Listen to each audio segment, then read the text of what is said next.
All right. All right. I think we've got both of the YouTube streams live. Let me get our TikTok stream live.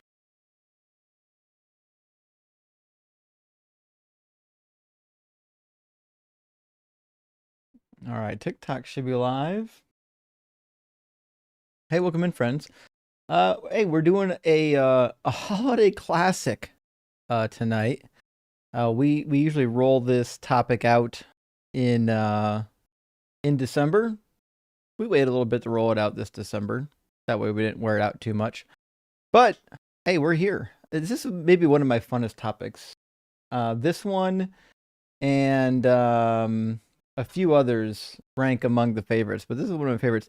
There's a surprising, maybe shocking even, amount of overlap between the Jesus character in the Bible and the Santa Claus figure that we have in in mythology, as we might say.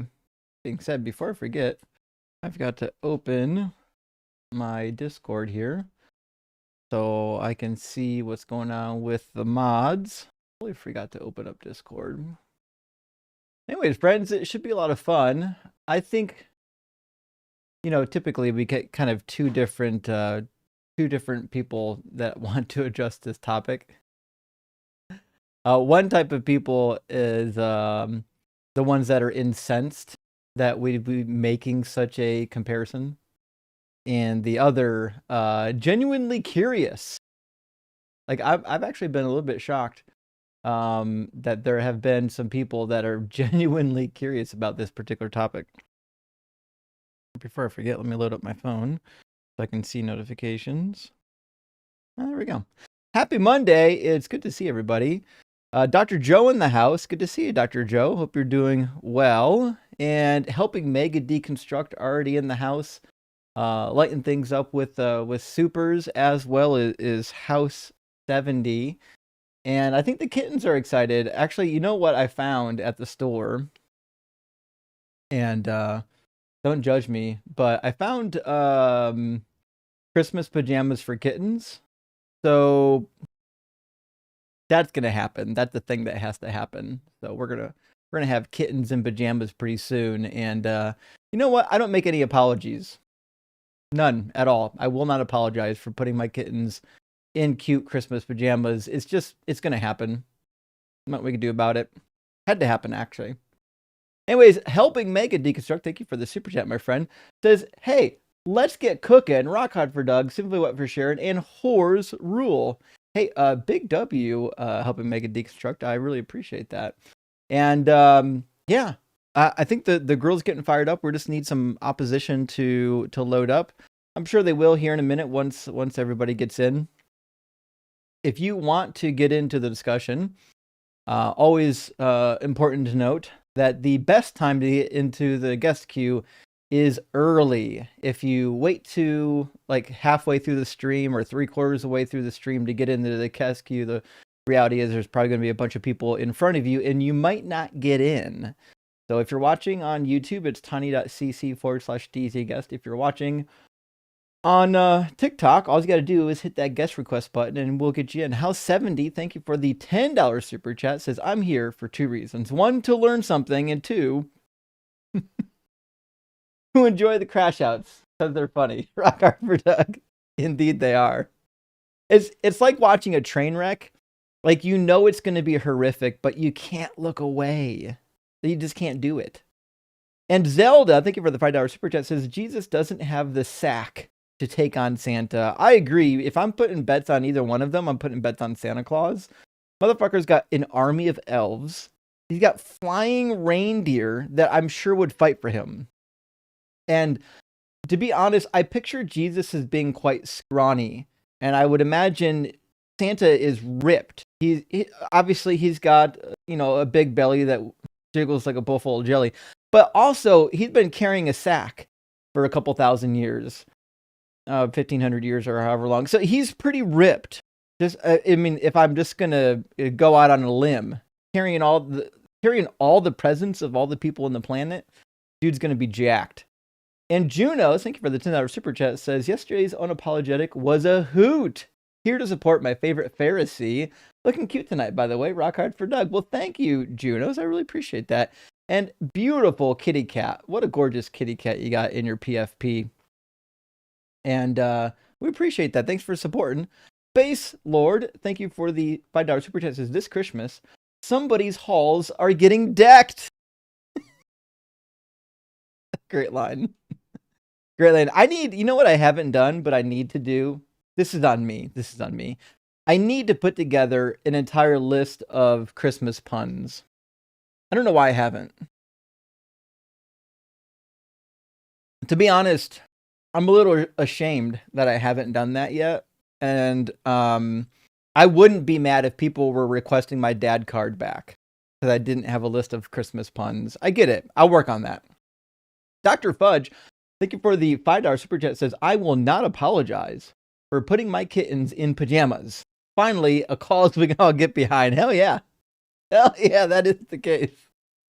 And welcome in everybody from the Ian raid. Big W to Ian, Ian's friends, Ian's followers that made it into Deconstruction Zone. Love Ian.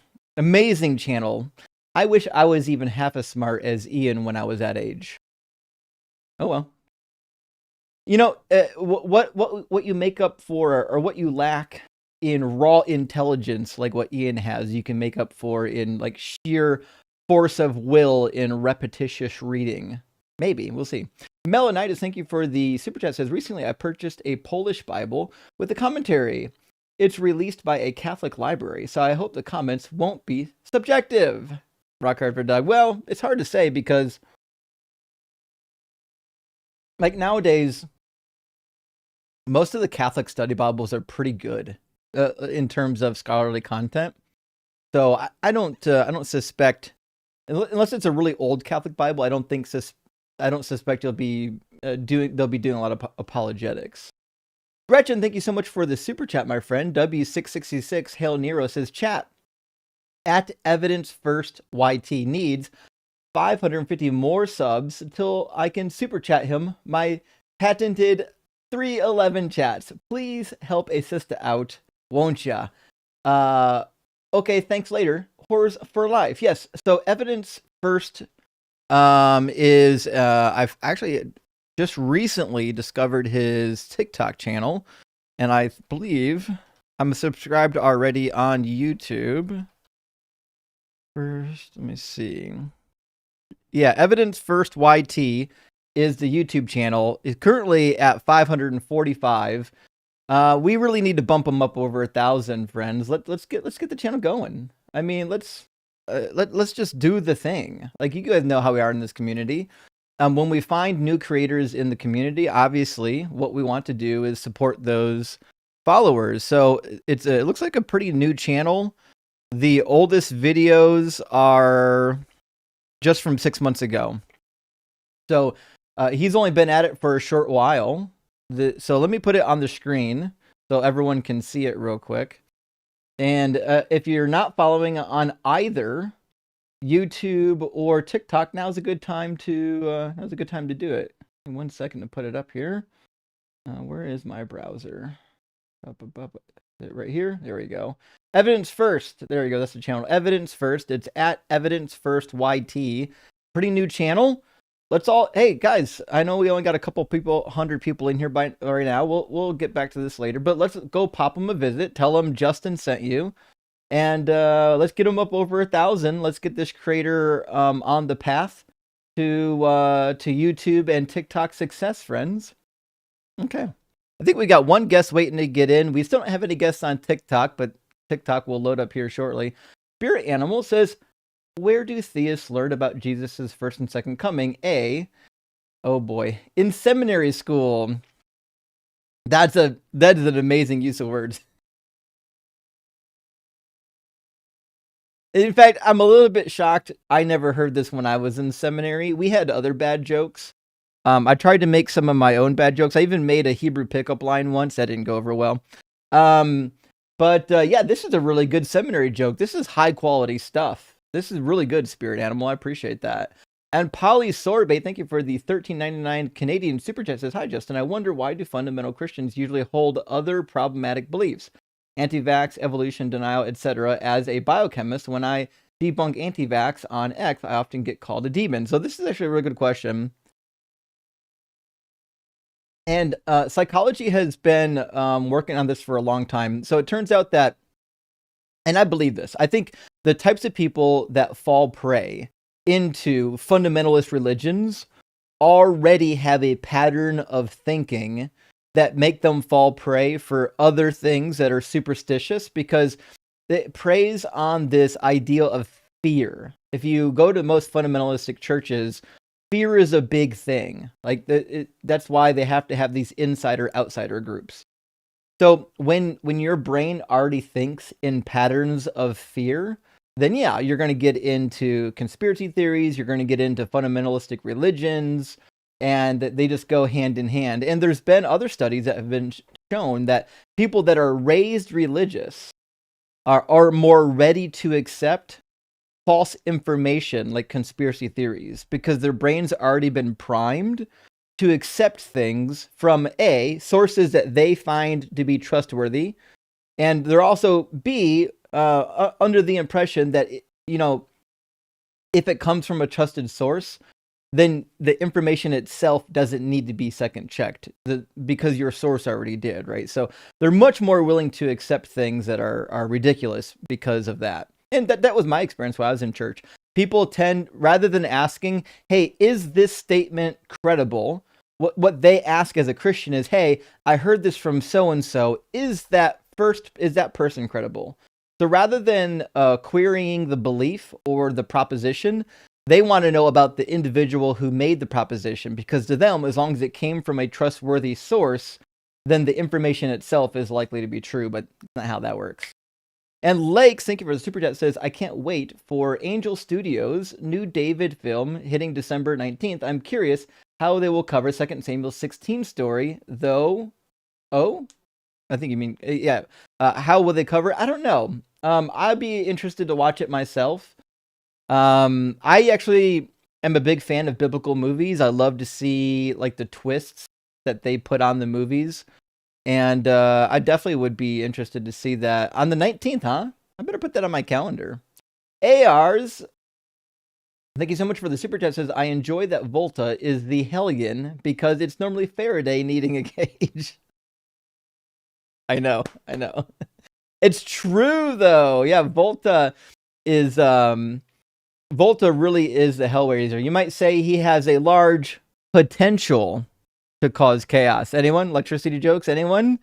Fantastic. Loved it. Sensibility, thank you for the super chat. It says, "Top 5 favorite Xmas cookies." Ooh. Okay, well, listen. Number 1, I love a classic, chewy, just off-the-shelf chocolate chip cookie. If that thing's crispy, I'm throwing it in the trash. I'm going to yeet it right into the trash bin. It needs to be ooey gooey. Preferably made with lard and not Crisco. Fucking lard. That's the ticket. That's what you need in your baked goods. Get that Crisco out of here. Put some lard in that, baby. Let's see. Second favorite cookie is probably going to be the peanut butter cookie. It's just amazing. Just amazing. There's nothing we can do about that. Another one, obviously the Snickerdoodle. It's not the quintessential Christmas cookie. I think it's more popular for some Thanksgivings. I love it though for Christmas. After that, after you get through those 3, another Christmas cookie that I really enjoy is the macadamia nut cookie. That's a really good one. Like the white chocolate macadamia. I like that one quite a bit. And now listen, my next favorite, and I know there are people groaning when I say this, but I love a good oatmeal cookie. Love a good oatmeal cookie. It's warm. Warm up in the microwave. If it's cold before you eat it, it's just like warm and like it feels like a meal in a cookie. Oh, it's amazing. And you can make like if you're looking out for your health, you can actually make oatmeal cookies as like a protein packed using whey powder and other things. You can make like a protein packed whey oatmeal cookie as like a pre-gym or a post-gym snack. Oh, it's really good. It's really good. Okay, well, let me grab our first guest. I'm going to get Anthony and then Electric Being from the queue, and we'll get the conversation started. Give me 1 second. Welcome in, Anthony. Are you at least 18, and do you believe in Jesus? Hello? Yeah, I'm 19 and I believe in Jesus. Your prompt says that Jesus is as real as Santa Claus, and Oh, it didn't say so, that. uh, hold on. Jesus is Santa for adults or something like that. That's what it says. Yep. So I'm just assuming that, like my screen, I don't see anything here. Uh, so I'm just assuming that you, Oh, sorry. Let me. I forgot to turn on my virtual camera so you can see my screen. 1 second. 1 second. There we go. Now you should be able to see the screen. oh wait, yeah. So based on the title, I'm assuming you're a Jesus mythicist or something. No, I believe in a historical Jesus. I just think that the historical Jesus is bar for bar the same thing we see with Saint Nick. So I think Jesus was a real historical figure. I think most of what we know about this figure is mythologized. I don't think that it's real. And there's a bunch of other crossovers. And I think that when people get older, they drop this nonsense of Santa Claus being real. And then they just never question whether or not they should drop the nonsense of Jesus being real because the reality is both of them are dead. Okay, so what is mythologized about Jesus? Walking on water, miracles, rising from the dead, all of the same mythological claims that you would say are mythology if it was any other character other than Jesus. I mean, what if he actually did walk on water? Like, What if Santa Claus really did have 8 reindeer? I mean, we know the origins of Santa Claus. He's clearly based off Saint Nicholas. Oh, Uh, that's not true. He's alive today. Saint Nicholas is just as alive today as Jesus where you getting that from? because I've got the spirit of Christmas living inside of me. I've got divine revelation. I never heard of a spirit of Christmas. Is that like a formulated theology or something No, it's like the that? spirit of Christmas. I mean, I don't know. Does the spirit of Christmas have anything to do with Santa Claus rising from the dead? No, Santa Claus never died. He just went to the North Pole. I mean, we know that Santa Claus is based off of Saint Saint Nick, like Yeah, I even know, in and other Saint Nick is cultures, still alive. That's what I'm saying. but he's not. And Saint Nick Well, is prove a it. Prove that Saint follow Nick's not alive. follower. Saint Nick is a follower of Jesus. Prove that Saint I mean, Nicholas is not I'm not alive. gonna say. Okay, maybe it's wrong for me to say that Saint Nick is dead. I'm probably gonna go out on a not agnostic position on that. Uh, but yeah, I don't think they're analogous. What's not analogous about him? We know Saint Nick is Saint Santa Claus is clearly a legendary figure, legendary version of Saint Prove it. Nick. Prove it.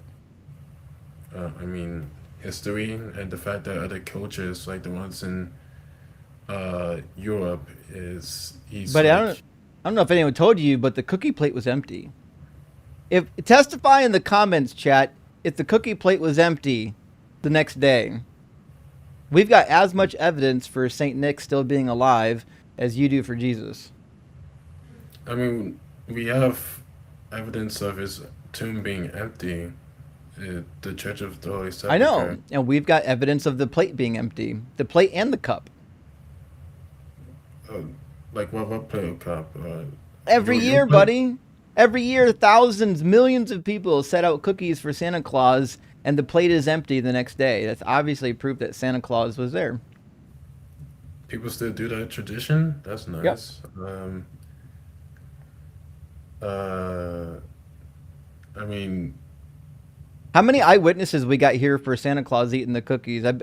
Sound off with a cookie if you saw if you witnessed the miracle of the cookie plate being empty.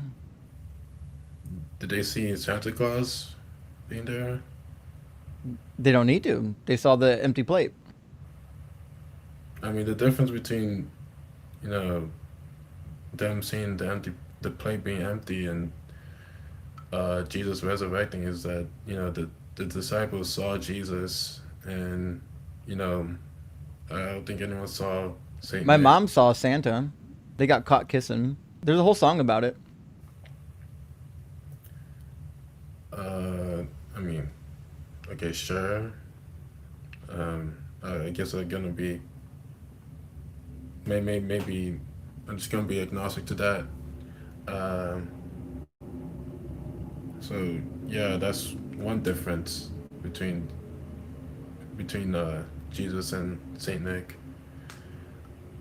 I don't know Um, why you think finding differences. First of all, you're wrong. I don't think finding differences is meaningful here. I mean, I I'm didn't say not they're really. identical. I didn't say Santa Claus and Jesus are identical individuals. I'm saying that they're comparable individuals. So yeah, obviously there's going to be differences between them, but there are way more similarities. But they're not comparable since Oh, they're they're not like super one of them comparable. isn't one of them.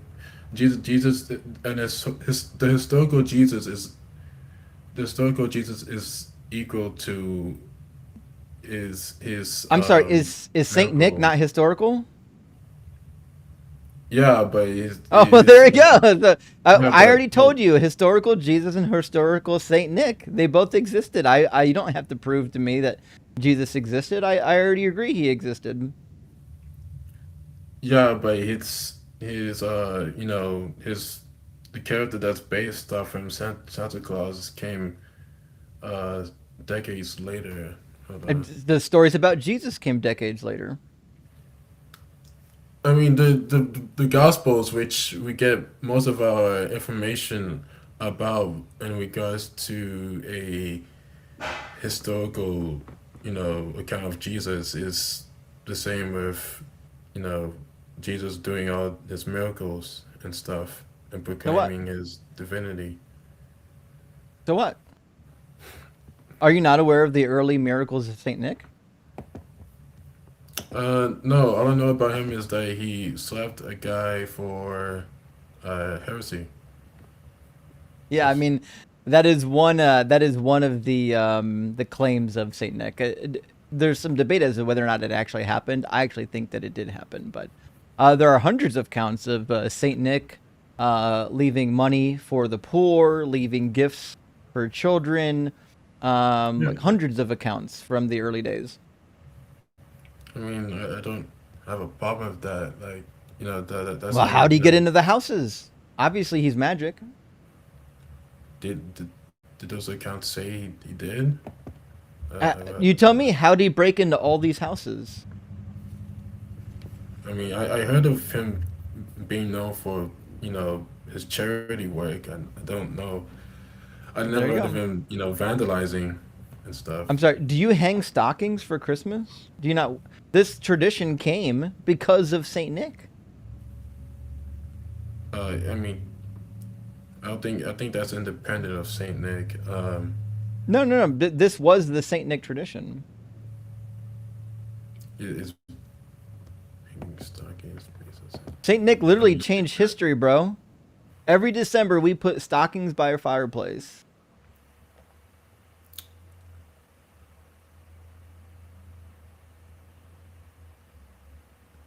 I mean, all right.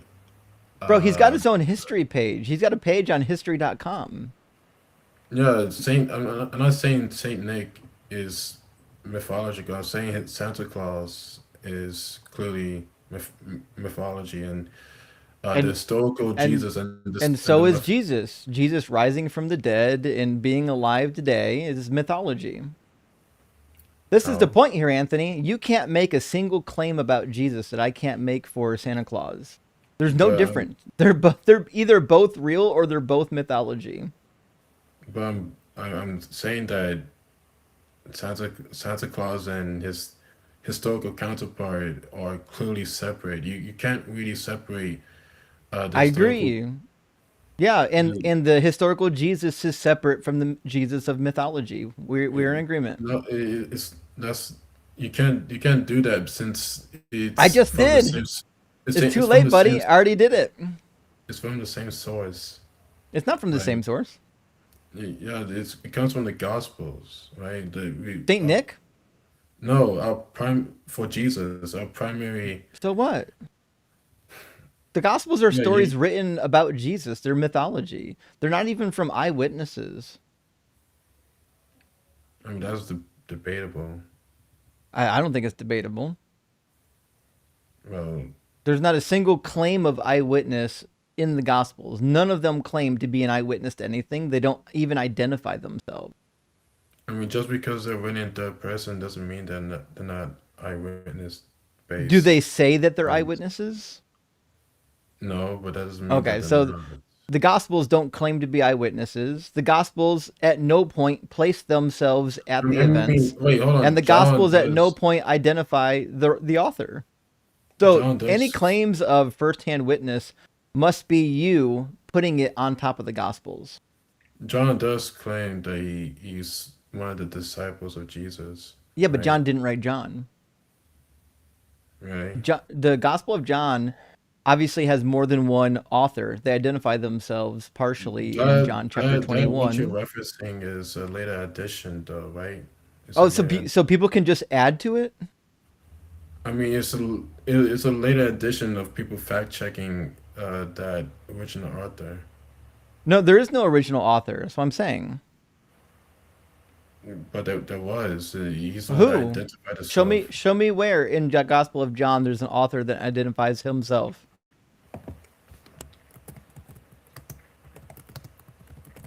You can type all you want, you'll never find it.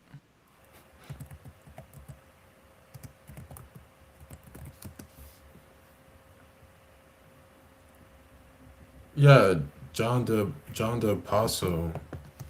Sure, show me in the Gospel where John the Apostle is identified as the author.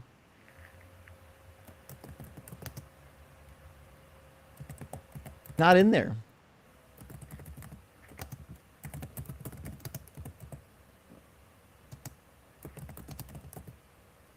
Buddy, you're a nice guy, but somebody lied to you. I don't know why you. Who told you that John identifies himself in I the mean, Gospel? I didn't say he identified himself by name, but it's the disciple whom Jesus loved who identified himself in the Gospels and Why would we think the. that the disciple whom Jesus loved wrote this? It doesn't say that. This is about the one whom Jesus loved. Wait, it doesn't say that um the one that the disciple that Jesus loved wrote the Gospel of John. Does it No, say it that? doesn't say that. No. Mm-mm. Hold on. In fact, I believe the Gospel of John is at least a three-part testimony. I think it's one part testimony of John the Baptist, one part testimony of John the disciple, and then a third part testimony of collected witnesses or collected stories that was assembled later by a group of people, a multiplicity of people. It just happens Wait, to be that my reading of John can you hear that? tends to agree with the scholarship. So if you read like Josephine Ford or some of the other scholars that have written on the authorship of John, it seems quite clear that there's multiple traditions being preserved by multiple authors. Yeah, it says here in sorry, my computer is making a lot of noise, but it says Yeah. here in John 21. John 21 to 22 I told you. uh or 24, I think. It says here that this is the disciple who testifies to these things and who wrote them down. We know that There his you go. We testimony. know. There you go. Who's the Yeah, we? it could be like the ones that you were stating, put There you his go. works together, So I'm but it's saying there are multiple authors that have collected accounts and they're assembling them into a narrative. And one of these supposed collected accounts appears to have come from John, but John at no point in this gospel is identified as an author of the gospel. But he clearly states that this disciple, like the one that who Jesus loved, wrote these texts, and we know. They didn't say that. It didn't say he wrote these texts. It says that they have a written testimony from John. That's it. Yeah, and this is the testimony that we've been, you know, that We that don't have is it. like John is based We have no off. written testimony from John. What we have is a written narrative that includes the testimony of John the Baptist and the testimony of John the disciple. And it claims that the testimony of John the disciple was partially written down for them. That's why it says, "This is the disciple who is testifying to these things and has written them, and we know that his testimony is true," which means who's ever compiling this gospel, they have collected for themselves some other written sources. Among the written sources is a testimony from John. Just like in chapter 1 of the gospel, we find testimony of John the Baptist. If you go to John chapter 1, it talks about how John the Baptist is testifying to particular events. For example, if you go to John chapter 1, verse 19, the authors says, "This is the testimony given by John when the Jews sent priests and Levites from Jerusalem to ask him, 'Who are you?'" Referring to, this is John the Baptist, which means there's also testimony in this gospel from the other John. This is the Gospel of John is a written narrative using a collection of other written narratives. But it's It's mostly not from written the by John. disciple. It's mostly from the testimony It's of the it's not. disciple. It doesn't But say that anywhere.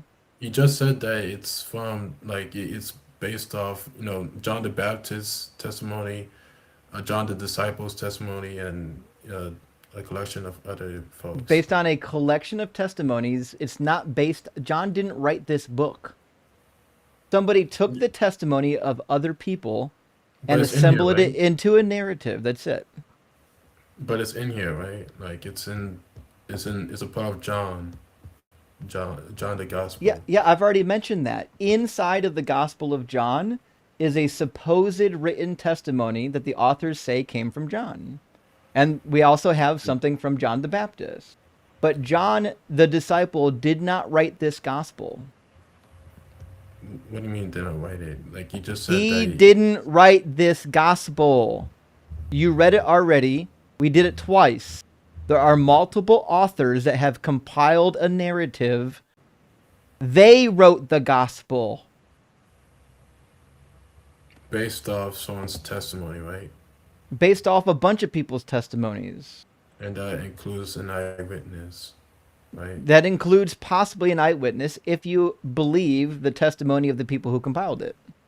That's why I said it's not a first-hand eyewitness. You're hearing somebody else's testimony from somebody else. John didn't leave anything for us. We have no independent works from John. The best we can do are quotes from and about John from somebody else who claims they're from John. The same thing Eusebius does. Eusebius, the church historian, quotes a bunch of people. And there's actually quite a few quotations in Eusebius from people in history where the only quotes we have from them are preserved by Eusebius, which means we don't actually know if they wrote that. We only know that Eusebius told us that they wrote that. Do you see the difference? It's if we had a preserved work from John, that would be first-hand accounts. We have a work preserved by other people claiming that they have something from John, which makes them second-hand at best.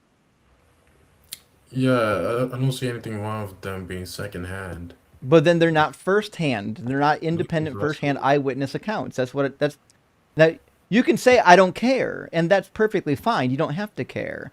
I'm just letting you know that these are not first-hand accounts. They are specifically and even admittedly not first-hand accounts. Yeah, but the main contention I had with what you were saying about them not being from the eyewitness is that you said that they didn't say that explicitly specifically say that they were written by eyewitnesses, right? But you don't They're not. really have, huh? They're not. There's nothing in the Yeah, but Gospels that would lead us to believe that the authors of the Gospels were eyewitnesses to anything. I mean, what about the detailed detailed geological, you know, detailed description of first century Judean. What about it? What Ge- about Spider-Man's description of New York City?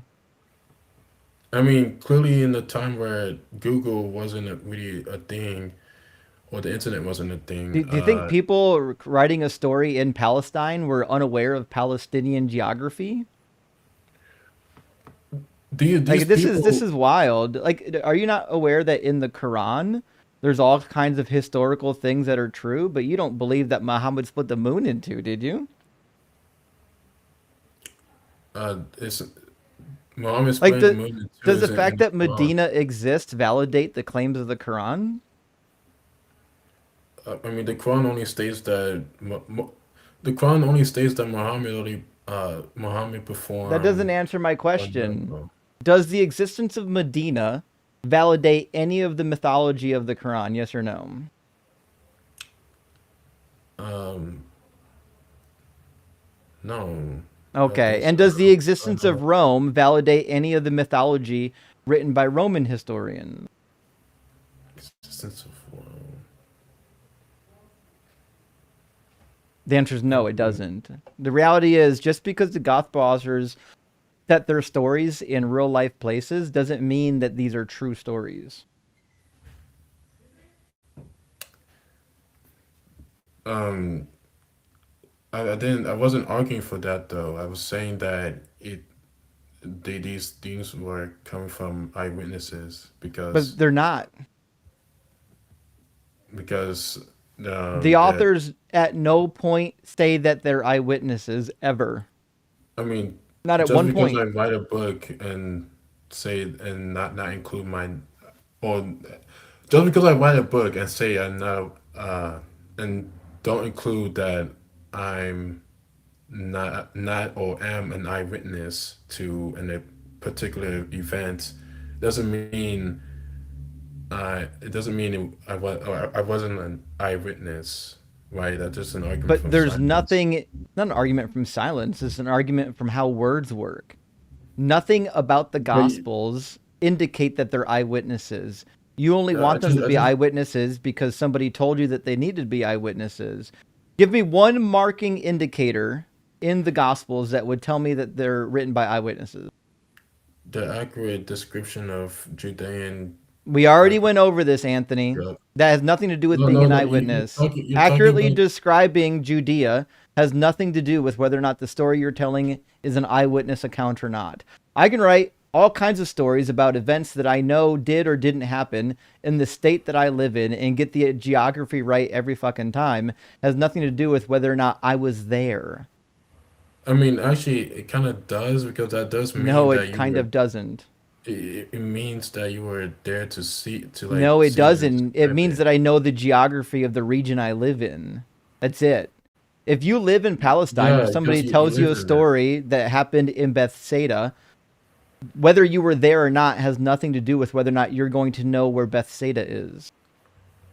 Being a first-hand account is not dependent on knowing the geography whatsoever. Okay, what evidence? What evidence uh, are you looking for to believe that these came from eyewitnesses? Like, what evidence are you looking for?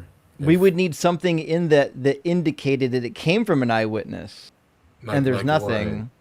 It would need to Like at what? least include the individual writing it as saying that they were there.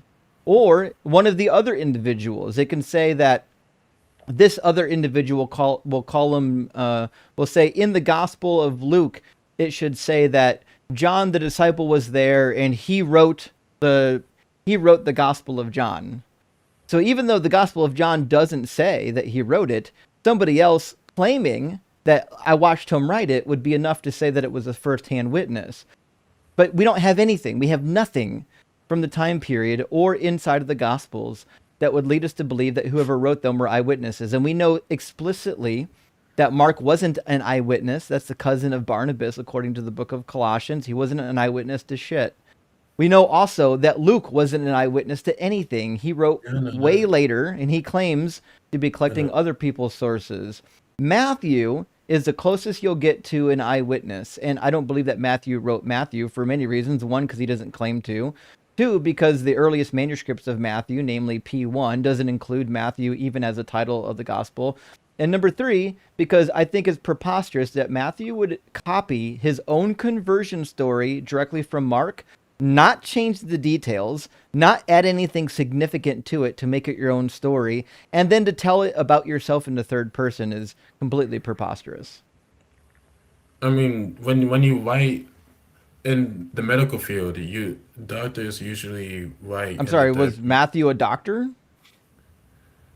No, but I'm just making a statement that just because you write yourself in the third person doesn't mean you weren't there Doctors to. write in the first person.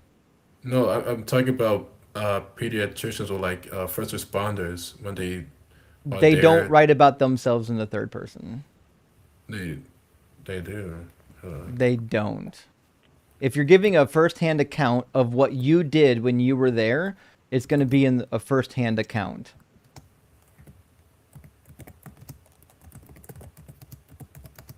You're confusing medical reports with firsthand accounts. Medical reports require the name of the individual that was there. Yeah, hold on. I mean, yeah, but when Mark tells his own testimony, he's the only We one don't that have a mentions testimony himself. from Mark. No, I mean Matthew. I meant Matthew. When Matthew accounts for his own testimony, he calls himself. He refers to himself. He's the only one that refers to himself by Matthew.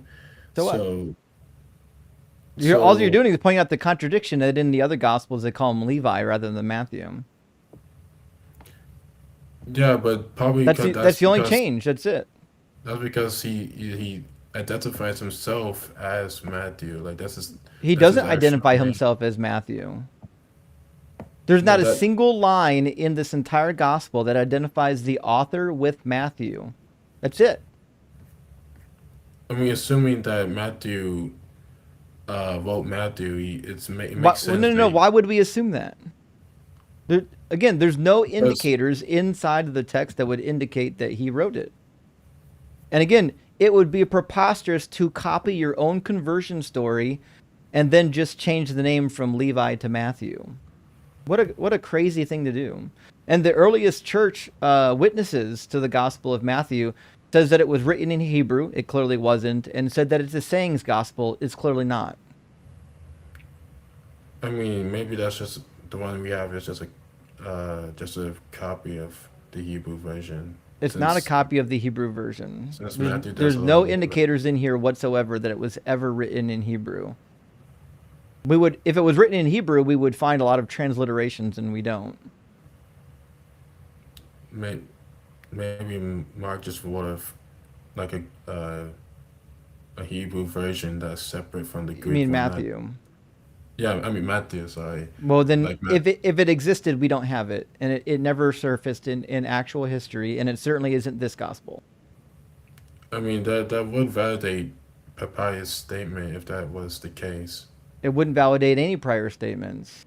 We have no indication from the Greek text of Matthew that it was written in Hebrew. If it was written in Hebrew, then Matthew wouldn't go on to say the dumbest things imaginable. Matthew alone is the one gospel that has no idea how to read Hebrew, which is why he quotes the Old Testament exclusively in Greek. Yes, He sir. he quotes the Greek Old Testament, not the Hebrew Old Testament, every single time. Which, if this guy was Hebrew and he was writing a gospel for the Hebrews, it would be preposterous that he wouldn't quote it from the actual Hebrew scriptures. He would be quoting it every single time from the Hebrew. I mean there's nothing wrong with the Septuagint Yes, since there the is. The The Septuagint was Septuagint written is a terrible translation. by Jewish scholars themselves. It certainly wasn't.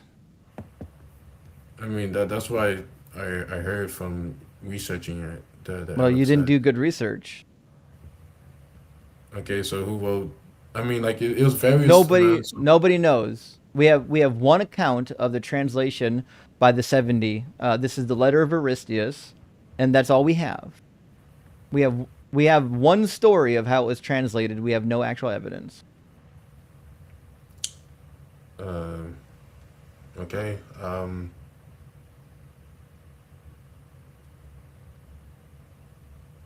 but we we went over how John at least contains the testimony of one of the disciples, I know. right? Yeah.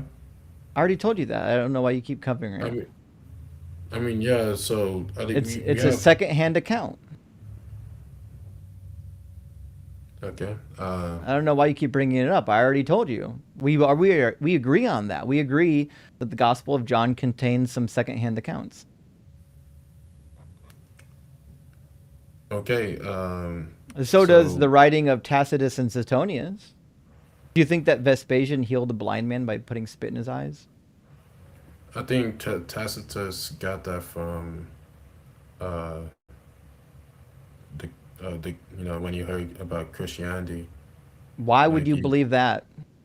because it's clearly Clearly, it's Christianity copied from the Romans, not the other way around. when you mean they copy from the Romans, why They would they copied do from the that? Romans. The Gospels copy Roman mythology over and over again. Dying and rising gods? Yeah, yeah. Greece and Rome already had that shit. Missing bodies? Yeah, Greece and Rome already had those stories. Demigods?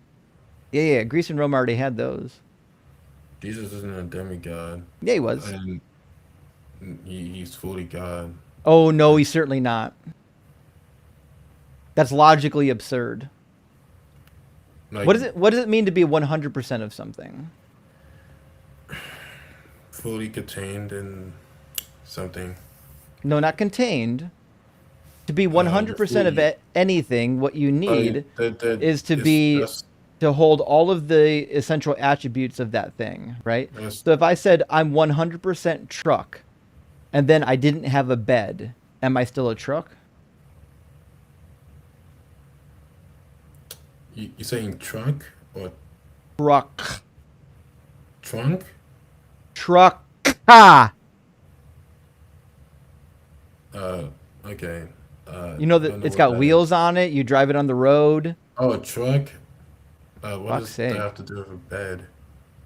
Do all Have you trucks have never bed? seen a truck? Do I mean do all trucks have beds? Trucks have beds. They have beds? I mean that Yeah. makes sense. Uh, If if this you is too ask hard me, for you, we can use something else. We can use car. You know what a car looks like, right? yeah.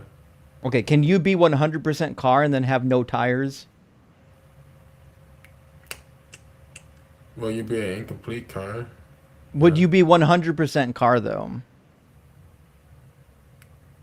Um, I mean, this is yes, I guess Wrong. because You'd be part of a car. You would be part of 100% of a car. You'd be like 90% car. You'd okay, be an incomplete car, which means Jesus, at best, is an incomplete deity because he lacks some of the properties of God. He's not omniscient, he's not omnipresent. but God and man are completely separate categories. I agree. That's why he's not God. Like metaphysically, they're completely different categories. I The- agree. That's why he's not God. If Jesus is a different category of being from God, then he is not 100% God. I mean, maybe his transcendent nature is 100% God. Is 100% God. He's not 100% God. You just told me that he's not even in the same category as God. Yeah, they are different man and God are completely different categories since Then God is a Jesus isn't transcendent God. is a If transcendent God is being. not a man and Jesus is a man, then Jesus is not God.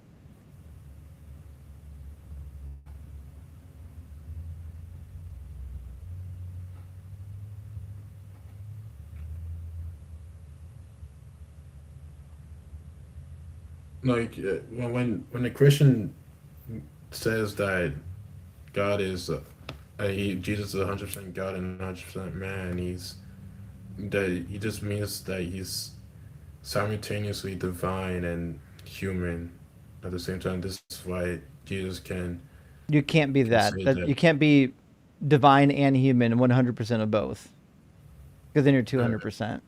It also means that God has parts, and partialism is a heresy. Parts. What? Yeah, if God is part human and part spirit, that means God has parts, and But partialism is a heresy. I'm not saying he's part human, part uh divine. I'm saying he's fully divine and fully human. And yeah, Like he human just is a different thing from divine. You already said it. Human and God are different categories. So if Jesus is part human and part divine, that you have two different categories that are used to make a whole of something. That's partialism.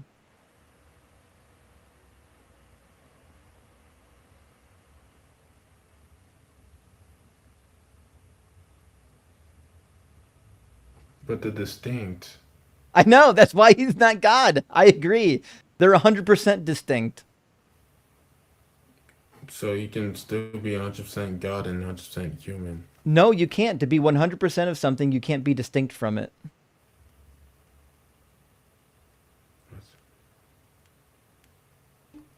If you're 100% of something, you can't be distinct from it. That just means you're either A, you're identical to it, or B, you're a copy of it, which means there are two gods.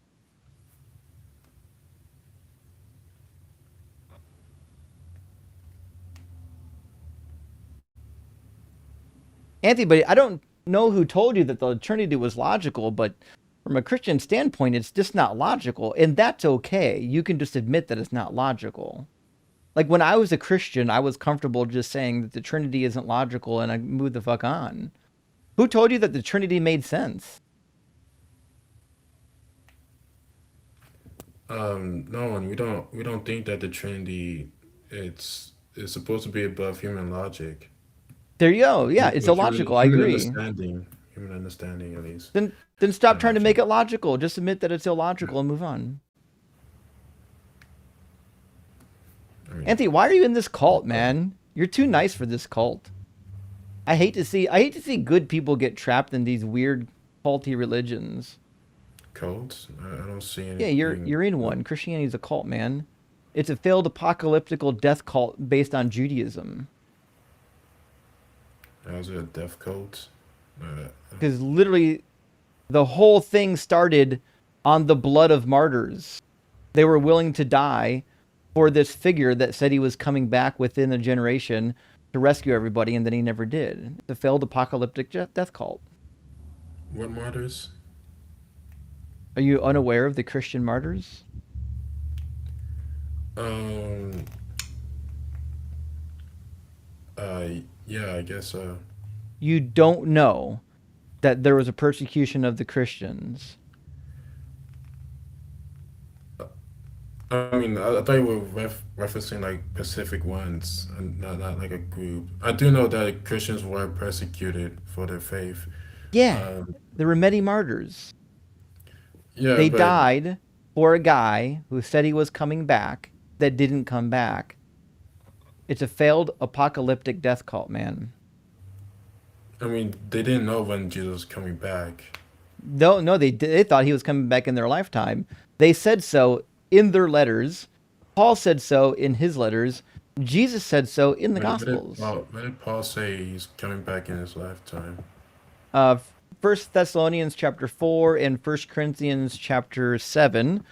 Every literally every every book of the New Testament has the understanding that Jesus is coming back in their lifetime. In fact, in First Thessalonians, when Paul talks about the second coming of the Lord, he thinks he's going to be alive when it happens.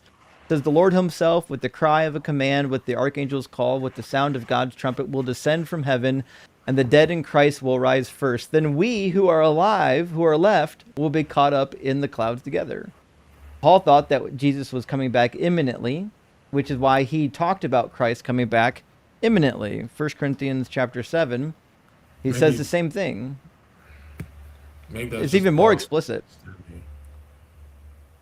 Maybe that's just So he Paul's tells married misunderstanding. people not even to behave as though they're married anymore. He tells people not even to have kids anymore. He says to behave as though you're not even married. And he says, and deal with those in the world as though they had no dealings with it. For the present form of this world is passing away. Everybody in the New Testament, including Jesus, was under the impression that this was finally the end, that the Messiah had come, that the world's going to be completely annihilated and renewed, and Jesus was coming back shortly after his supposed resurrection. This was Jesus's What teaching. does Jesus say that he's coming back in their lifetime?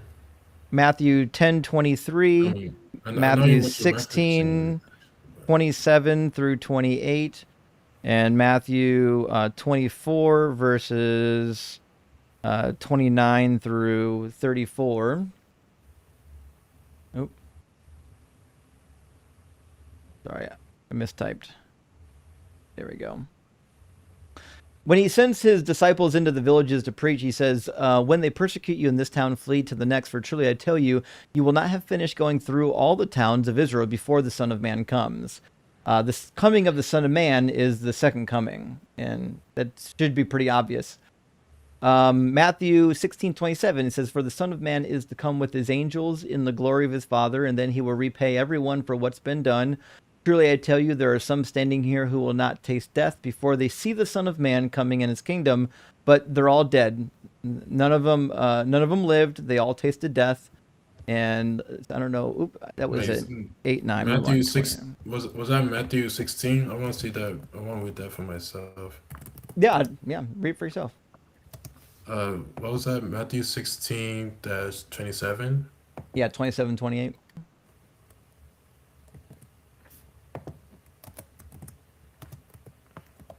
Shoot, guys. I had too much coffee before this live stream. I'm amped up already. I might go late tonight. We'll see. Is it Monday? Hmm. Yes.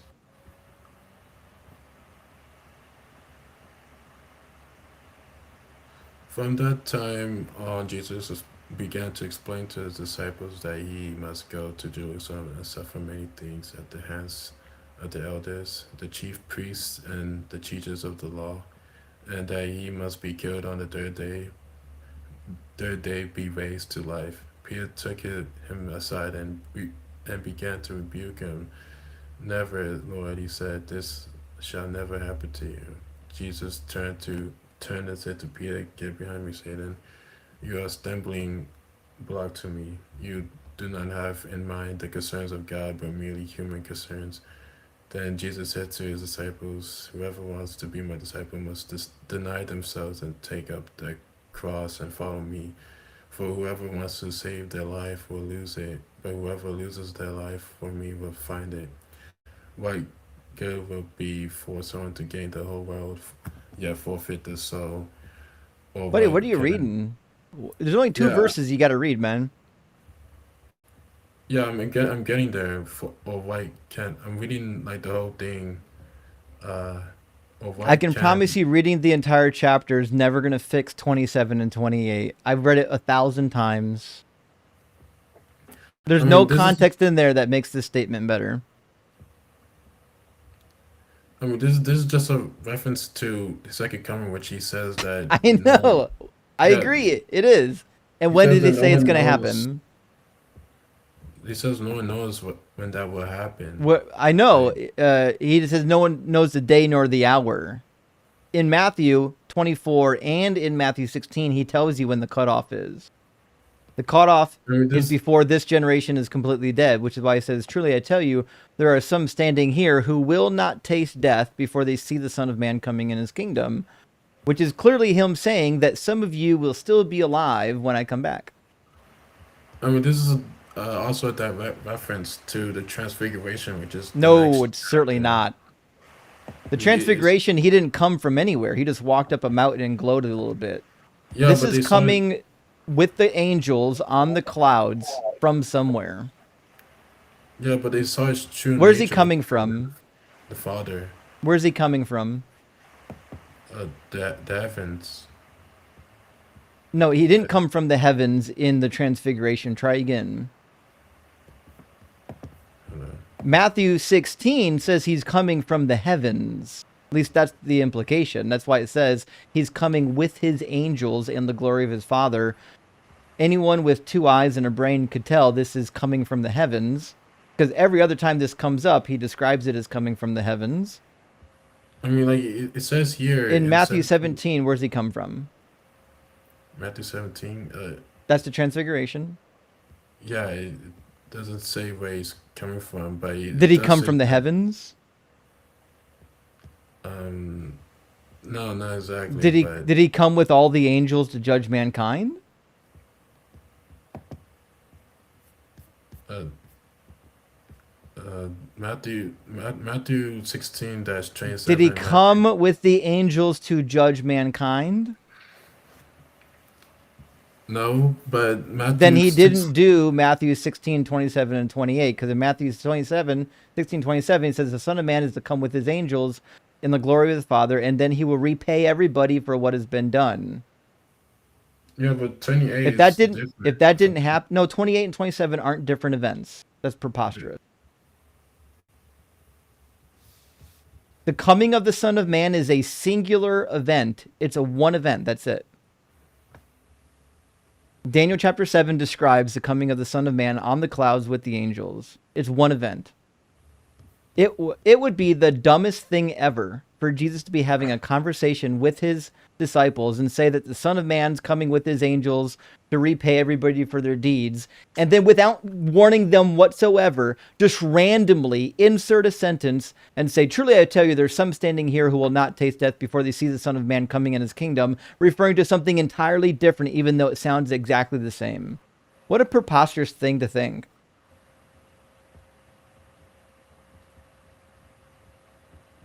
I mean, they don't seem similar. Which of his disciples standing there died in the next 6 days? There's only 6 days before him saying this in the Transfiguration. I mean, not all of his disciples saw the Which ones Transfiguration. which ones died? None, but not He all of says, them. "Truly I tell you, there are some standing here who will not taste death before they see the Son of Man coming in his kingdom." Yeah, but not all of them saw Jesus. You know, um, what's that word? Not all of them saw Jesus transfigure. Yeah, I know, Uh, and none of them saw him coming in his kingdom. Not a single one of them. come in his kingdom. Coming in his kingdom is a I destination. mean, He's in the coming Greek. from heaven, Anthony. I mean, in the When the Greek. transfiguration happened, he didn't come from anywhere. He walked up a mountain and started to glow real pretty. That's it. An honest person knows what's being said here. This is where you can be a hero right now. After this hour of cognitive dissonance, you could be a hero by admitting that this is clearly a failed prediction about his second coming. Scholars don't have this problem. Scholars have better answers for what happened here. Just admit that it's obvious what Jesus is talking about. He told you that the Son of Man is coming with his angels, and that some of y'all are going to see it when it happens. And he doubled down in Matthew 24. You're doing all this work, and you haven't even read Matthew 24 yet. It says, immediately after the suffering of those days, the sun will be darkened, and the moon will not give its light. The stars will fall from heaven. The powers of heaven will be shaken. Then the sign of the Son of Man will appear in heaven, and all the tribes of the earth will mourn. They will see the Son of Man coming on the clouds of heaven with power and great glory. He will send out his angels with a loud trumpet call. They will gather his elect from the four winds, from one end of heaven to the other. The coming of the Son of Man is coming on the clouds of heaven. That's why the word coming is in the sentence. You must come from somewhere. I mean, it could be interpreted as seeing a glimpse of his divine It could glory. not. He said coming. Where's he coming from? Because Where's he coming from, Anthony? the heavens. There we go. So if he didn't come from the heavens, then the transfiguration isn't referring to Matthew 24 or Matthew 16. But his true image is coming from the heavens. It's not.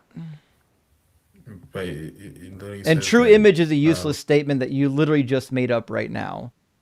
There's no such thing as the true image of Jesus. Jesus is supposed to be the true image of the invisible God. There's nothing fake about Jesus the man.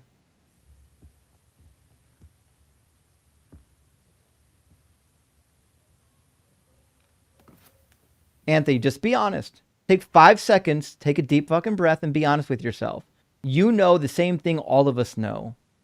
That this is clearly a reference to him coming on the clouds with the angels to judge mankind. And he said that it was going to happen before all of them standing there died. And then in Matthew 24, he says, when you see these things, you know that he is near at the very gates. Truly I tell you, this generation will not pass away until all these things have taken place. Over and over again, Jesus himself tells you he's coming back within a generation. Paul and all of his followers agreed. They all wrote that he was coming back within their lifetimes. The only possible conclusion, if you're an honest human being, is that Jesus and his followers all believed, because Jesus said so, that he was coming back within their lifetime, and he just didn't do it. Okay. You know there's better answers to this problem than just trying to say words don't mean words, right? I'm not saying words don't mean words. I'm just interpreting it differently. You're changing the meaning of words is what you're doing. We all know what it means to come with the angels. We all know what the Son of Man coming is. It's a reference to Daniel 7. We've all read the Bible. We know what it means. He said his second coming, the coming of the Son of Man, was going to happen. In fact, he said you won't even be finished going through all the towns of Judea before the Son of Man comes. How many times does he have to tell you?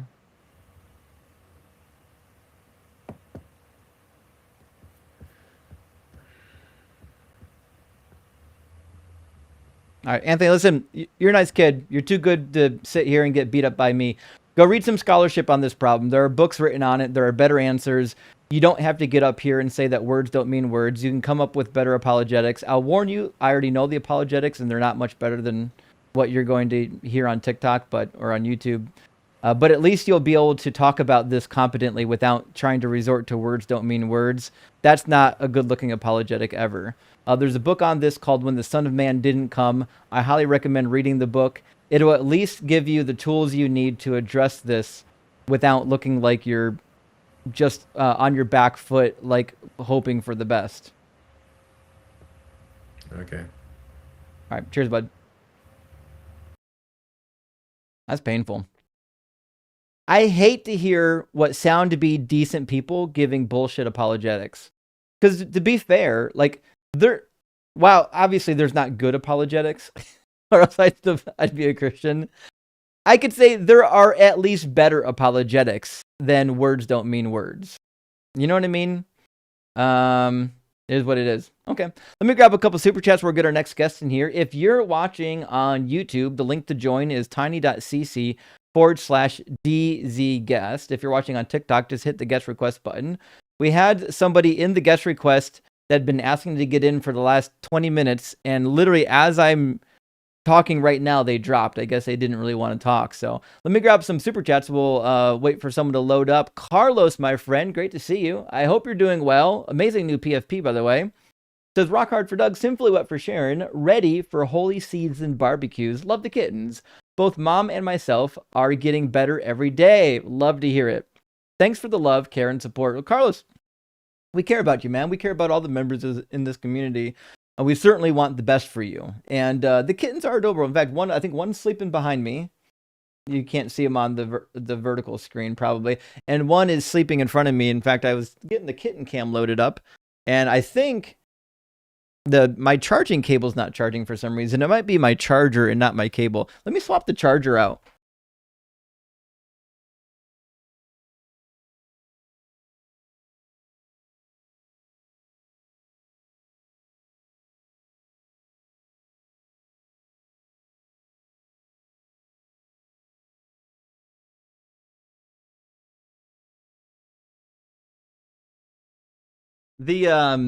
The kitten cam is legitimately just like an 8-year-old phone that I had sitting around. I loaded it up and turned it into a webcam.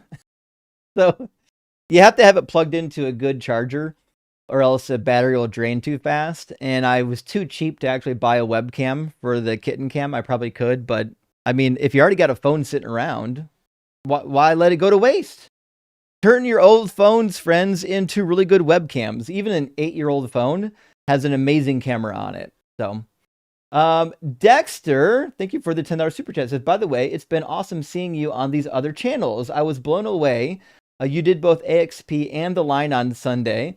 And they have needed someone willing to demonstrate how weak the prophecies are. Well, thank you, Dexter. I actually do agree. A lot of these channels don't really get into the prophecies, and that is my favorite topic. I think it's important. And also, like I was on Unapologetic yesterday too. I did Unapologetic, then I did AXP, and then I did After Dark on The Line. And I got to tell you, it cooked my goose. I was host yesterday.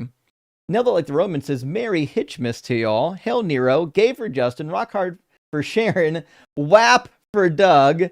Verts stay erect, whores get laid. I mean, listen, I can't disagree with that. I really can't. I appreciate that. And thank you for the additional super chat. It says, Christ nuts roasting on an open fire. Oof. You know what? We should do some spoof Christian holiday jingles. Let me put that on my idea sheet. Let's see. I'm going to say remake Christmas jingles, and we'll get some new Christmas songs. Randy, thank you so much for sending out 20 Deconstruction Zone gifted memberships. I super appreciate that, friend. That is huge, monumental. Big W, and that's 20 more people that have the cheat sheet now. And Iskanders, thank you for the $20 super chat. It says people don't really believe in God; they believe in the version of God religion sells them. Therefore, people don't believe in God, they believe in religion. So many religions and iterations of God, and no one stops to ask why. That kind of is, that does happen a lot. I do find a lot of people believe in something they're told, typically something religious. They haven't really looked into it, and they don't really know what they believe. They just kind of believe this vague concept that was given to them by the religion, which is why, like, if you ask a lot of people that are religious about what they believe, they can't get into the details. Yahweh's Scrotum, thank you for the 616, says, have you ever wondered if the Gospels were a contest to write the best rendition of a Messiah based on Hebrew texts and set with certain parameters? I don't think there was a competition, but I do believe in the ancient world when you were writing mythology, there certainly was a push to write a story that you think would resonate with the wider audience. And we'll say the sign that you did a good job was that people adopted it. Staffordshire, thank you for the $10 super chat. It says, not only was the cookie plate empty, but I also saw Santa Claus snogging my mom. I'm with you as well. My sister and several of my friends at different times. Dude's both real and pervy. Listen, that is the case. Dude has got a voracious appetite, not just for cookies, but for snogging. I mean, that's the case. And Cedar, thank you for the $10 Yuletide super chat says, "You'll be so sorry when Justin slays your argument that your New Year's resolution will be to stay on topic like decorations on a tree and answer questions like Santa answers the call for gift delivery." Big W, Cedar. That's a good play on words. We should do an atheistic night before Christmas like story. I bet somebody in the community's already got one. Let me know if you already got one worked up. And HP Lovecat, thank you for the super chat. Big W says, "I put out feed for the reindeer on Christmas Eve as a child, and it was gone Christmas morning." You heard it here, folks. You heard it here. The feed was gone.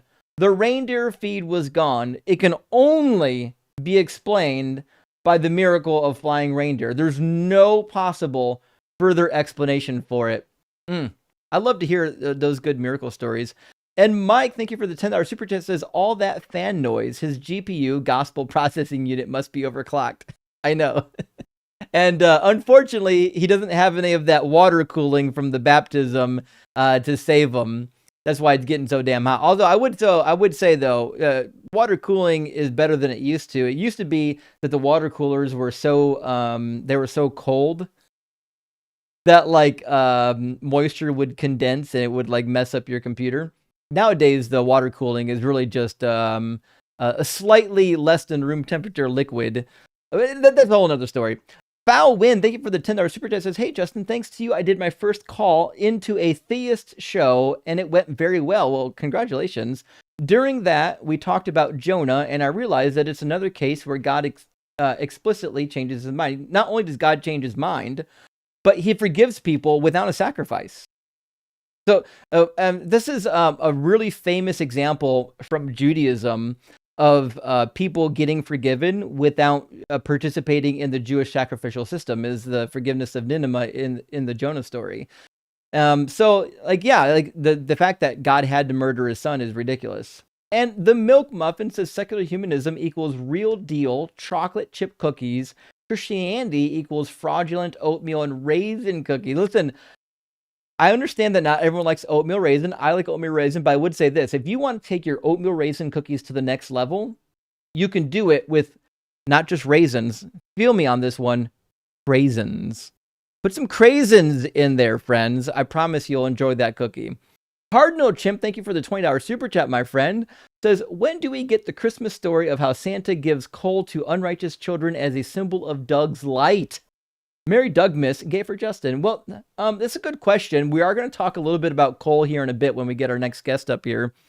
Which reminds me, if you're watching on TikTok, the TikTok guest queue is actually empty. If you're watching on YouTube, there are 2 people ahead of you. Trent, thank you for the super chat. "I take back my refund request." I don't know what you mean. "Doug's blessings have finally come down on saints. Rock hard for Doug. P.S. Raised Lutheran. What would you say differs from us from others?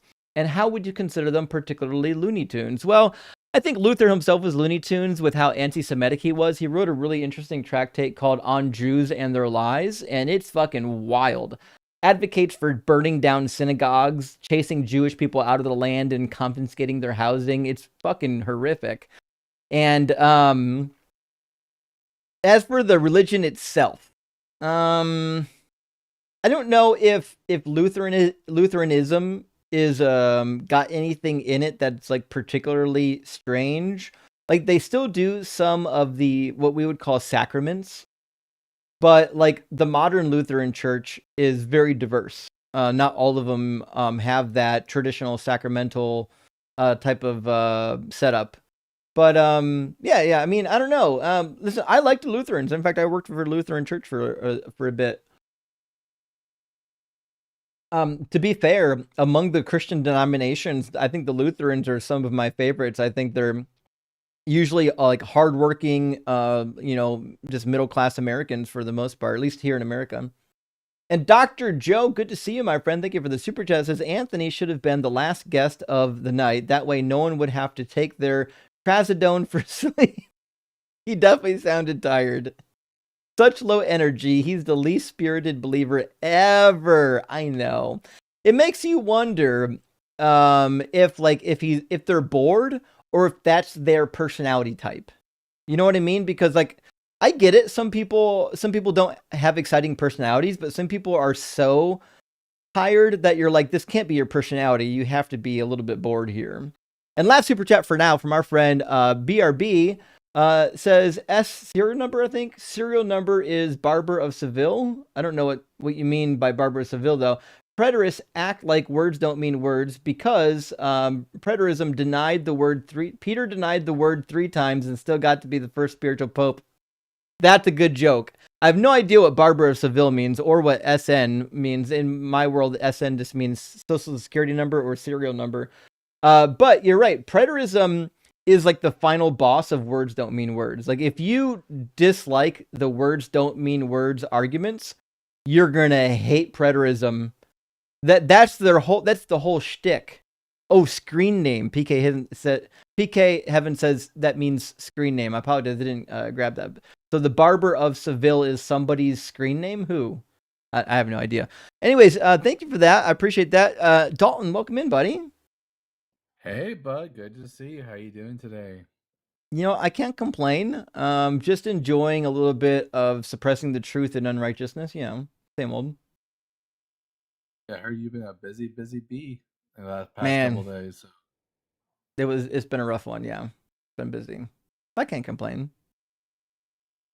I might complain anyways. We'll try not to. Well, let's get Electric Being into the chat or into the conversation. They've been waiting here for a little bit. They switched from TikTok to YouTube. Hi. Got a little bit of echo going on. All right, see if that fixes it. Echo going on. All right, see if that fixes it. Hello? Hold on. Your system's echoing for some reason. Your system's echoing for some reason. Okay. What about now? I think it's still echoing. Still echoing. Let me try and reset. Are you using a phone or a computer? Phone. Can I jump from TikTok? I was requesting for a little bit of time. Yeah, I don't know why you left TikTok to join with the web browser. Like you were next in line. I thought it was not allowed. Why would you think? Okay, let me do that then. I have requested, yeah. Fair enough. All right, go ahead and request it on TikTok. Although the echo was, after you refresh your browser, the echo was fixed, so you didn't have to go anywhere. Oh well. You know what you're really missing, Justin? Really What's that, buddy? These lives up. You need to. I said what you're really missing now is a voice changer. Yeah, you know what? I could get a software voice changer, and I've considered it, but I don't know what I would do with it. Maybe I'll just get one and get it loaded up, just in case. You know what I mean? Although I think on my mixing software, I can get a voice changer. Are you using any mixing software? No, I'm using this. It's called Voice Mod V3. It's got a soundboard and voice changer built into it. Okay. Well, I'm using the Elgato wavelength mixer, and I think I could be wrong. I think there's a plugin for voice changing. I'll have to look into that. I'm just trying to compete with them. Dude, nobody can. That dude's got an amazing voice. They need to study him. All right, we'll get Electric Being in here.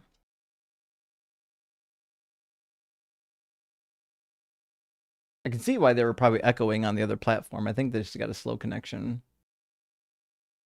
Because they're still not loading on TikTok.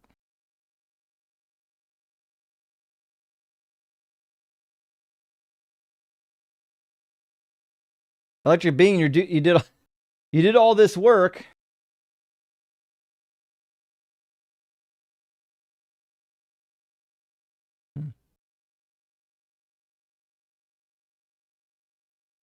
Oh, what the fuck? Hold on.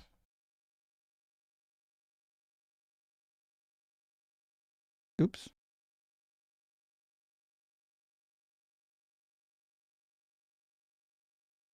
Okay, well, they dropped. I have no idea what's going on with Electric Being.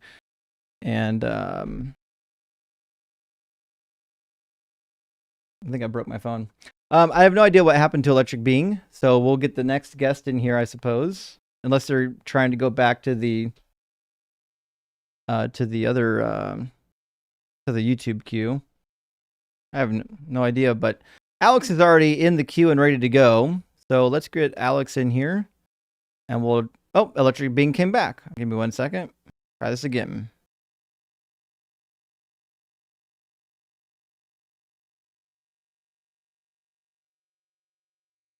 I assume they just have no Wi-Fi.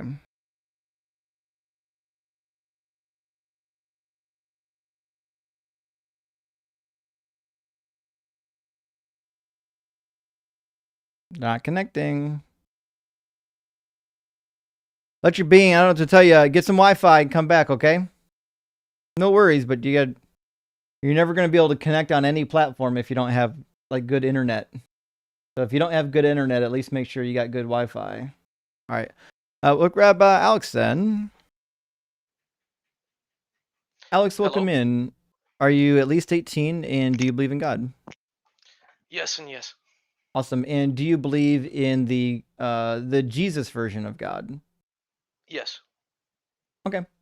And my claim is that Jesus is basically just Santa Claus for adults. Do you agree or disagree? I disagree. Before Sure. we get started, thank you for having me on. This is my first time doing this, so I'm not used to having conversations with a wide audience. I hope you show me some grace. Sure. And your name is Justin, right? Mm-hmm. Okay. All right. Awesome. Yeah, I think the claim that Jesus is Santa Claus for adults is, if this is the right word to use, is reductionistic. You could say that if you want to. You want to hear why my claim is what my claim is? I was going to finish that by saying that, well, Santa Claus is a myth that kids believe as like a way of getting presents. It's just a story to believe. Santa Claus has nothing to do with your salvation, and is not a religion. They're both rewards, though, aren't they? Mm-hmm. One's a reward that's presents. One's a reward that's just eternal life. It's just that Jesus is Santa Claus is a mythical being that adults believe in, and for the reward of eternal life. Yeah. In fact, Santa Claus isn't a lifestyle belief. Oh, it is certainly. I live my lifestyle with the spirit of Christmas every year. So let me give you a couple crossovers to help illustrate where we're coming from. So both Jesus and Santa promise to come back. Although I would say that Santa comes back a lot more often since we're still on waiting for Jesus' second coming. Both of them promise to give you things that you ask for. I think Santa probably has a better track record with that. Also, both of them can fly and defy the laws of physics. Both of them has a kingdom that is completely otherworldly, far away, that nobody can test. Neither can be verified. You just have to believe in both of them on faith. And like Dalton said, both of them promise to reward good behavior. And I would say, consequently, theoretically, reward bad behavior. They both have magical helpers. They both sit on a throne and judge people. They both are used to coerce people into behaving. Santa promises to give you coal if you're bad. Jesus promises to turn you into coal. Both have a strange preference for sacred flat discs that lack yeast. And both of them were originally people of color that were appropriated into white culture and are now predominantly pictured as being white. Okay, so your argument here is because you can find parallels between these extensive narratives, that means that they are equal. They're exactly the same or derivative Oh, of I each didn't other. say that. I didn't say they're identical. Well, I'm just arguing the prompt that you have right over your head on camera that says Jesus is Santa Claus for adults. Yeah, I think my claim is pretty easy to interpret, which is that they're comparable, not that they're identical. No, I could be wrong here. Chat, put a yes in the comments if you understood my prompt. Put a no if you thought I was claiming that Jesus and Santa Claus were identical individuals. But that still doesn't answer my disagreement with your point. Sure, what's your disagreement?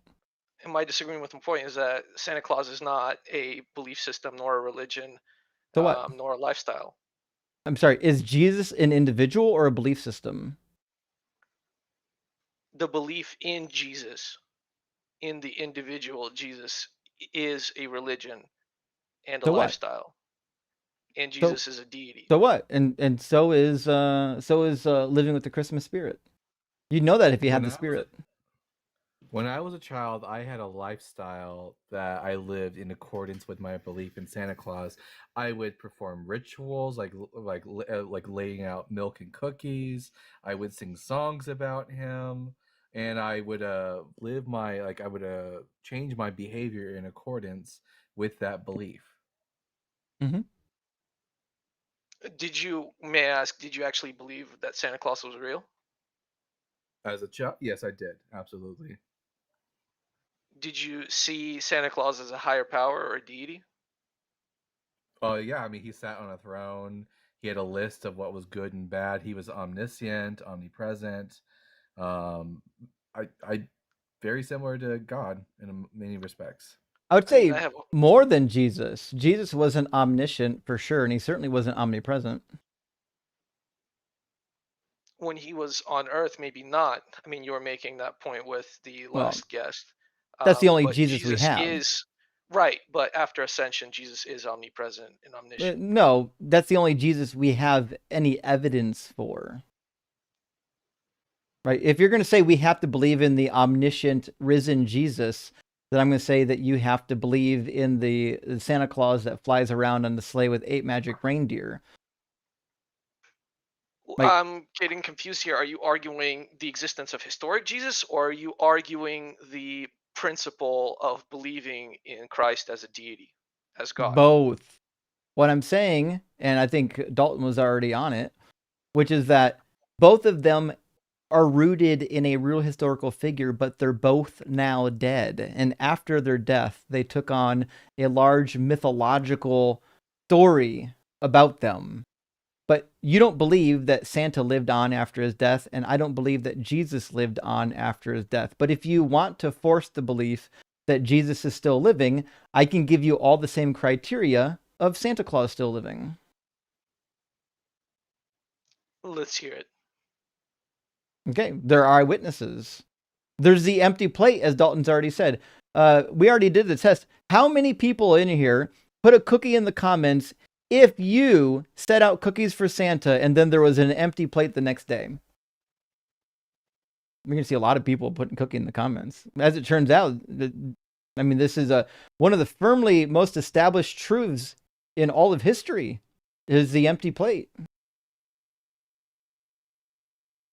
I mean, obviously based on the minimal facts hypothesis. Well, I think you're reducing Christianity to like a strawman argument. Or no, it's a myth. Okay, well, if you want to believe it or not believe it, it is your choice.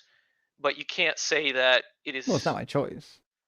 You can't say that believing in Christ is fundamentally the same as believing in Santa Claus, because believing in Christ comes with an afterlife. It's believing. You're believing in a fictitious creator. being that promises you rewards.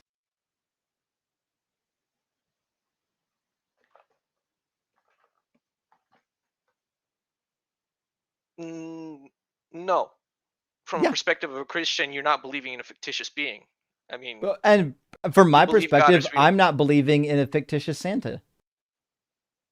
I mean, you can believe in you can believe in Santa, and that's fine.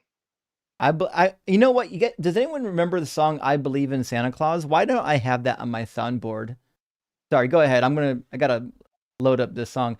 Like what I'm saying is, like anything you can tell me about your supposed resurrected Jesus, I could use the same standard of evidence for Saint Nick still living. That's why they're both mythologies.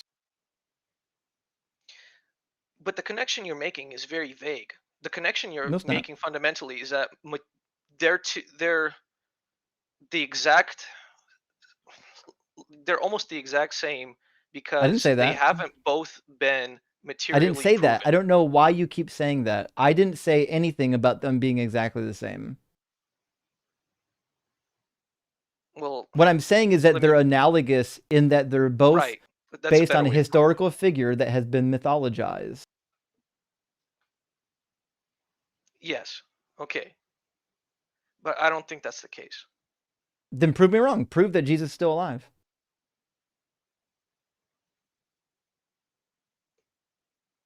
Well, I don't think you're right in the sense that Can you do it? your analogous So you comparison can't is do it. very vague. Just to be That's sure, you can't do it. well, you can't prove that God isn't I've real. yet to see a. I've yet You to can't see. You can't prove this. Santa Claus. You can't isn't prove that real. Santa's not alive. Go ahead, Dalton.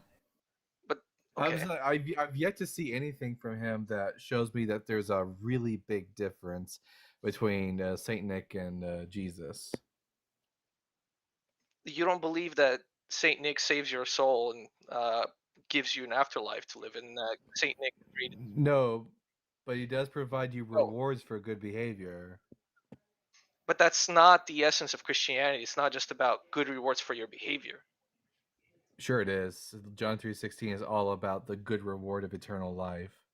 The argument I'm making is that you're choosing a few very vague points of how the narratives are similar, Didn't and then you're making that Jesus say connection. to store up You can do store that up with a lot treasures of in things in life. heaven? Do you think storing up By the treasures in way- heaven is not a reward? By the way, Justin, the YouTube It is a chat reward, is but it's saying that I'm not very solely low. about the reward. Yeah, that is true, Dalton. Your audio is a little bit low today.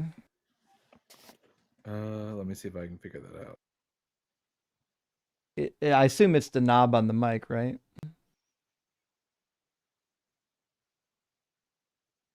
I don't have my mic plugged in at all. Maybe I should just plug it in. One second.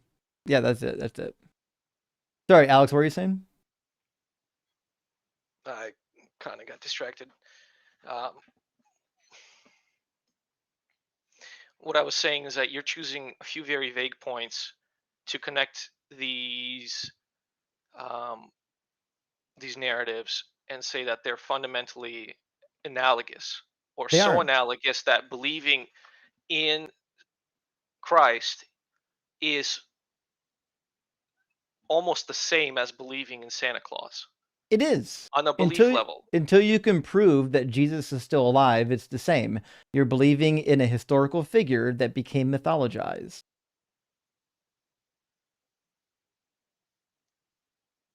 But you can't prove that Jesus doesn't exist. And Or you can't prove that Santa doesn't exist.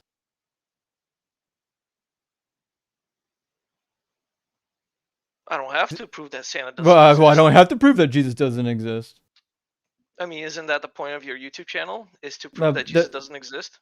Well, I can definitely prove that Christianity is illogical and the Bible is not true. That's easy. But I mean, to we could prove go that there. an individual doesn't exist is a stupid thing, because things that don't exist don't leave evidence, Alex. Which is why you can't disprove the Tooth Fairy, you can't disprove Santa Claus, and I can't disprove Jesus still being alive, because by definition, you can't prove things to not exist. It's like it's a double negative. It's stupid. So the reality is, I have no reason to believe that Jesus resurrected from the dead. The same reason why I don't believe anybody resurrected from the dead. I don't believe any historical resurrections ever happened. Okay, well, that's a different direction that we can take. I'm not trying to prove that Jesus physically exists still, because it's an argument about the existence of a higher realm than the physical realm, an existence of the spiritual realm. Well, prove that there's even a spiritual realm to begin with. If you believe he exists spiritually, first of all, it says that he rose bodily. Paul says that in 1 Corinthians chapter 15, makes a case for Jesus still having a body. But all that being said, you can't even prove that the spirit realm even exists, much less that Jesus is there. Well, can you prove to a blind person that the color red exists? Yeah, you can actually. Go ahead. It's a wavelength of light.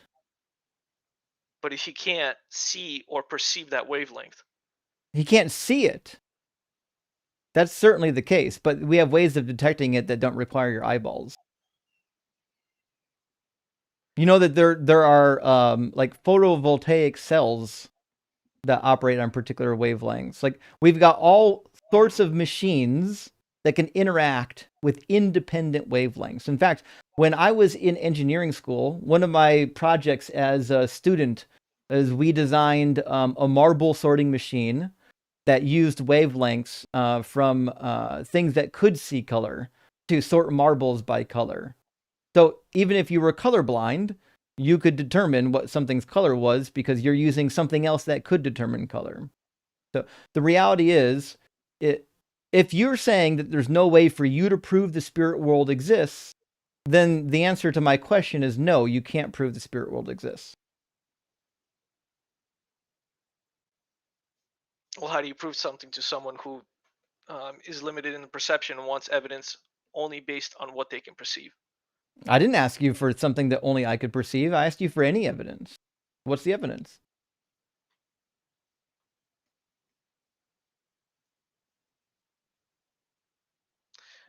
We have accounts and testimonies, historical accounts. From? I mean, well, I came into this conversation impromptu. I don't have the evidence laid out in front of me. Neither am I trained in apologetics. That's fine. You know, we have accounts of other people doing miracles and rising from the dead too, right? You know, we have hundreds of them, of people being healed, healed by the god Asclepius from ancient Rome. We have over 300 known locations of what are called Asclepii. They're places of healing where people went to get healing from the god Asclepius. And we have hundreds of accounts of people being healed by the god Asclepius in the Roman histories. But you don't believe that the god Asclepius is healing people, do you? I've never heard about the god Asclepius. I would have to look into that. Right. So what I'm saying is, I'm treating the mythology of Jesus identical to the mythology of everybody else. I don't believe that Asclepius is healing anybody. I don't believe that Medusa is turning people to stone. I don't believe that Zeus is knocking up human women. And I certainly don't believe that Jesus is some weird illogical demigod that rose from the dead, and somehow God just needed to kill somebody to forgive your sins. Like the whole story is preposterous. Is there a reason why you're using specifically Greek and Roman mythologies for comparison? Yeah, because Jesus is in the Greco-Roman culture. That's the culture surrounding the Bible. I mean, I don't have to. There's lots of ancient accounts of like dying and rising deities. Melkart from Phoenicia was one of them. Baal from Ugarit was another one. Inanna from ancient Mesopotamia is another one of them. There's all kinds of stories of like dying and rising deities. Well, I'm just kind of curious that your focus is purely on Christianity. I'm wondering why that is. Why not other or why not Because you're a just be broadly Christian. religion? Okay. Because you're a Christian. Well, I'm not talking about just me in this conversation. I'm talking about your Well, channel. I'm talking about your religion right now. Okay, but have you Is made this any your first videos? time? Is your first time being here, Alex? Have you never seen my channel? Yes. Well, I've briefly listed through it here and there. So you don't know my channel. Okay. I've got a whole playlist of me cooking Muslims and everybody else. I don't care what religion you are. I don't believe any of them are true. It just happens to be that today we're specifically talking about the Christian religion. Mm-hmm. In your bio, I briefly saw that you say that you were a pastor, an ex-pastor. Mm-hmm. Can you talk about that? Nope. No. Not relevant to the conversation, is it? Okay. I'm sure you can find plenty of information about Justin on the interwebs. There's a lot out there. I've been on the What's your internet last for a name? long time. Certainly not going to tell you that. You're insane if you think I'm giving up my last name on the internet. I already get enough death threats. I'm not asking for more. Well, I'm gonna say that's not my intent. Certainly not your intent, but certainly does happen. You got to be careful on the internet. Okay. All right. Where do you want to go with the conversation? So what I'm trying to figure out is why I would believe that Jesus is anything other than a mythologized individual. I mean, just looking at you, I think you've already made up your mind. Creating a channel that Okay, so you you don't just focus on. have anything? It's okay if you don't. There's nothing wrong with that. Listen, like not every Christian needs to be an apologist, although I think 1 Peter 3:15 would dictate that maybe you should. But like listen, if you don't have a good answer for your faith, that's fine. Just say, "Well, I believe it anyways. I can't prove Yeah. it to you." That's fair. Right? Like not everyone needs to be an apologist. I mean, yeah, if you can do it competently, then do it. But Sure. I don't have the evidence that you're requiring of me right now. Fair enough. That's an honest answer, and that's all we're looking for. Okay. Okay. Anything else? No. All right. Well, thanks for coming up and being nice at least. All right. Well, thank you for having me on. Cheers. Listen, I know people, Dalton, I know they get upset at this comparison with Jesus and Santa Claus, but I have yet to find a reason why it's not a good analogous comparison. Yeah, the only real difference between the two is that children usually grow out of Santa Claus. Adults just don't seem to grow out of Jesus. That's true. That's the only That is difference. true. Certainly is. Certainly is. All right, let me grab a couple of super chats, friends. We'll get our next guest in here. 7073367. Thank you for the super chat. Says, I've always had the feeling that I would easily go to hell for someone else, which felt undermined, which I think you mean, which felt that it undermined the point of the Bible. Did you ever have similar thoughts as a believer? Glad to be rock hard for Doug now. Well, thank you. So this is a good point because like the way the gospel story is laid out is like Jesus did this fundamental thing that like no human being would ever do. Nobody would die for another human being, right? But like the reality is like if God showed up right now and he said, Justin, if you let me scourge you and crucify you and do horrible other things to you, and then in return, I'll forgive all the sins of all the people on the earth, and then you'll fucking get resurrected too. I would do it in a heartbeat. I wouldn't even think about that. It would not take a single second for me to answer the question. The question would be yes. What Jesus did in the gospel is not fundamentally unique or like intrinsically valuable. I think it's the same calculus almost any human being that is decent would have made. So I agree with you wholeheartedly. And David, thank you for the $20 super chat. Says, I literally saw Santa at the mall every year. He's not real. What the actual fuck? Did not see Jesus, by the way. I agree. Dalton, I got pictures with fucking Santa Claus. You know what's crazy? Me too. I've seen him as well. I mean, the proof is right in front of your eyes, guys. I don't know why you are denying Santa Claus. This is blasphemy of the Christmas spirit. Oh, well. By the way, I know that Christmas spirit is real because I even have some of it right here in a can called Jolly Pop. Contains Christmas spirit. I'm not lying to you guys. Christmas spirit is literally inside of me. Virillion says, rock hard for Doug. Water into wine? No. Doug turns coal to diamond. May Doug's perfect refraction encompass us all. Indeed. Indeed. Don't just be rock hard for Doug, be diamond hard for Doug. And Lock Furry, thank you so much for the $99 super chat. Big W, friend. Huge W. Let's get some W for Lock Furry. Says, win topic, I approve. Callers should remember that nowhere in the Bible does it say that Jesus is not a velociraptor. Oh, fuck. That's so true. Nowhere in the Bible does it say that Jesus is not a velociraptor. So by the same argument of silence, we would also say that Jesus is a dinosaur. It just makes perfect sense. And William, good to see you, friend, says, I was trying to do some critical thinking about why Jesus cannot be God, who is all-knowing while human being and not all-knowing. Can you help us former Christians understand why this doesn't work?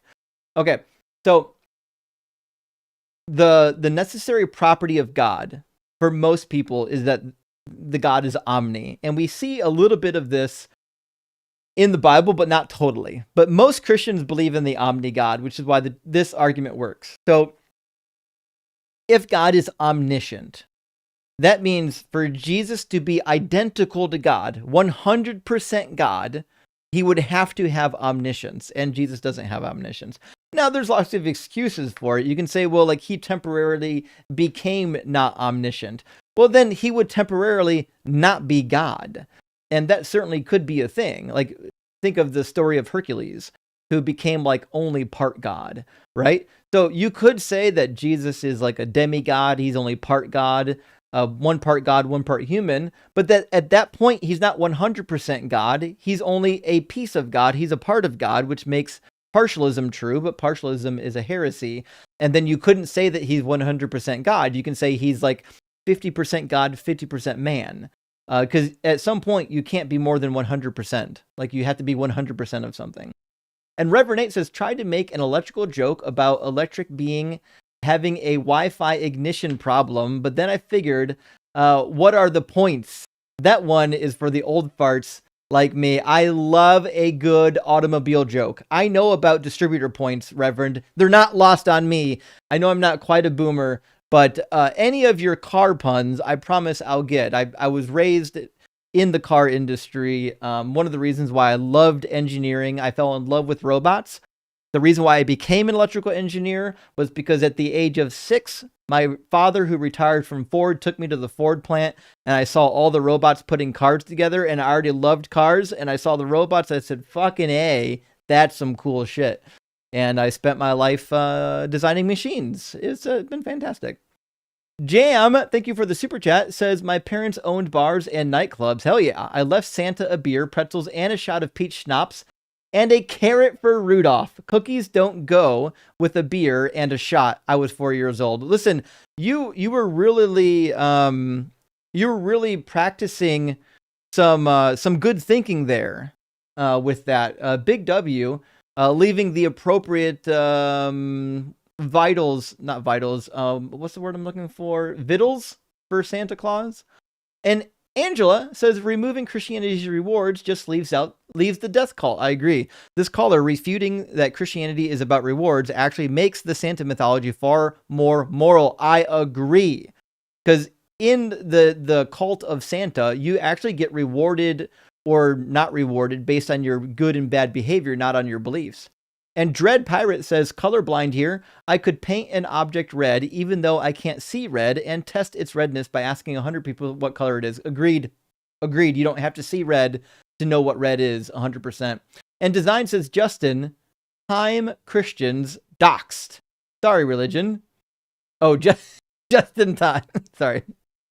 My real name is Just in Time, friends. It is. Stopped at Stupidity, thank you for sending out 5 DZ Debate gifted memberships. I really appreciate that. And Richard Cox, another great name, says the yellow object is a disciple of Doug. I don't know what you mean by the yellow object, but we're all disciples of Doug. You just might not know it yet. And Gretchen, thank you for the $10 super chat. Says close but still need 365 more followers for Evidence First YouTube subs till I can start with my 311 super chats. Don't let me down, whores. I'll even be a total angel to all who subs for one whole day.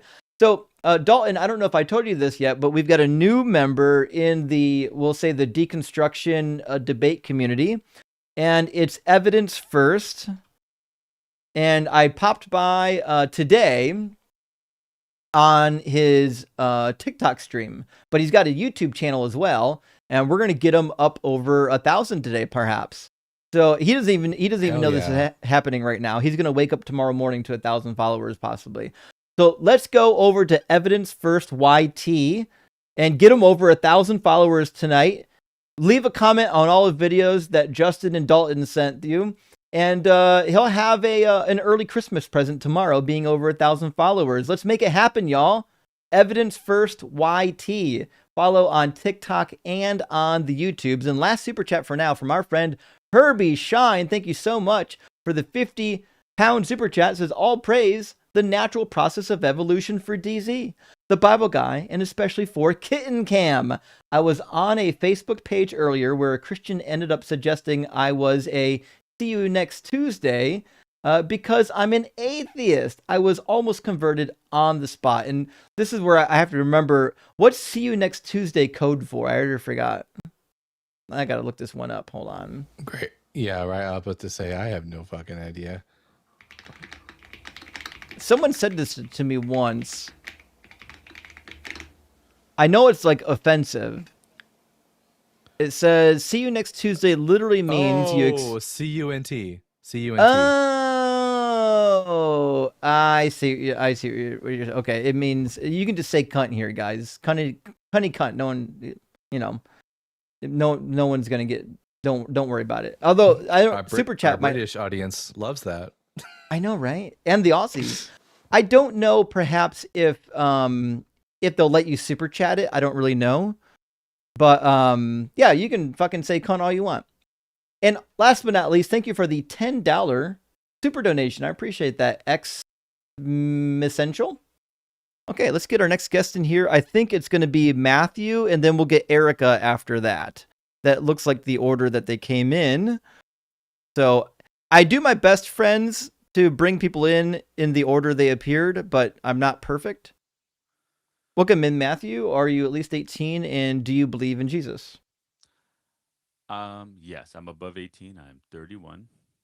Hope you can hear me. Yeah, I can hear you. And do you believe in Santa Claus? Yes, I do believe in Santa Claus. Sure. Do you believe that Santa Claus But brings you presents?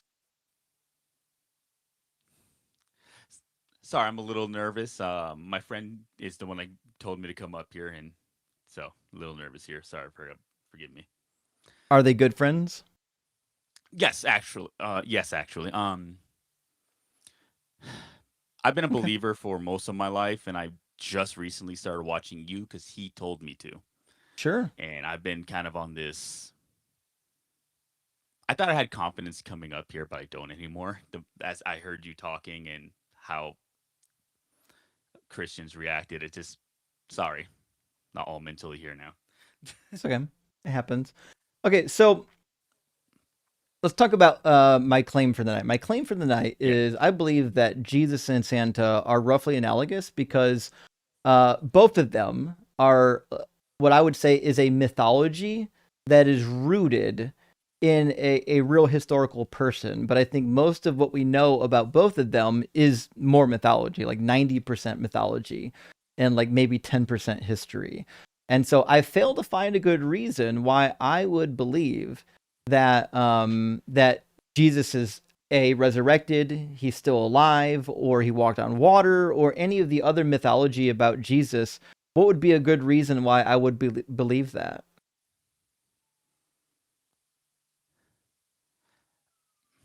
Um, sorry, just I'm still the last person that came up and the one before him.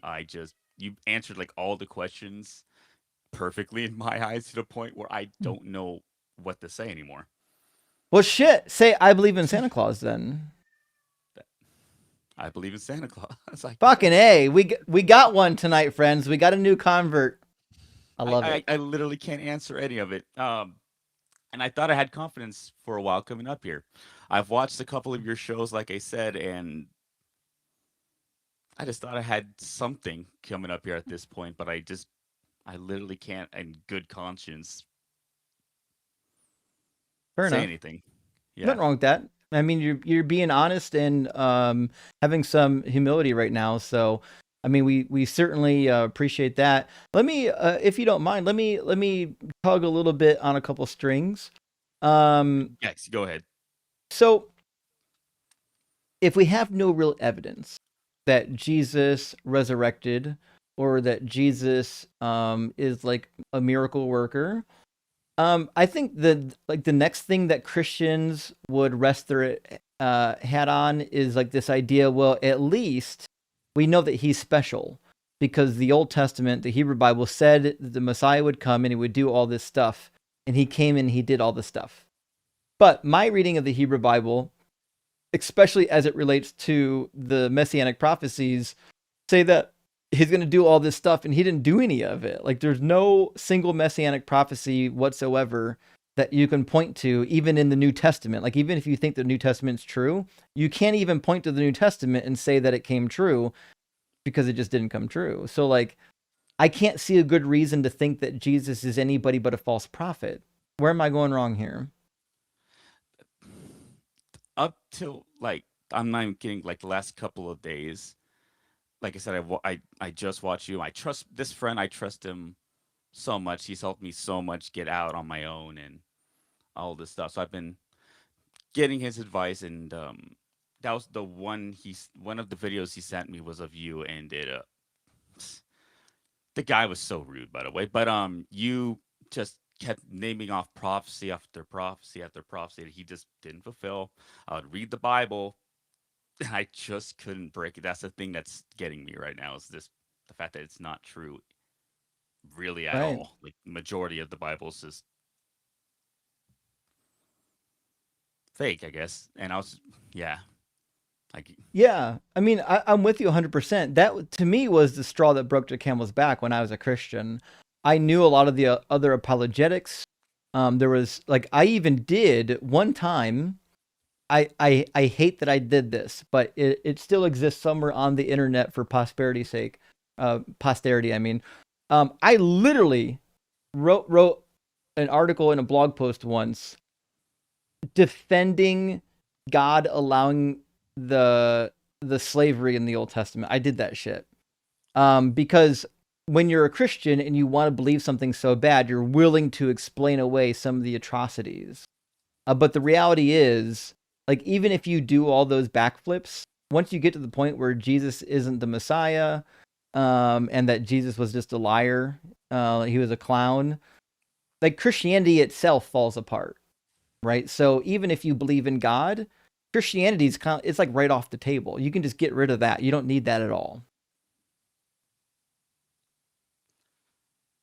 that's actually close to how I'm feeling actually right now. That Yeah. if none of the good things I was always taught, which I'm more thinking about like just all the good that they would only teach you that Christianity is. If any of that's true, what is the point? I guess of continuing on. It's just how I'm at that idea. But Mm.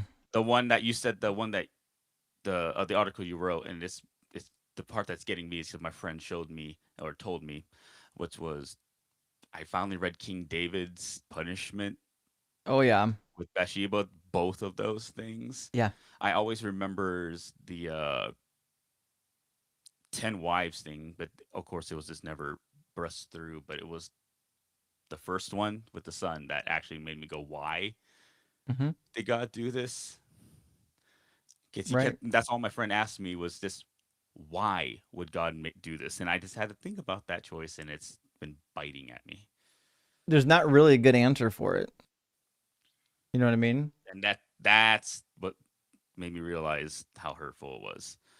Because, like I said, this is after a couple of your videos, and it just kind of. I'm always been open, but I just never heard the other view in good light. So this was new. Sorry, I'm rambling. Forgive You're me. okay. So let's talk about next steps. So you're on the deconstruction journey, and that's fine. A lot of us were there. A lot of us have been on the deconstruction journey. So here's my recommendation. 1, go ahead and read your Old Testament.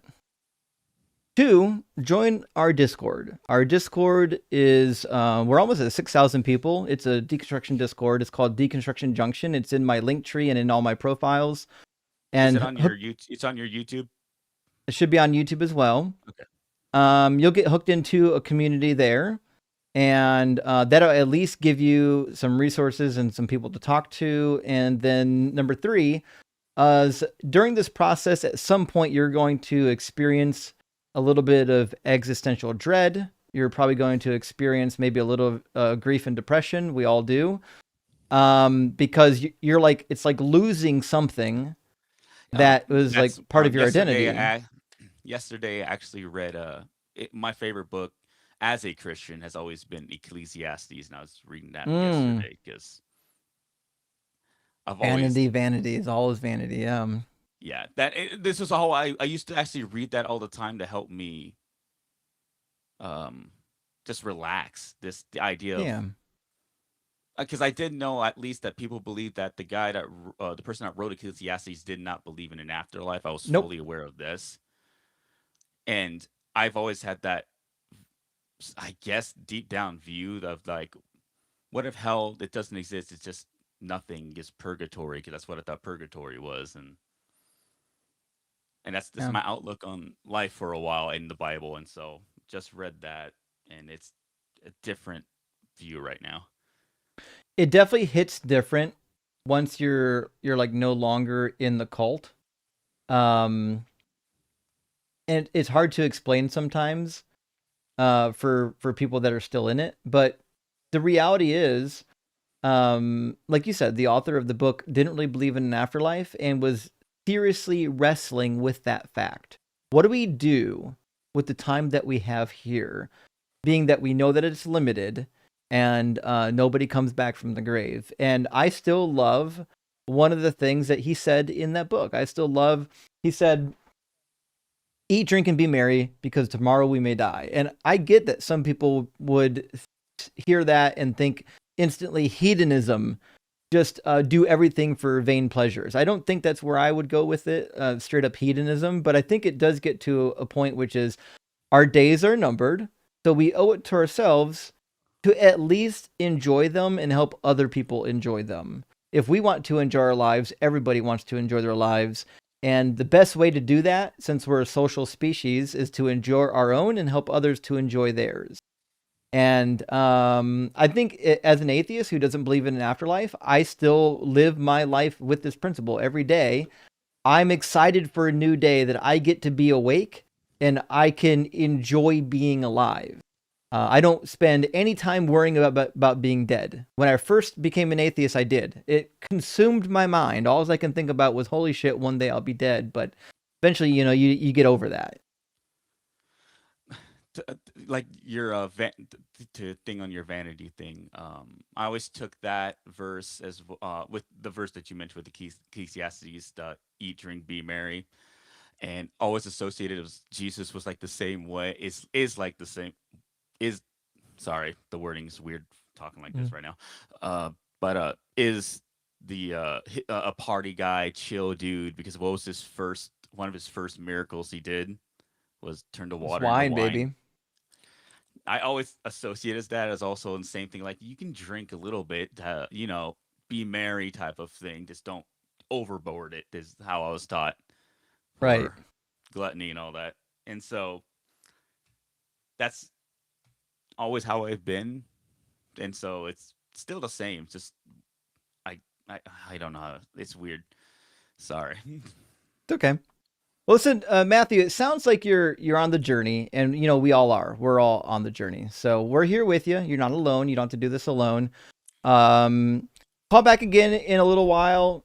Let us know how you're doing. Join the Discord. Let us keep tabs on you. And if you have any questions or you need any resources, let me know. If there's something that I don't know, I can at least get you hooked in with the right person that does know. I do have one last question for you that Sure. I just wanted to ask, and I was one of the first I was going to ask to get the conversation starting and calm down to figure out how to debunk you. I guess that would be or rebunk, whatever. But what is your favorite book in the Bible when you were a Christian? So when I was a Christian, I think my favorite book was maybe, that's a tough one. Either Genesis or Matthew. And the reason why I like Genesis was because I love historical narrative. And that's why I love reading the ancient Near Eastern literature. The reason why I liked Matthew was because I felt like it was the one gospel that included the most stuff. Like, if you could get a good handle on the outline of Matthew and the outline of the events and the teachings and whatnot, then when you go to the other gospels, most of it's in there. But that's just a super pragmatic utilitarian approach to the Gospel of Matthew. Other than that, there's like nothing about the gospel that I thought was particularly important. And it actually now it's my favorite gospel because it contains most of the messianic prophecies, which I think are the most convincing reason why Christianity fails. Oh, well, one last question. What Bible do you recommend? You said to read the Old Hmm. Testament, which I'm going to. Yeah, Um, I would read one of these two. I would read the New Oxford Annotated Bible with the Apocrypha, or the Catholic Study Bible, third edition. Both of them amazing. The New Oxford Annotated has more study notes. These have really good it's study okay if you notes. hold that up real quick just so I can see it again. I'm sorry. Mhm. Okay, perfect. All right. I wrote them down real quick. Um, so both of them are really well accepted within the field of biblical studies.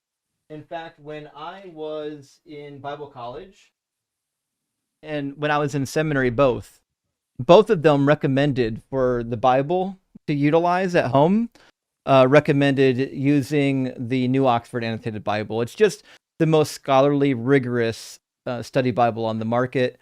And most of what you'll find in there, while it might disagree with what your pastor told you, you'll find that it's widely accepted within the body of scholarly literature. You won't find much in the New Oxford Annotated Bible that isn't the consensus view among biblical scholars. Yeah, I had the NRSV updated Mm-hmm. edition, is what It's a I good always one. read. Yeah, yeah. So, yeah. But And I in will get the fact, other one because I want to study and actually so read it all the way through. if you have the Catholic Study Bible, there's one edition of it that you might be interested in. It's called the Catholic Note Taking Bible. It's a little bit cheaper. It doesn't come in hardback, but the pages are thicker. So when you write on it, it doesn't write through the pages, and there's a margin for writing notes on the side. So that's my favorite Bible overall because I write like crazy in my Bibles. So that's certainly something you might want to look into if you're a Bible writer. Yeah, that I'll get that one actually because I always my Bible is I can barely open it. I've read it all the time. There's notes everywhere on it, so I've always been that way. So yeah, I'm gonna need that one. But it's Definitely. forgive me for rambling, but yes, I'll join the Discord, get those books, and I I don't know what to say. Being honest with you. Well, hey, thanks for coming up and being honest, and best luck to you. We're here for you. Thank you. Cheers, bud. Good luck. W Deconstruction. Yeah, huge W to that guy. I mean, the what it takes to be so Chutzpah? vulnerable and so truthful. Yeah, I was going to say chutzpah, but that's not the appropriate term here. No. It's not audacity. It's like the courage it takes to do such a thing. Fantastic. Yeah, the Weibos. Yeah, it took some Weibos. Yeah.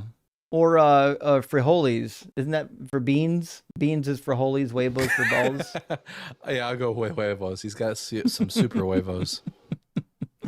All right, friends, let me grab a couple of super chats. We'll get our next guest in here. We've got a special treat waiting in the queue. Mac, thank you for the super chat, says Jesus wants to come into your heart, whether you want it or not. Santa lets you approach his lap of your choice. Santa understands consent. Yes, that is the case. Yeah. Santa understands consent and also boundaries, I would imagine. Boundaries. Good question. Thank you for the super chat. It says the Transfiguration is the pilot episode for Armageddon, the second coming, where the hero promises, I'll be back, and the movie is canceled for lack of funds. Actually, that might work out. I wonder, what we need a second coming of? We need a follow-up of the life of Brian. That's what I want. Melanitis says just started. Man. Wouldn't that be That great? would be so good. It'd be the life of Brian Disciples edition, and then we can see like the post-death disciple nonsense. Melanitis says just started reading 2nd Isaiah before Christmas, and I stumbled on chapter 43, verse 10. Isn't God implying that he didn't exist at some point in time? I don't believe that to be the case in 43. I guess I'd be curious to know what version you're reading it in that would word it that particular way. But let me pull it up and then see if I can find one of the versions that would make it sound like that. This would be a new one for me. I've never heard this claim. So right now I've got the NRSV UE open, and it says, "You are my witnesses, says the Lord, and my servant whom I've chosen, so that you may know and believe in me and understand that I am he. Before me no God was formed, nor shall there be any after me." So this is kind of the word I'm looking for. Isaiah employs a handful of merisms within Second Isaiah, like, we think of like light and dark, peace and evil, beginning and end. So it says in Second Isaiah as well, "I declare the end from the very beginning." I'm looking at this as being another merism. I don't think he's literally saying that there was a before, like there was a before me. And also, the other problem here, I bet if we go to this, what we're going to find is the word lifnei, and then after me is probably achari, which would sometimes be referred to not necessarily temporal notions, but I would say more or less physical notions. And I mean, I'm reading this, and he's just saying, "Listen, I'm the only fucking one. It's me.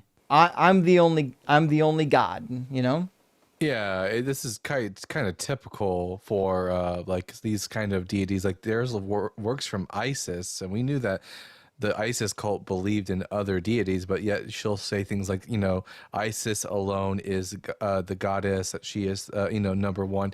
Basically, it's like saying that your sports team is the only sports team, and there are no other sports teams. Exactly. Yeah, that's exactly how I'm reading it. And also, it does read what I said. Before me, lifnei, typically means like in my presence or in front of my face, more characteristically of a wooden translation. And so I'm not reading this as a temporal clause, although I'm sure you could make a case for it. And then after me is va'achari, which is and after me. Achari would be after with the first person pronoun. So the thing of it is, I personally am reading this as not a temporal clause, but I can see why you would if you're reading this in English.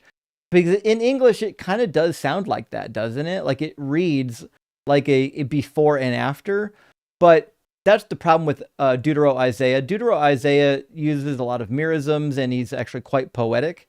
And so I try not to read too terribly much into Deutero-Isaiah because he uses a lot of like idiomatic phrases, if that makes sense. But I mean, it's really good that you noticed that when you were reading it, because that's the type of like precise reading that we want from our followers. We want our followers to read and find things that stand out, that make you question, hey, what the fuck is actually being said here? How could there be something before a God if God has always existed?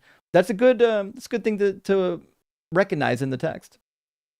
Dale, thank you for the $10 super chat. Says, "Can you put in the cheat sheet when they say, well, that's the Old Testament, it's not the same? I mostly say God said he never changes." I'm not sure where to put that in the cheat sheet, but I do have a list of verses I need to add there still yet that I've done on a Google Doc for how the Old Testament repeatedly states that the law is forever and eternal. I've got like 40 or 50 different references that point you in that direction, so that when people give the nonsense, like the law was just the Old Testament, we don't have to worry about that anymore. This would be a new tab that would basically combat that silly notion. So we're going to get there. Lance, thank you for the super chat. It says, "Santa isn't the son of a genocidal rapey." See you next Tuesday. You can say cunt here. It's okay. How did the Red Baron come to like Snoopy if not for the power of Christmas spirit? Exactly. Think of all the stuff Christmas spirit has given you. Even maybe fictitious, but not fictitious stories about wars being possibly paused. The pause of, was it in World War II? There was a Christmas holiday at some point that was either real or legendary. Former Adventist here says, "Been watching your back catalog. Heard you say you have SDA family." I do. One brother. I'm sorry, it's hard to get out. I would goggle the plagiarism issue with EGW. Merry Christmas. I will actually. Let me put a note on here Yeah.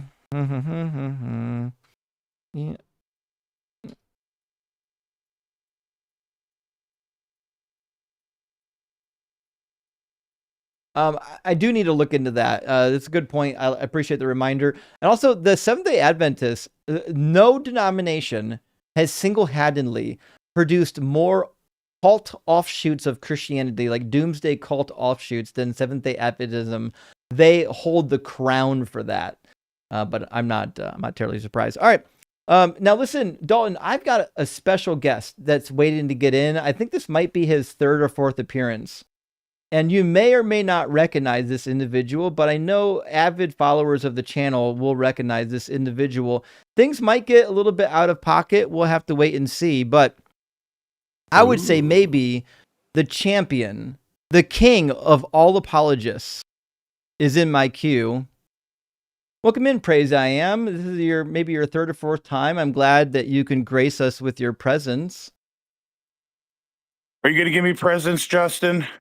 I might. What kind of presents do you want? Give me some eggnog. I'm sure. What kind do you want? Do you want fresh eggnog, Jack Daniels, no Jack Daniels? I'll take Jack Daniels with it a little bit. Yeah, I bet you would. So, my claim here tonight is pretty easy, which is that I think Jesus and Santa Claus are roughly analogous. Would you like to hear my 13 reasons why that's true? Sure, then I'll give my refutations of why. Go ahead. Can't wait. Number one, both promise to come back. Santa, obviously, every year. Number two, both promise to give you things that you ask for, although I think Santa has a better track record. Number three, both can fly and defy the laws of physics. Number four, both have a kingdom far away that's completely invisible and untestable. Neither can be verified through empirical means. You just have to believe it on faith. Number six, both promise to reward people for their good behavior. Number seven, both have magical helpers. Number eight, both sit on a throne and take petitions and judge people. Number nine, both are used to coerce populations of people into obedience. Number 10, Santa promises to turn you into coal, but Santa promises to give you coal. Jesus will turn you into coal. Number 11, both have a strange preference for sacred flat discs lacking yeast. And number 12, both were originally people of color that were appropriated into white culture and now are predominantly pictured as being white. And both, number 13, both of their movements are proven, but only spiritually. Okay, yeah, I can respond to this. Give me a little bit of time here, just a couple seconds. So, firstly, Santa does not have the criterion of authenticity, and I'm sure you should know those, unless you're not a New Testament scholar. You're not a New Testament scholar, are you, Justin? No, are you? No. So I'm cool. quoting New Testament scholarship. So yeah, which one? Which New Testament Gary scholar? Habermas. We can go. Oh, he's a real scholar. I mean, he's a joke, but he's at least a real scholar. Yeah. Well, yeah. He also came in my show and he said he did a survey or a poll on the historical attest or the historical reliability. Yeah, I watched of it, by the way. resurrection. I watched your you watched interview. Yeah. Yeah. Cool. So I would say that the three criterions demonstrate that Santa Claus does not Well, you didn't list them yet. have those. Okay, so the criterion on dissimilarity, criterion of embarrassment, and multiple attestation. Santa Claus does not have those. The criterion of embarrassment. Have you not seen any of the Santa Claus movies? I've seen them all. I've seen, yeah, there's no embarrassment there for Have Santa you at not all. seen the Tim Allen one? He fell off a roof and he died. That's pretty embarrassing. Bro can't even, he lives in the North Pole, can't even find boots to keep him on a roof. Nah, that's It's a a criterion of parody of embarrassment. Santa Claus. It's not a parody. None of the other elves seem to really care that he died either. How embarrassing. Yeah, they didn't even like him. Mm-hmm. Well, it depends what Santa Claus you're going from. You're going from folklore, or you're going from modern time Santa Claus that Hollywood makes up. I would say that I'm going with folklore, and I think Yeah, you go with the Jesus folklore, and I go with the Santa Claus folklore. well, Well, demonstrate that Santa Claus has those criterions, and then we can compare. Demonstrate that Jesus has any criteria, and all you have are secondhand, at best, witnesses to events that don't even agree as to what happened. And we have just that for all kinds of other historical stuff. We have just that much for any of the miracles performed by the miracle workers in the Jewish faith. Same thing, the Asclepii, they did hundreds of miracles. We've got miracle accounts recorded by the Jews in their Talmud. So, like, listen, I understand that ancient people believed in miracles and resurrections and all kinds of shit. What I fail to understand is why would I treat Jesus's miracles and resurrections as different than anybody else? Well, I would say that I'm going to give one example that will blow this open. So Jesus had someone that was adversarial to him that opposed him in his own group, Who's a guy that? named James. So James His confirms brother? the resurrection, and we Or even the have son of James' Zebedee? tomb. It's his brother. So it's his brother. Okay. Don't tell the Catholics. Well, I mean, so let's just even grant the Catholics. How would that change what I'm saying? Uh-huh. Well, how would that change? Like, what would You didn't say anything yet. What that? You just That said that James opposed Jesus. Right? Yeah, he was adversarial to Jesus. According to who? According to Scripture and I'm saying, scholarship. did James write you that? It's in Scripture. Well, I don't believe Scripture is true. It's mythology, just like the other mythologies. Well, there's an issue because they've confirmed James actually existed in his tomb. So he's a real historical character. Listen, I believe James is a real historical character. James didn't leave us anything. Also, the ossuary of James, we have no idea who it belongs to.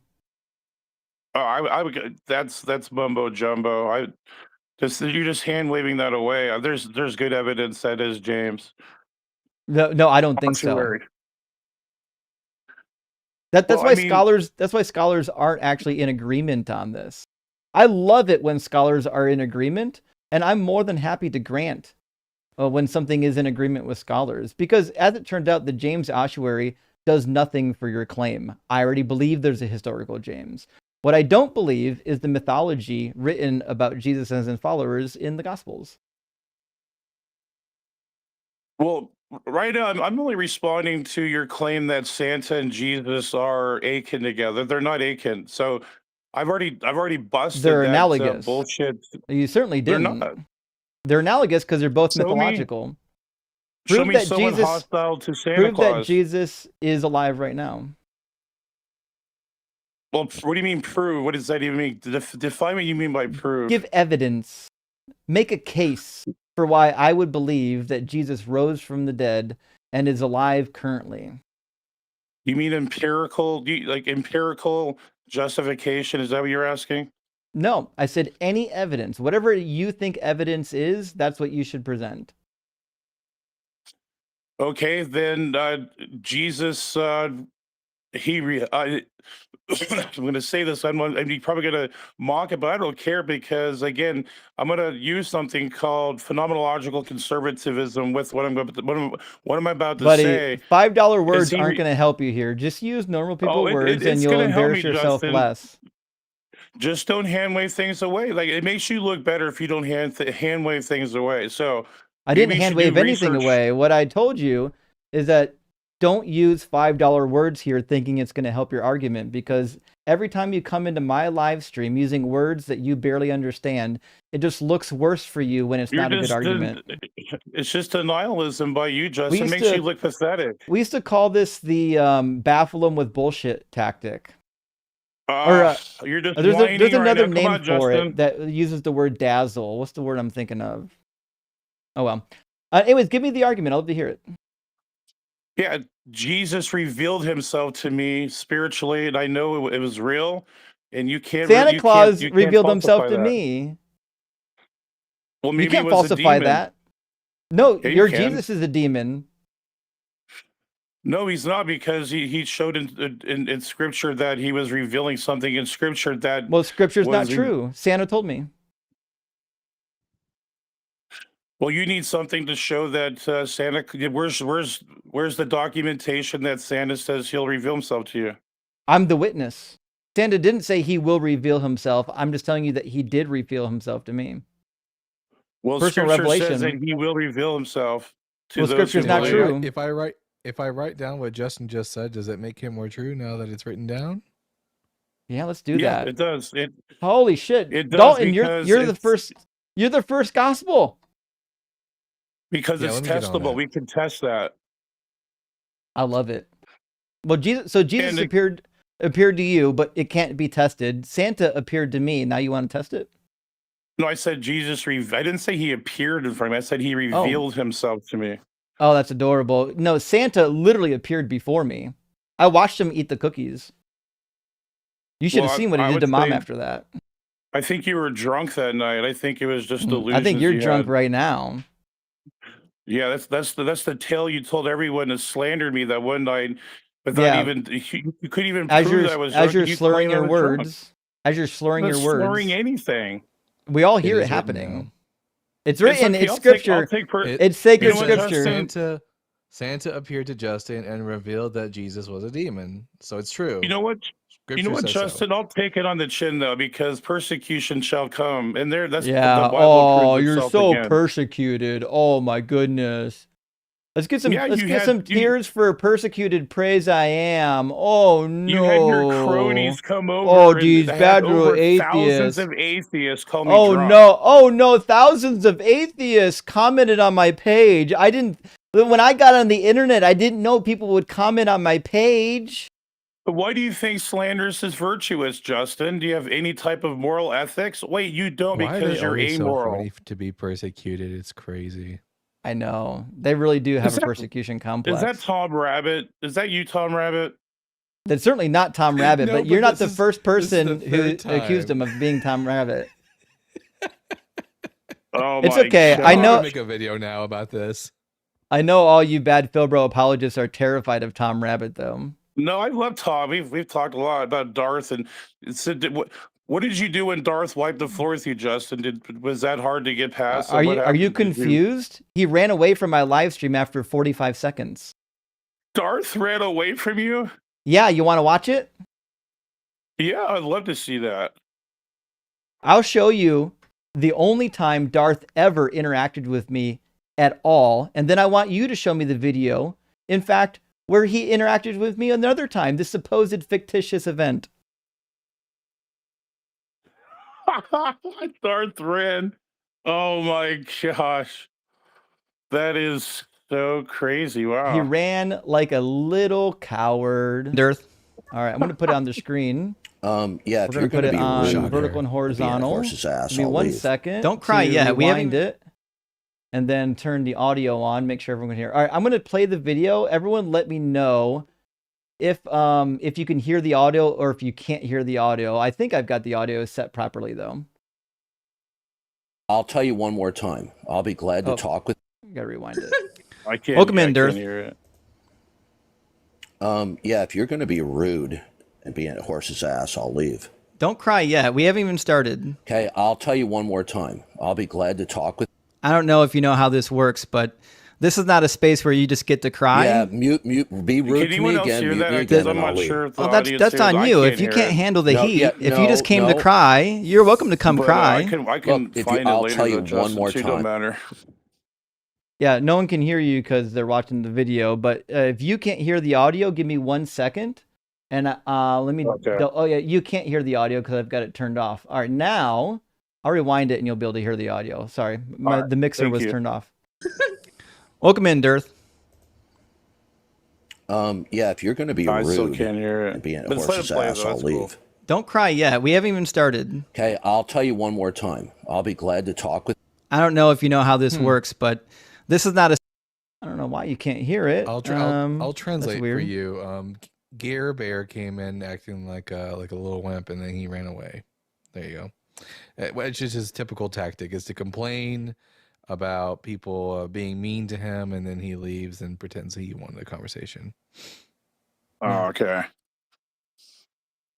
So that's the only time I've ever interacted with Darth Dawkins. It lasted less than a minute. Where's the video where he cooked me? I'd love to watch it.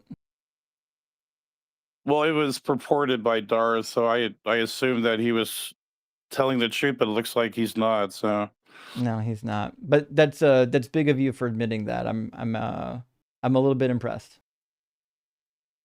well, I'm going to say Merry Christmas to you, Justin. You know, I think the Santa Claus thing's foolish. I think if you just come at a normal angle, not trying to add all this other bullshit. Yeah, no one cares. Okay. Well, he really cooked me that time, friends. But at least he wasn't belligerent this time. Usually he's belligerent when he comes in here. That was Well, Major Weak Sauce. I didn't learn anything from that conversation. I know, right? I think he was a little bit tired. It's 8:30 actually. It's early for him. Oh well. He'll come back, don't worry.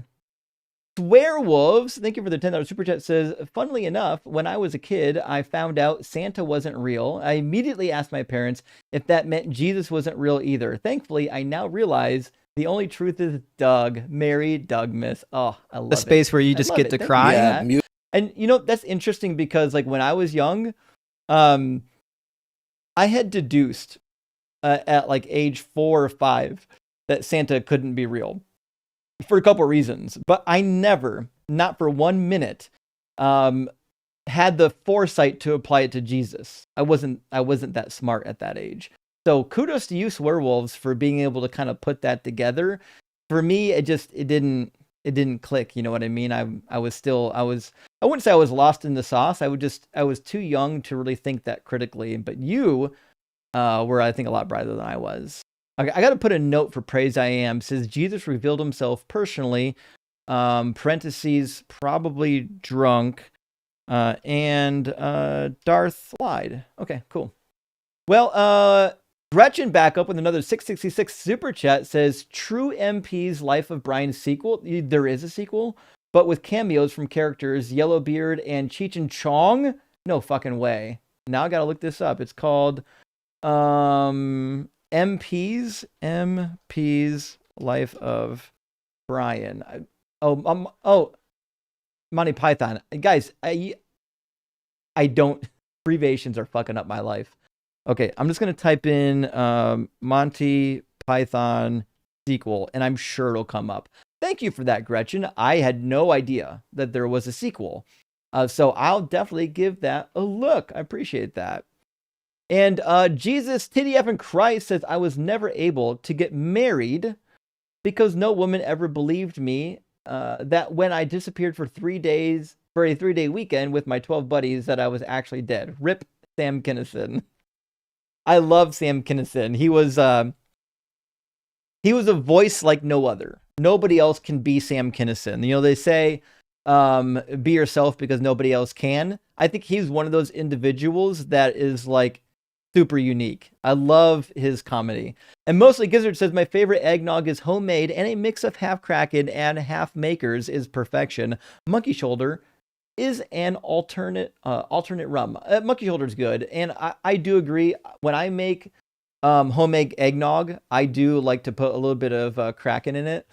I learned to make eggnog at a young age only because one of my family members who went to school to be a chef showed me how to do it. And I liked it so much better than the off-the-shelf eggnog that I was like, holy shit, I got to make this myself for basically ever. It's so much better. It's like when the first time you have fresh basil and you're like, oh, what the fuck was this powdery stuff in the shaking can? They're not even related. They're whole different levels of quality. That's what I felt about homemade eggnog. Homemade eggnog was that much better than the store-bought shit.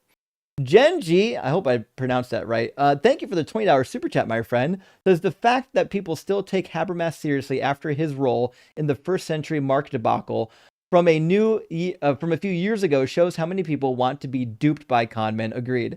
And I love, few things make me more happy than watching someone like Paulogia just roast Gary Habermas, this supposed scholar of scholars. Nobody knows more about the resurrection than Jesus, other than Jesus, than Gary Habermas had said. And then he's just getting roasted by people who don't even have a PhD. It's embarrassing because Gary Habermas is not a critical thinker. He's not intelligent. He just happened to have the wherewithal to make it through his PhD. Not everybody with a PhD is smart, friends. Design, thank you for the super chat, says lying for religion. I think these callers might be more afraid of Santa than Jesus. I wouldn't blame them. I would not blame them. And Thomas says, I have seen way more Santas than Jesus is. Show me on the doll where Jesus revealed himself to you. I don't think those two sayings usually go together, but I agree. I've seen Santa with my own 2 eyes. And last super chat for now from Coffee Town Atheist. Thank you for the $20 super chat. Says praise sounds mostly sober this time. I think more sober than last time. I'm certainly not. Well, I don't blame you. You shouldn't be. If you're watching this live stream, do some imbibing, friend. Love my margaritas on the rocks. Rock hard for Justin and Dalton. Appreciate you both. Keep the barbecue hot. Well, thank you, Coffee Town. I really appreciate that. And we're going to get our next guest in here. It looks like Electric Being came back. So we'll get Electric Being, and then we're going to switch to the TikTok queue and get random inquiries. I believe they were in here first. So maybe, hopefully, fingers crossed, Electric Being can have a better connection. Hi. Or not. Can you hear me this time? It can, but it's got a crazy bad echo. Let's see if it gets fixed. 1, 2, 3 testing. Change your mic. Should I change my mic source? It says. Yeah, I sent you a request to change your mic. Okay, let me see now. All right, let's see if this is better. Testing. Nope. 1, 2, 3. Something's wrong with your phone, buddy. I don't know what to tell you. Damn it. I've talked to you like 5 or 10 times. I've been in your live, but just give me one more try and then just kick me out. Let me Just try. log in on TikTok, man. Okay, just making sure that it doesn't really work. Is it Well- echoing or buffering? It's echoing. I can hear me talking back to me. Okay, let's talk and then just continue to the next guest if it doesn't work. Yeah. Also, your connection's really bad. You've got red bars. That's part of the problem. The service is low, but the Wi-Fi is good. That's why I'm like, what? So I gotta cut you out so I can talk. My software is showing that your connection to the internet is bad. So even though you're on Wi-Fi right now, it might just be your home internet. Your home internet might be shitty. So my software is testing your connection from point to point. So if our connection from my point to your point isn't good, it's going to tell me no matter what's happening with your phone, whether you're on Wi-Fi or not. So, all right, let's get. Oh, he's back on TikTok. Let's see if he's got enough connection to connect this time. We know he's got a slow connection, but it looks like he's connected this time. Welcome back, Electric. I think it's good, isn't it? Yeah. Okay, finally. You persevered. So, Electric, are you at least 18 and do you believe in Jesus? Yeah, I'm 21 and I was raised Orthodox Christian, basically. Awesome. And do you believe that Jesus is a mythological figure or a real figure? Kind of both. He was a real figure and he was like a concept of like human development, human conscious evolution. So he was like a principle as well as a actual being. Oh, we agree then. We agree? Yeah, so my claim is that Jesus and Santa Claus are roughly analogous because both of them are real historical figures that became mythologized after their death, and what we know about both of them is mostly mythology. Well, I disagree totally. Okay. And All right, so I where do like we Christmas disagree? because I see you have I see you have the Christmas decorations, so to some extent you actually celebrate Christmas, do you? Oh, every year. Why wouldn't I? It's fun. Yeah, just not that kind of Christmas with Yeah, Christmas is a secular holiday now. Yeah. Like I've got Santa back here, not Jesus. Yep. So I think that's like Satan worship, to be honest, like celebrating Christmas, the Christmas tree. honestly. Why should I believe that Satan exists? So, no, I'm not saying that Satan exists. I'm saying that Santa is a representation of Satan. And Oh, there's is a that lot of so? matching. Did Santa murder Mhm. anybody? No, if you just let me make a quick point. So Santa Wait, I thought this rearranged guy was makes Satan. Orthodox. Satan is 5 words. Santa is also 5 words. Santa Claus is 5 wearing the letters. red, just like the devil, and Satan is always red. You know Wait, that wait. Santa means holy, right? That's literally what it means. It means saint. I'm not saying what it means. I'm saying rearranged what it actually means when you rearrange it. Well, I do have a question because first of all, I like what you're doing here. I love a good crossover. But where can I find Satan being associated with red? Oh, the burning hell, and everything about it, the fiery pit, everything That's is like orange. the color red. Orange. Oh, if you type Like- in devil in Google, it's always the red devil, so it's kind of a devil So? worship / Satan. Well, that's a mythologized Satan. Mm-hmm. So Saint Nick actually is used the name of devil and the Lucifer. So when you say Saint Nick, actually refers to the devil. No, that's not another true. point. Nick is short for Nicholas, which is the name of a saint in If you the look it up on Orthodox the and Catholic dictionary, Church. it actually is used for the devil. It's Just not. look it up. Mm-hmm. Second It's thing not. is we offer food and drinks to Santa, just like we offer food and drink to Satan as a worship, as a Wait, ritual. who's offering food and drinks to Satan? What is happening? Where are you getting this from? That's just like the crossovers between the two persons. But It's not from the true. big fat book of shit I made up about Satan. That's the listen. Like, gods have been served sacrifices and stuff, food and drinks. Same thing for Santa. well, fuck yeah, I love it. Isn't that what Orthodox do to Jesus? They offer him the bread and wine of the Eucharist. I'm not sure about that. I have to look it I up. thought, are you not Orthodox actually? You said you were Orthodox at the beginning of this. I said raised Orthodox, yeah. Oh, you just don't remember any of it. All right. Okay, so why would So- I believe that Jesus is not a mythology? Because it seems like that's your position, is that Jesus is not mythology; he's real. I said both, that he was actually a real figure and also a representation of the perfect principle that we should follow. Well, it essentially. sounds like we agree then. Yeah, but I wanted to finish about the Santa because I see you how all the decorations you support Christmas. You don't know the actual origins. Jack Black made a movie, Santa Claus, and it actually there's a bunch of Satan stuff. They even rearrange the letters. They make jokes. I'm They sorry, have the does evil Jack horns. Black have some kind of like divine knowledge? Did Satan didn't make reveal the this to movie. him? It's the directors and producers. It's not him. Okay, so do the directors of these movies have divine sacred knowledge? Yes, to that. Oh, where'd they get it from?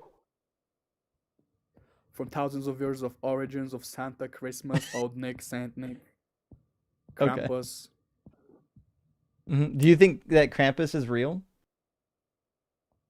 Yeah, it was used to scare little children, just to indoctrinate them basically, and that's what Satan does as well.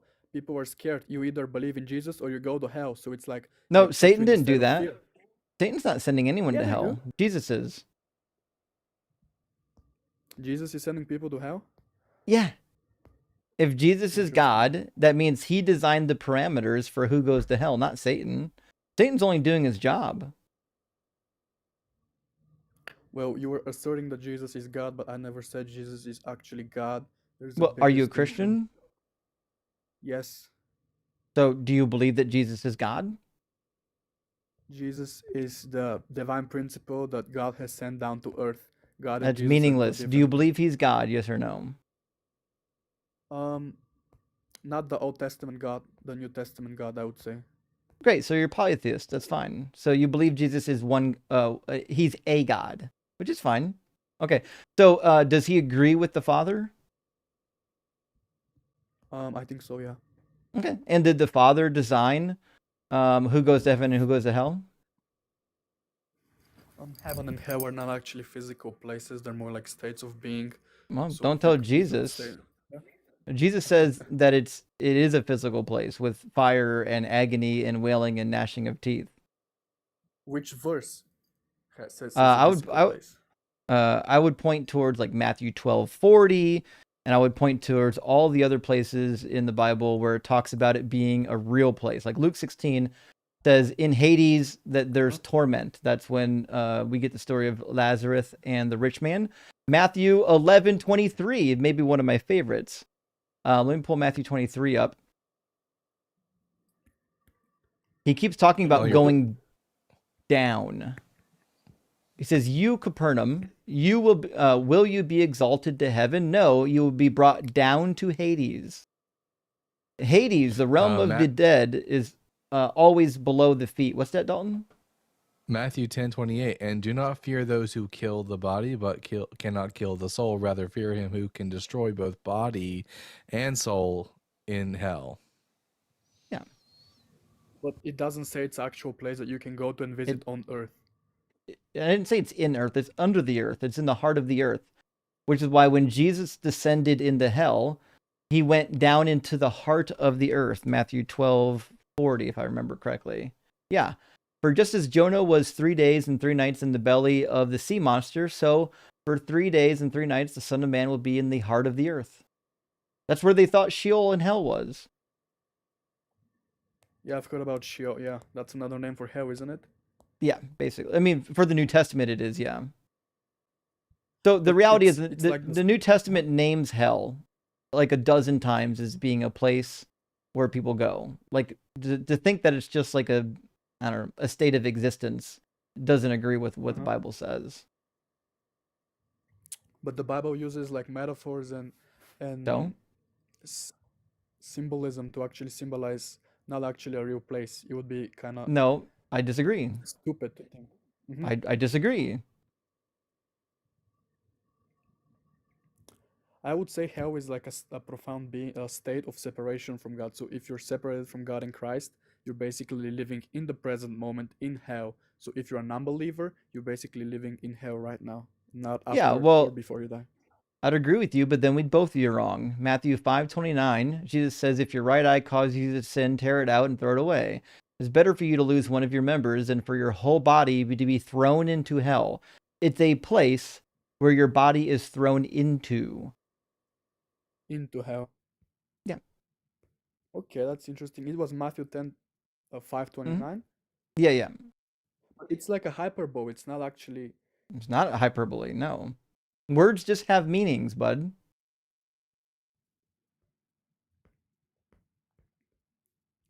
In fact, Mark 9, I think, gives us an even clearer picture that it's a place. And I would say Matthew 25 too. If you go to Mark 9, Jesus says, if this is the parallel to what Jesus said in Matthew, it says, "If your hand causes you to sin, cut it off. It is better for you to enter life maimed than to have 2 hands and go to hell." Go to hell. To the unquenchable fire. If your foot causes you to sin, cut it off. It's better for you to enter life lame than to have 2 feet and to be thrown into hell. If your eye causes you to sin, tear it out. It is better for you to enter the kingdom of God with 1 eye than to have 2 eyes and to be thrown into hell. It's clearly a place where you get cast into. Do you know what it means, 1 eye rather than 2 eyes? Do you know why they say that? Yeah, it means you have 1 eye. Yeah, the number 1 means 1, and the number 2 means 2, and the word eye refers to the things inside your on the front of your face. Not that difficult. No, the eye is a metaphor for the perception of a human being.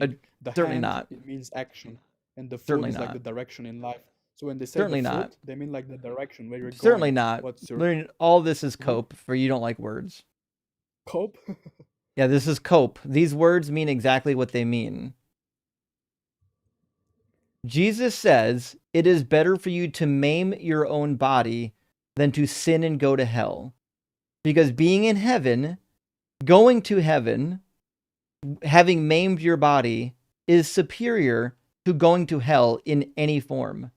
The meaning of this passage is not difficult. You don't have to make this a metaphor. But if you make it like it's so real, it doesn't make sense. It's like a child's story. It does make sense. It's just ridiculous. I know it's ridiculous. That's the problem, Electric. Biblical cosmology is foolish. It says that the earth is a flat disk with a dome over top of it, and that Sheol is under the earth or in the belly of the flat earth.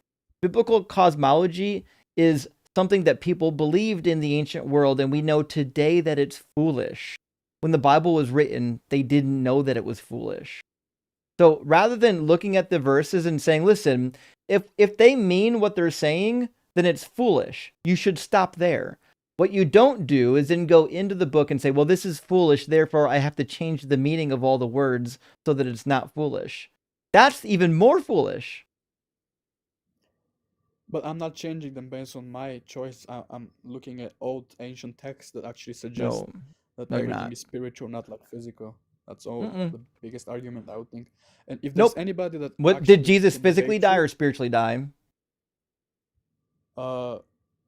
what do you mean physically or spiritually? Did Jesus physically get crucified or was he spiritually crucified? He was physically crucified and then spiritually it's like a representation Yeah. of the soul's Yeah, resurrection. exactly. So, The parts of the Bible that you like are always going to be literal. The parts that you don't like, you have to spiritualize. no, everything is spiritualized. And No, it's some not. of it is physical. Nah. None of it is. So I believe in the past they had much more knowledge than we do because science materializes everything, evolution, You think they biological had evolution. more knowledge in the past? They did. These That's people were drinking asinine. shit water. Literally, they did not have better understanding of the natural world than we do. The Israelites didn't even know that the earth was round for the longest time. Well, that's different, I would say. Well, it's just it's true. They didn't know. I think they were more sophisticated. They had more technology, not like the technology you assume. They had like more the technology you technology? not like the technology you believes, but I'm saying in a different way. They had electricity, not in the way that you think. Light bulbs, no. Harnessing the What way? ether. Please inform me of ancient electricity. This is some So ancient aliens bullshit here. All the cathedrals actually mean cathode and anode, which is minus and plus, positive, You negative. mean No, cathode and anode? Cathedral comes from the Greek word Jesus fucking cathedra, Christ. which means like throne or seat, because that's the throne and seat of the bishop, which you would know if you would have stayed in, if you would have learned more about your Orthodox upbringing. But no, that's not what this is just a false etymological origin. This is wild. Yeah, you didn't even let me finish my point. In the atmosphere, there's Sorry, electricity that can I be- got a little bit offended as an electrical engineer when you started saying nonsense about electricity. Well, ether was removed from the periodical table. It was Oh, the for fifth fuck's element. sake. You probably hate the argument, I know, but Why do you make shit up, dude? The word It's not me. cathedral comes from the Greek word cathedra. That is a known etymology. Stop just making shit up. It's embarrassing. I'm not saying cathedral comes from cathode. I'm saying cathode comes from cathedral. It why doesn't. would they name Ether it doesn't cathode? exist. It's not an element. Anymore. Never. Ether was a hypothetical substance in outer space that we proved to not exist. But that doesn't mean that we cannot harness electricity from the atmosphere. Is cathode, is it spelled CATHODE? Is that right? Yeah. I don't know. CATHODE. Yeah. So that comes from the Greek kata odos, meaning down way. It doesn't come from the word cathedral, which in turn comes from the Greek word cathedra. Nice Yeah. try, bud. But Well, of listen, course they didn't say it. Electric, I'm getting some heavy vibes right now that you're a troll. I refuse to believe that somebody is this ridiculous. I've talked to you 7 or 8 Yeah, times saying already. that cathedral and cathode are somehow linguistically the same is too preposterous for me to believe is real. In fact, let's take a vote in the chat. Put a troll in the chat if you think this guy's trolling or if you think he's really this crazy. So I've made studies of how cathode and anode relate to cathedral. If you want to see my cam right now, I can actually flip. Because if you see how they build the cathedrals, if you look how the cathode and anode actually function. That's not the how that batteries. works. You can see the cathedrals built in the same way, with the two towers always left and right. No, which is they're minus not. plus. Most cathedrals just- don't that's have just two symmetry. towers. This is embarrassing. Is that a troll what I'm showing? Or no? No, I think you're a troll. Well, I've got all the studies to prove that though. You don't. You don't have any studies. People just Why- like building shit that are really tall and pointy. You know how much How this costs to build? How do you think? Would I never build it? How do you think electricity works? What do you mean how it works? How does electricity work? I want you to explain to me how ions are being transferred between two spiral cathedral points or whatever. Some are not all spirals. Mhm. What's the mechanism that's causing them to transfer? Yeah, the atmosphere above is charged with positive energy. The Earth is charged with negative energy. So when they build those That's not how cathedrals- that works. What do you mean? You can Google that. You do know that Justin is an electrical engineer, right? So he can help me with that. Yeah. I think he could definitely help you understand the nonsense that you're pushing out isn't true. He's not going to confirm your bullshit, though. You can see how they actually build the cathedrals based on the actual grids. You can see the magnetar is built like Grids of what? like the what I'm showing. I Do forget you the do you names. know how magnetrons even work? This guy can't I'm be saying real. the same shape. I refuse resolves to the believe windows. someone's this dumb. And look, cathedrals comes from Greek. Do you know which what means do you know what cathedra. magnetrons do? No, please tell me. Okay. What's his claim? Cathedral comes from Greek, which means what? Which means cathedra, which actually means down, hedge, or like a seat. No, it means throne. It means seat. It's found. The word is actually found in Matthew chapter 23, where Jesus says that the scribes and Pharisees sit in the seat of Moses. It's cathedra. You're just making shit up, or you're getting stuff from stupid conspiracy theory websites. Why don't you actually like open up a Greek dictionary? I have. I studied He's etymology. not real. He's giggling. Not You're real. such- I've so talked full to of 10 shit. times, Nah, this different motherfucker's a troll. Get out of here. I'm No the one's one that that can- dumb. Nobody can be that dumb. I refuse to believe it. Okay. Well, I might even mark him down for clipping. I don't. No one needs to listen to that conversation ever. Oh well. We'll move on to the Etymology next one. stuff pisses me off more than anything in the world. I don't know why. That and I don't blame conspiracy you. theories, and that was a mixture. I don't blame you at all. At all. In fact, even the other Christians in chat were upset that this guy was here. Also, he waited like 2.5 hours to do that. I Well, mean, that's just sad. crazy. Oh well. Friends, let me grab a couple of super chats. We'll get our next guest in here. Gen X Christian, good to see you, says, isn't it amazing how Christians can tell their kids Santa isn't real, but God is? That is some solid mental gymnastics. It really is. But to be fair, like if you're a Christian in the modern age, like the reality is you typically do believe it, at least some form of it, right? So like that's why they have to indoctrinate the children, because you have to get them while they're young. Gaius Husky, great to see you. Thank you for the super chat. Says Lucario's iron rod is out, as are his massive, sweaty, heavy stones full of sacred milk.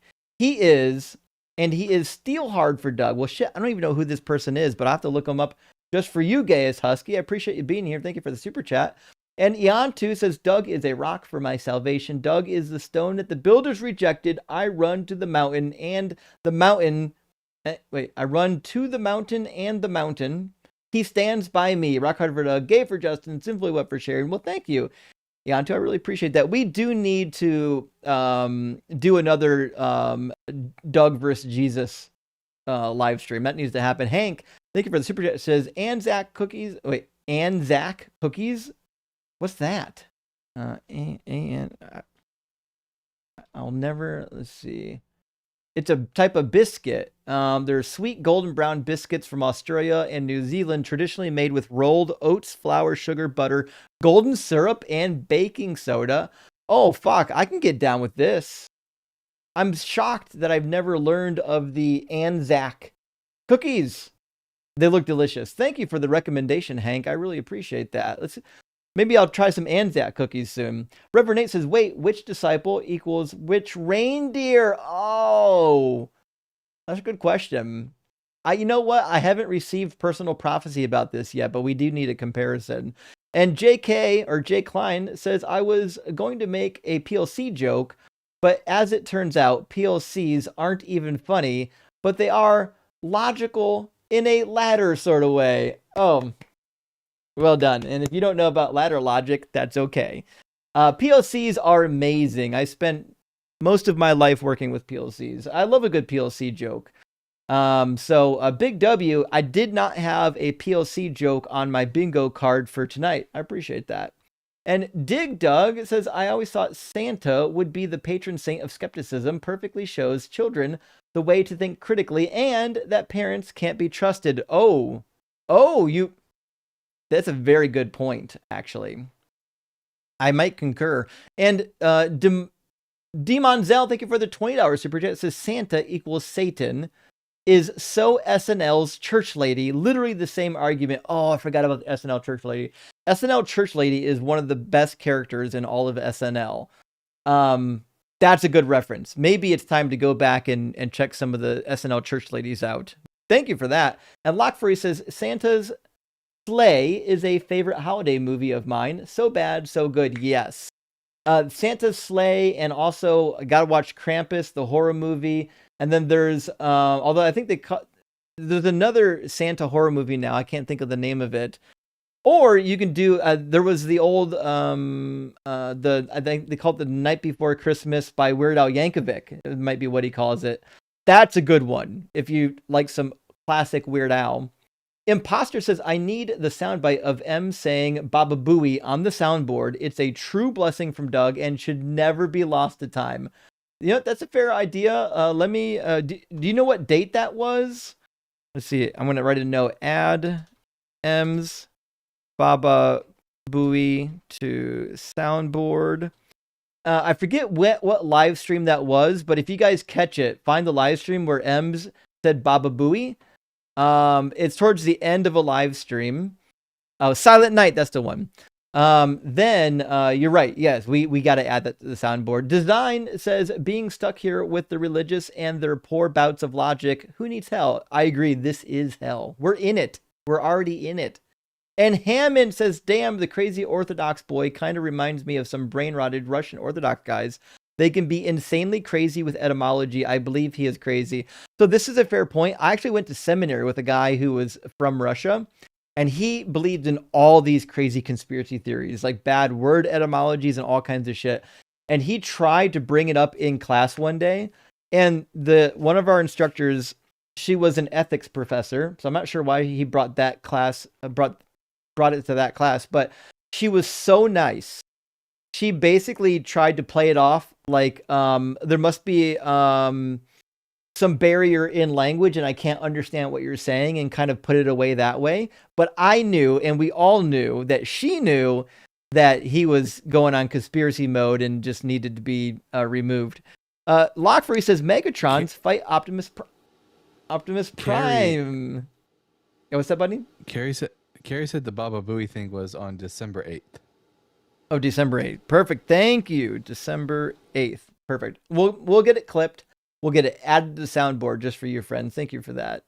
And last one for now from our friend Cameron. Cameron, thank you so much for the $20 super chat. It's huge. He says, hey, Justin, out of topic, could you please demonstrate the big whale evolution presentation? I would like to record it from a few months back. Hey, Dalton. Actually, this is a good idea. Let me put a note in here, and I'll actually write it down too. I'm going to write, do whale Evo video. So what I'll do, Cameron, I'll do a formal presentation on whale evolution.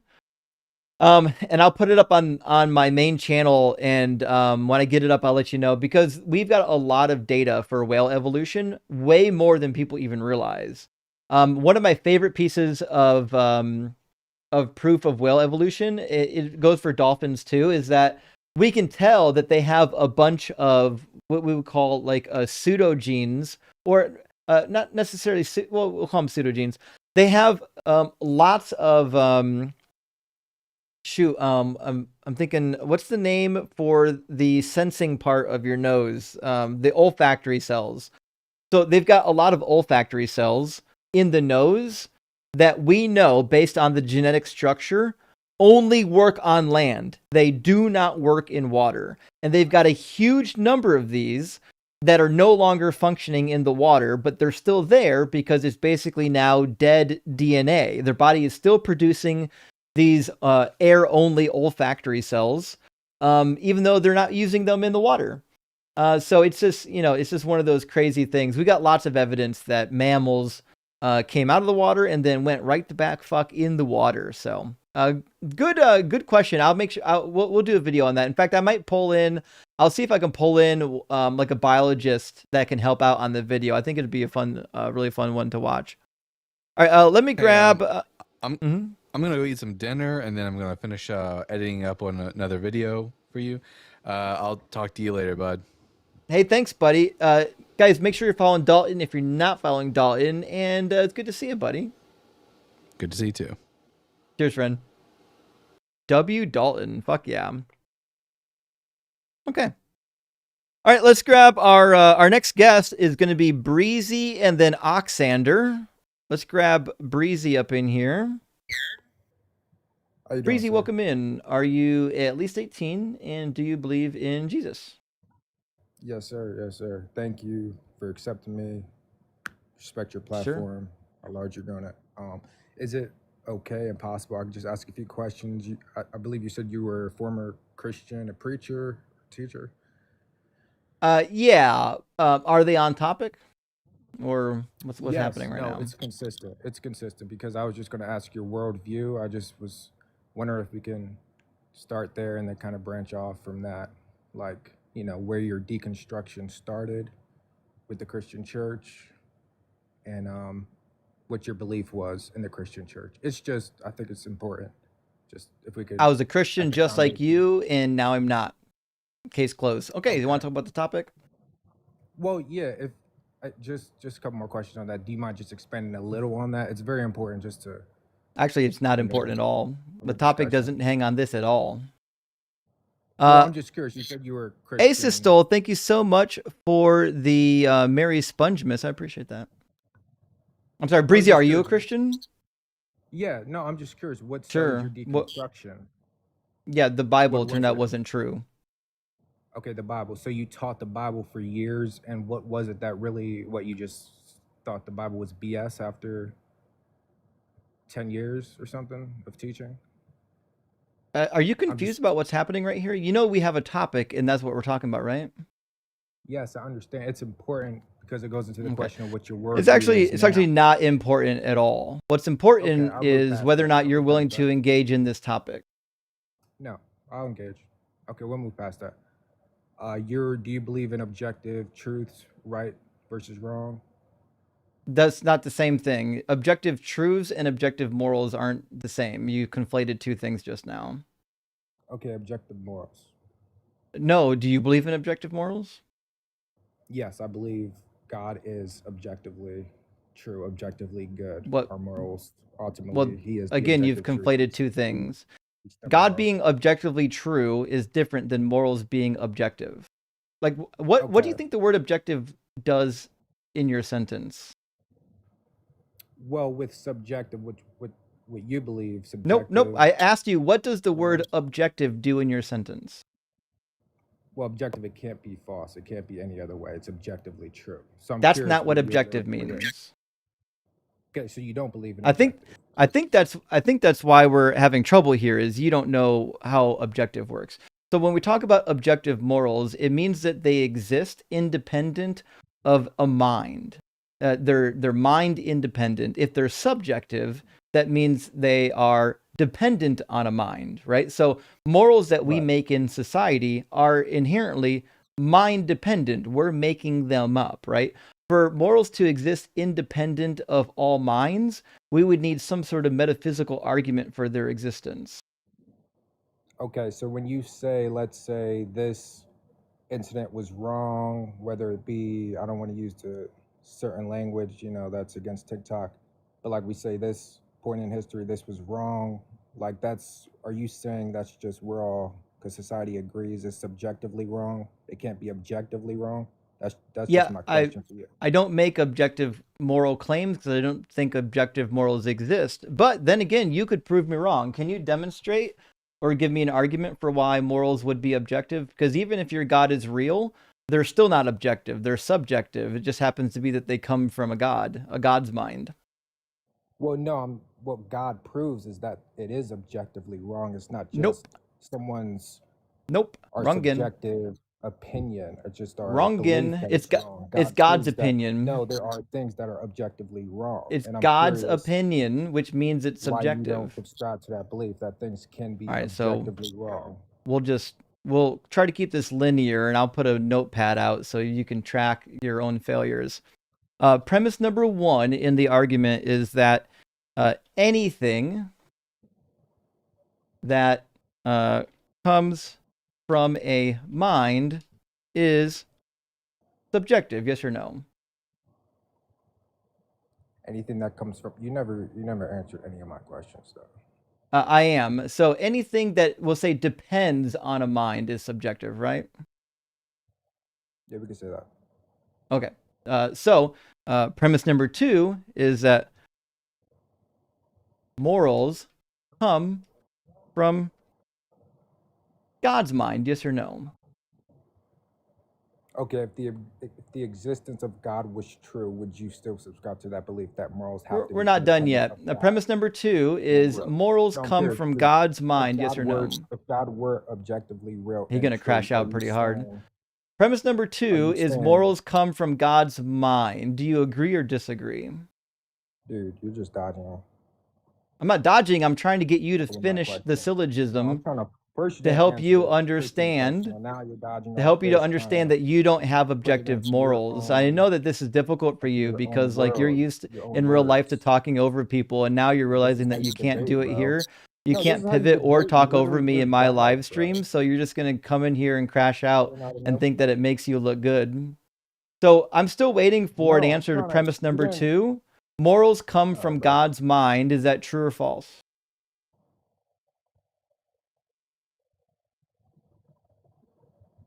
You go answer my question. No one even heard your question. I'm waiting for you to engage in the premise so we can finish this. Do morals come from God's mind, yes or no? Are you suggesting we can have our own morals outside of God? I'm not suggesting anything. I'm asking you to agree or disagree with premise number 2, which is that morals come from God's mind, yes or no?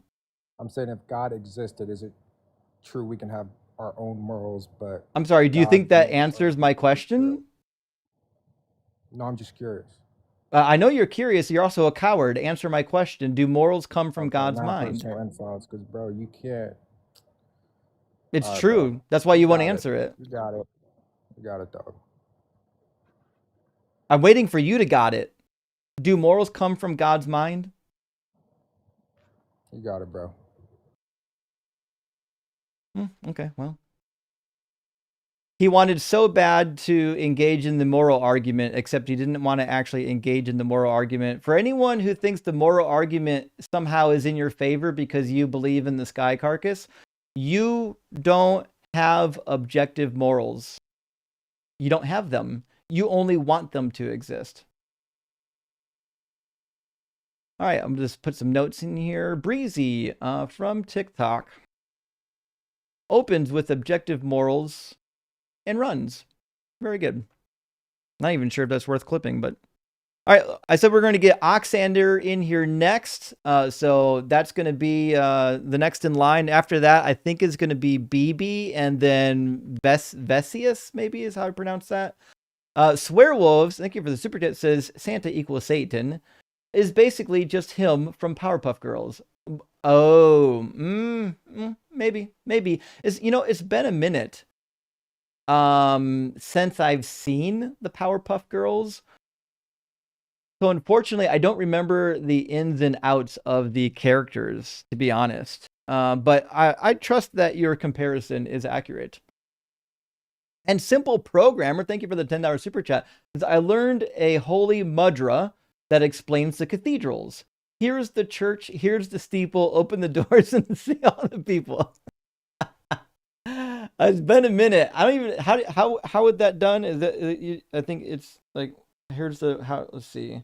Here's the church, here's the steeple, open up and see all something like that. Is that how it goes, friends? I'm trying to remember that thing when we were kids, how we used to do that. I think that's how it went, something like that. A Sistel, thank you for the $10 super chat, says I'm eating a burger, King Krabby Patty right now. Hell yeah. Also, I'm super in love with Justin. YOLO. Hey, that's what's up. Thank you for that. I appreciate that. You can be in love with Justin or gay for Dalton. We love it. We love it around here. Or straight for Justin. Helping Mega says, I have been to some of the great cathedrals and can confirm they are used for charging up Autobots. Saw Doug and Optimus at Majorca Cathedral. That sounds dirty. Majorca? Holy shit. I don't know why that sounds dirty, but that sounds dirty as fuck. Okay. And the Zener Thran, thank you for the super chat, says, in the actual myth, why did God lie about the fruit to Adam and Eve? Was it just a throwaway, empty threat, or did it actually mean something? I don't. So, personally, I'm reading Genesis as God giving the threat, and God is not all-knowing, right? So, this all-knowing nonsense about God comes many hundreds of years later. So, I'm reading this as God giving them the threat, and then when they do the thing that he didn't want, he was merciful and didn't kill them. Rather than killing them, he let them live, hundreds of years. So that's how I've always read it. Like God basically changed his mind because he's merciful. So that's that's what I'm reading it as. I could be wrong. Cedar says on Xmas Eve, if you listen carefully to the skies, you'll hear ho ho ho, whores are the true ones. As the ever-widening schism between Vert's grows. There's no schism. I thought we got rid of it. I thought we were done with the schism, and yet here we are. But there's no schism, friends. Mark my words. And Keiko, thank you for the super chat, says Saint Nick evolved into Santa. Vlad the Impaler evolved into Dracula, just as Jesus evolved into God. This isn't a leap, Christians. It's really not. And it just seems to be where the evidence points towards. And Spirit Animal says the plate was rolled away and the cookies are risen. Praise Jesus Crisco, the wheat, the sweet tooth, and the lard. Open up and make room for him. Indeed. Indeed, that is the case. Oily Josh, stand aside. And Zach says, why is Jesus better than Santa? Because he was hung like this. Hold your arms is why he was hung like this. Maybe. Santa is so massive, I don't think you can crucify him. And Zenerthran says, when will they release Bible 2? Electric Boogaloo with the inclusions of Paradise Lost and Dante's? They may as well people think they are ready. There's a lot happening there, friend, that I don't know if I made out. When will they release Bible 2? I mean, Bible 2.0, I thought was the Book of Mormon. But Electric Boogaloo, I know that means something. I don't know what it means. And I'm hoping that they never include Dante's Inferno. But then again, it does make for a decent fictional reading. Shay Shot says, Justin, my hairdresser asked today of my take on the Book of Enoch. I haven't read it. Do you think it's worth a read? I do. I think it's worth a read. I would get a critical edition of Enoch, maybe the one that was put together by James Vanderkam, and give it a read. It's worthwhile. It was important to the early church. Jude chapter 114 quotes directly from 1 Enoch chapter 9. It's super important. It played a big role in the early Christian movement. And last super chat for now, from Jay Bendersnatch, says, I recently read about the Bader-Meinhof phenomenon, and now it seems as if everyone's talking about it. Well, I've never heard of it. Now I have to Google it. Bader-Meinhof. I have no idea what this means. Says debater Meinhof or the frequency illusion is a cognitive bias where you'll notice something new or recently learned far more often, making it seem like it's suddenly everywhere, even though it's actually frequently its actual frequency hasn't changed. So this is true. We talk about this quite a bit, actually, but you're right. This is a phenomenon we see a lot of. I've never known the name of it, but I do bring it up actually quite often.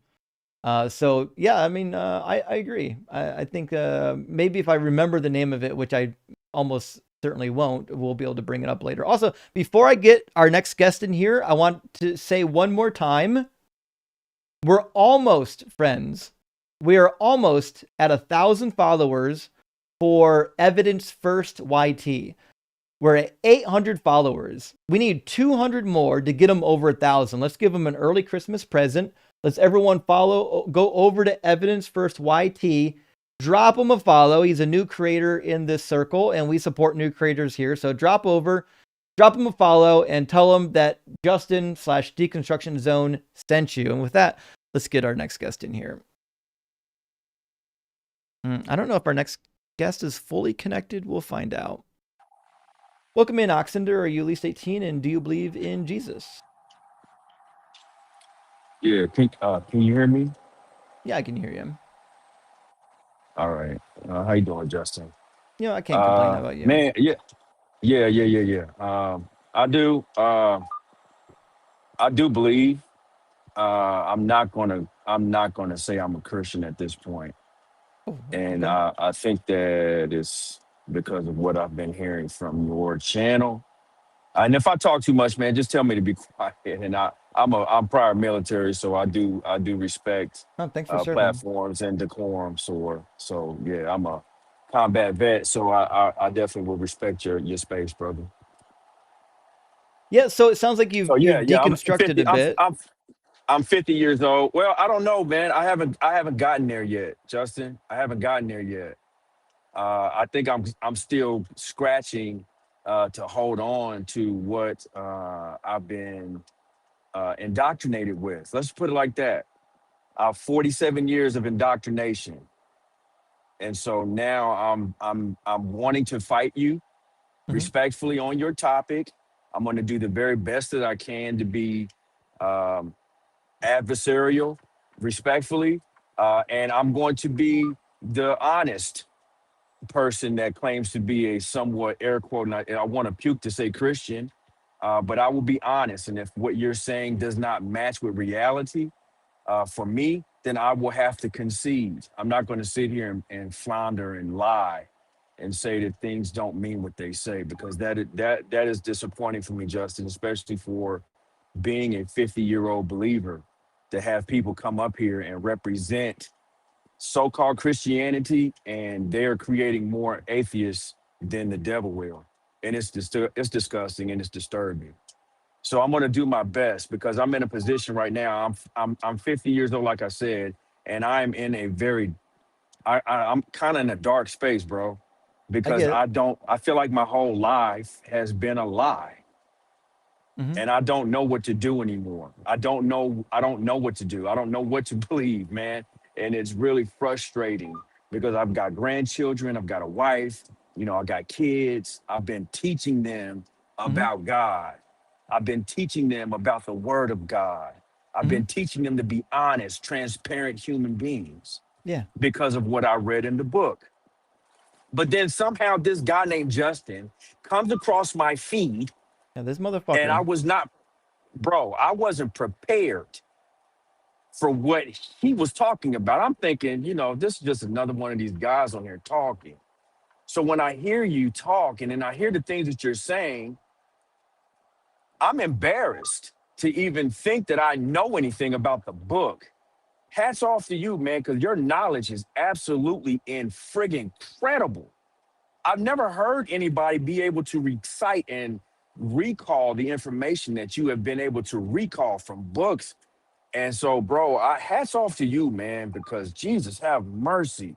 I am just like, I'm thoroughly embarrassed. So I'm going to try my best to be a formidable opponent to you on this Jesus is Santa Claus for adults. Mhm. I So I'm gonna try. that's fine. We appreciate that. Let me run through my points, and then I'll give you a kind of where I'm coming at. Right. So Okay. my claim is basically that Jesus and Santa Claus are roughly analogous because both of them are mythologies that were rooted in a real actual historical person. So number one, some of the crossovers, some of them are funny, some of them are not. Number one, both of them promise to come back. One of them every year. One of them only come back once, but it never happened. Number two, both promise to give you things that you ask for.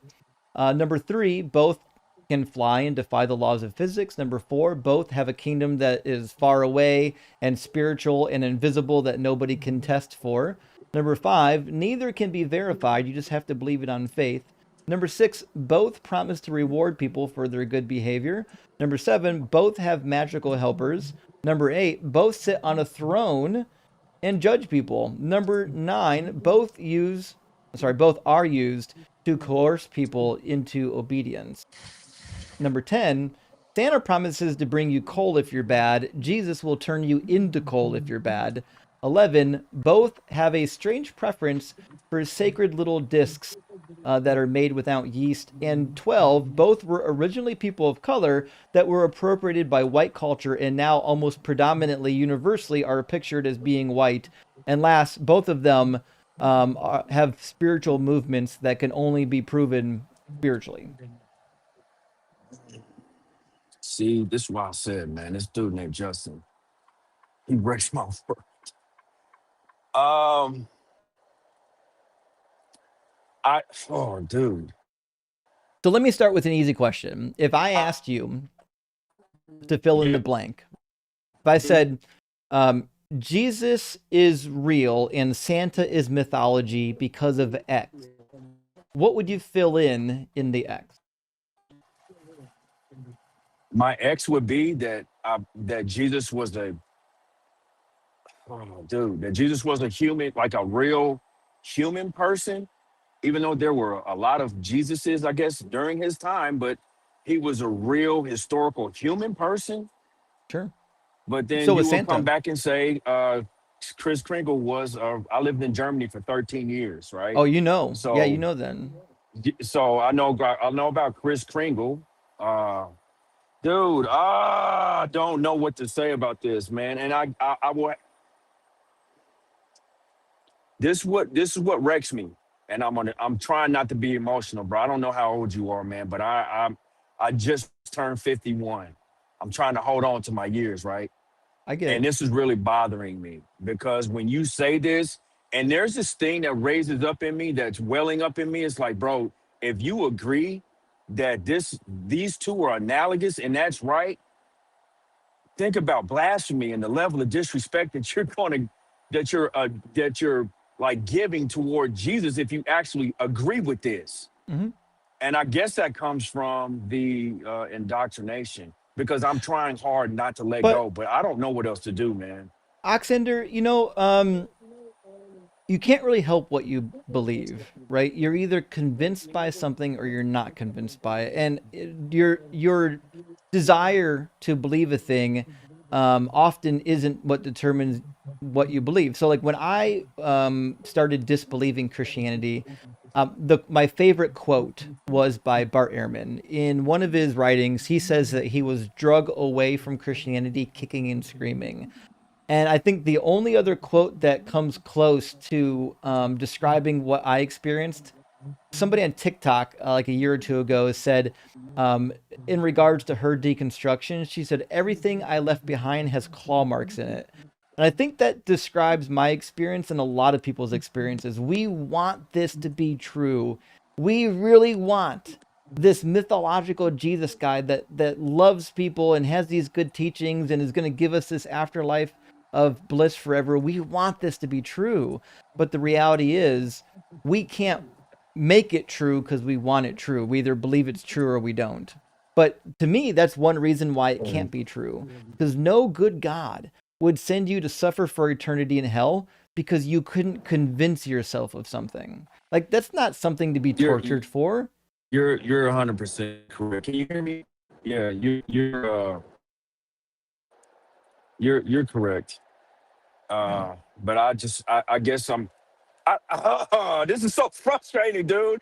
I swear this is frustrating. And I'm probably not going to be a formidable opponent because I don't have an argument for this. I cannot say yes that uh, that you're wrong and 100% that I'm correct. I don't have anything. I've prayed for years, and I've left with this feeling like, yes, something's going to happen, and nothing happens unless I do something about it.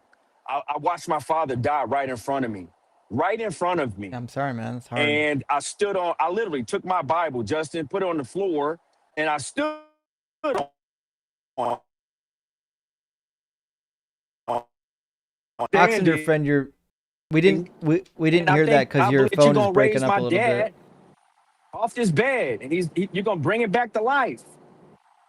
Like, that's what I said, and it never happened. And so I guess I was angry. I was angry at God for a long time, and I can't Yeah. make sense of any of this. I want it to be real. I want all of it to be real, but I can't make sense of it. I can't make Yeah. sense of any of it. Yeah. So I guess that's where I'm struggling. I want this to be real, and then I'm finding your channel, and this is kind of like pushing me over the edge because I don't know what else to do, bro. So I guess I'm gonna have to concede until I can get better evidence. One thing I would definitely do If that as makes well. sense, I don't even know if you can hear me. I can hear you. It's a little bit broken up, but one thing I would definitely do is join our Discord. There's a bunch of people deconstructing in there. Also, I've watched a lot of people. Oh, we lost him. I watched a lot of people go. If you're watching this later, here's some help. I've watched a lot of people go out of Christianity and then enter like nihilism and depression. You don't have to do that. Join the community. Reach out to people who is in the same phase as you, who are in the same phase, and contact a therapist. We've got a good therapist in our community. Her name's Dr. Joe. She's on our TikTok, in our Discord, and you can find her on YouTube. Her YouTube channel is, let me grab it real quick. This Dr. Joe, and let me grab it. She's got an email and a webpage too. Dr. Joanne Ketch, sober coach for professionals. She works with a lot of people that are in the process of deconstructing from religion, but also people that are recovering from addiction. A good friend of mine, I would highly recommend talking to a professional, because when you get to those points where you're experiencing existential dread and trying to figure out what to do with your life, it's helpful to talk to somebody who can work through that with you. I think that's the most difficult part of the deconstruction process. So with that, let me grab a couple super chats. We'll get our next guest in here. Hammond says, if you want to know, Justin, in Eastern Europe, folk etymology is really popular. I didn't know that.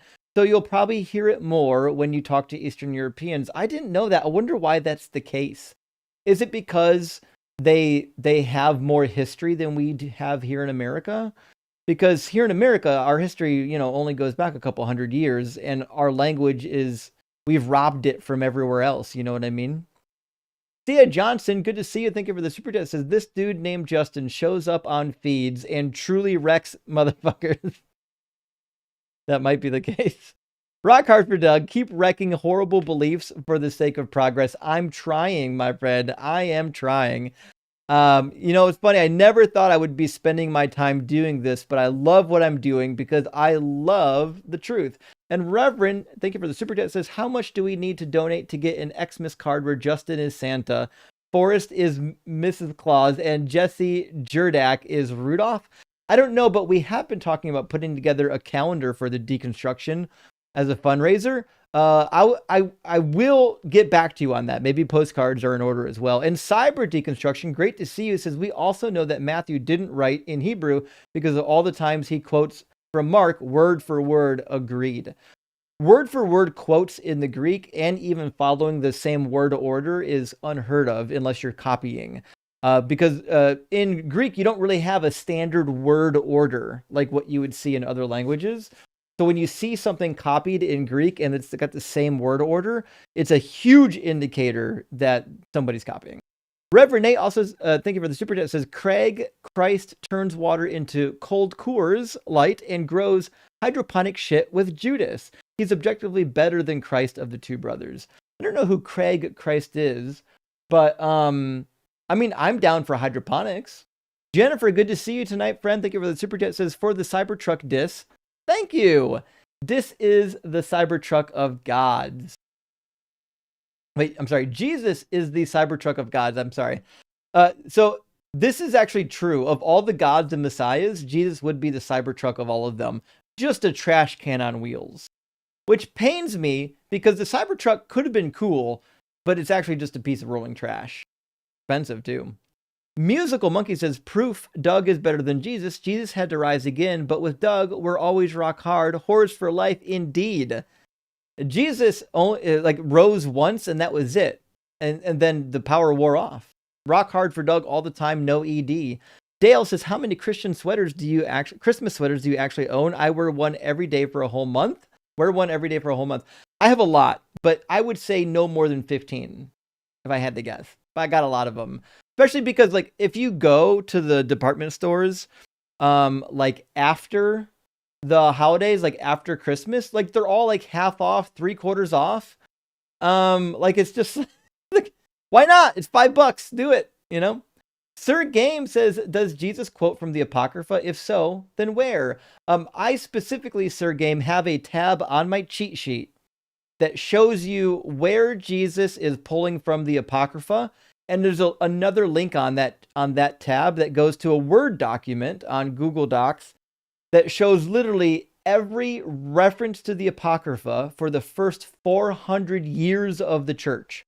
But one of my favorite quotes, I think, from the Apocrypha is when Jesus says, store up for yourselves treasures in heaven where neither moth nor rust consumes and where thieves do not break in and steal, which seems to be a rephrase of Sirach 29, where he says, lose your silver for the sake of a brother or friend. Do not let it rust under a stone and be lost. Lay up your treasure according to the commandments of the Most High, and it will profit you more than gold. But there's a bunch of quotes as well that seem to be alluding to references in the Apocrypha. Anyways, but that being said, we don't want to waste a ton of time on that. Sir Game Lot, if you have access to the cheat sheet, there's a whole tab on it. You can go hog wild. I do have a video somewhere on it. I know I have a video on my channel, my main channel somewhere, where I cover some of these quotes. So hopefully that will help you. And last super chat for now from 777 says, you should take some of the great 80s Christian songs some of the great Christian songs from the 80s and make them secular. A lot of them had great melodies. That's not a terrible idea. You know who does that is LG Gray, a comedian. She's going to be on my show soon, actually. LG Gray is going to be on. So hopefully we can get you some of those. She does gospel song remakes, and they're amazing. So hopefully we can get that going soon. All right, now I was going to get the next guest, but our prior guest, Breezy, who we thought cut and ran, came back. So because I'm a good sport, we'll bring Breezy back and see if he can actually answer a question. We left off on this question, premise number 2. Do morals come from God's mind? Let's find out. Welcome back, Breezy. Thank you. I just had a Did few you questions. Did if you that's find all right. the answer to premise number 2 yet? Is it okay if I just ask a few questions really quick before Nah. answering yours? And I'll answer. Nah. I promise to answer your questions. Nope. So I'm only answering premise 1 and 2, and then you can answer my question. You got to get through Is that premise fair? 1, 2, and then the conclusion. Then we can move on. And then the conclusion. So you're not even being reasonable. I'm saying, okay, I can answer your first 2. That's how syllogisms work. You need that's how premises a and a debate- conclusion. Thought a fair debate. I can answer a couple questions. You can answer a couple of mine. You know? can, but you can't do it in the and I'm middle saying of I'm a willing to. syllogism. And you're saying we got to get to your conclusion. Why can't No, it be... the conclusion of the syllogism. Yes, I'm saying I'll answer your premises 1 and Buddy, 2. we could have been done already if you weren't crying. All right, bro. Anything that depends on anything that depends on mine is subjective. It could be true. Premise one could be true. We know it's true. It's definitionally true. Premise number two, Well, morals you're not come from considering- God's mind. You're not considering the mind of God. Are you just talking about people? We're talking about Because the mind of minds. God is objective. That's not what objective means. Well, no. If God is objective truth, Oh, then for yes, that fuck's is. sake. That's not what the word objective means. The definition Premise of one objective says in the way anything that that it's used depends in on the a mind is sentence subjective. is I'm saying something the that is mind of not God is not dependent just upon a subjective. mind, which means if there's So I something said like could be true. morals That's what I'm and they're saying. dependent I on mean, a mind, that means dude, they are what? subjective. Hold on. Something that Wait a is second. mind What? dependent is subjective. And Breezy, I don't know why you're talking while I'm talking. No one can hear you. My mic is at least 20% louder than yours. If you want people to hear your words, you can wait 5 seconds for me to finish. Dude, I'm listening. Okay. The definition of something that is subjective is something that is mind dependent. If it's not dependent on a mind, that makes it objective. The word objective is not equivalent to true.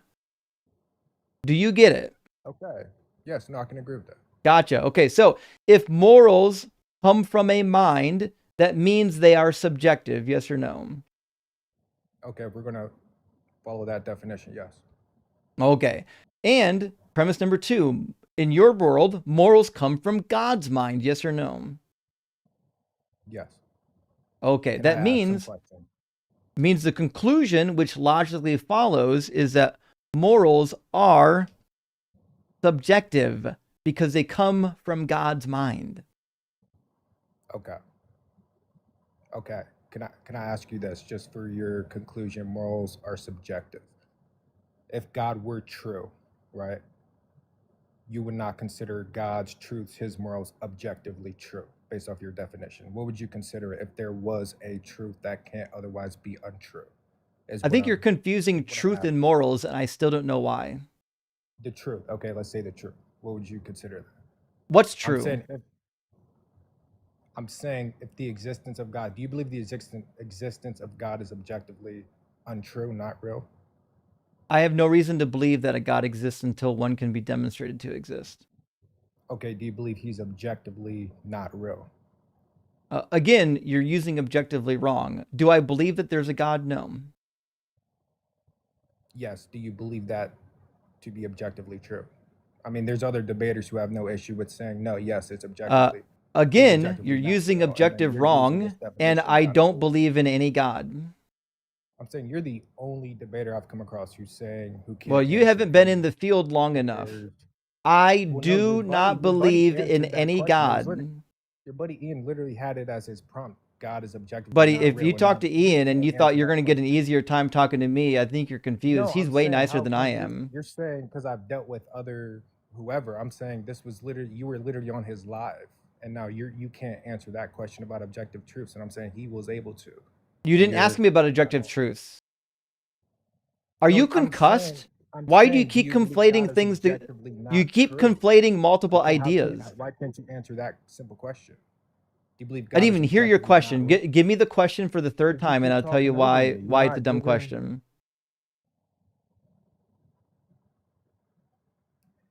If the Bible were true, It's clearly would you not. believe and follow it? I would If the believe it. I Bible wouldn't were follow true, it, but it's not true. You'll believe it but not follow it. So it's an internal heart issue then. Okay, No, so it's an not. internal issue. It's not an internal issue. It clearly is based off. It's a logical issue. Heart. You said if the Bible were true. I'm sorry. yeah, Do you believe do it you but not think follow that it. it's logically coherent to believe? Dude, here you go. Do you think it's dodging. logically an coherent to internal- believe that internal it's issue. okay It's clearly to internal. rape women for crimes they never committed? I never said that. Okay, never because the said Bible says that it's okay.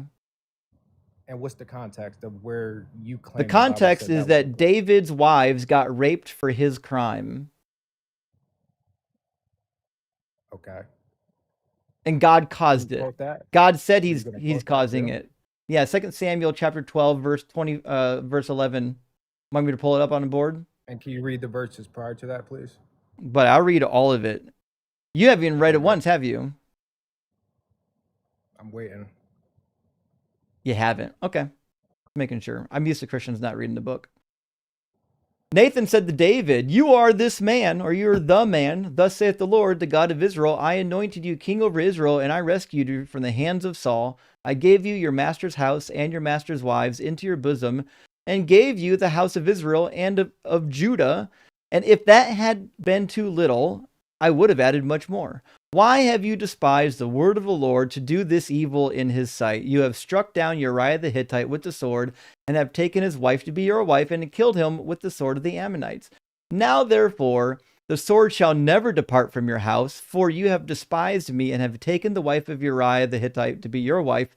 Thus saith the Lord, I will raise up trouble against you from within your own house, and I will take your wives before your eyes, and give them to your neighbor, and he shall lie with your wives in broad daylight. For you did it in secret, but I will do this thing before all Israel in broad daylight."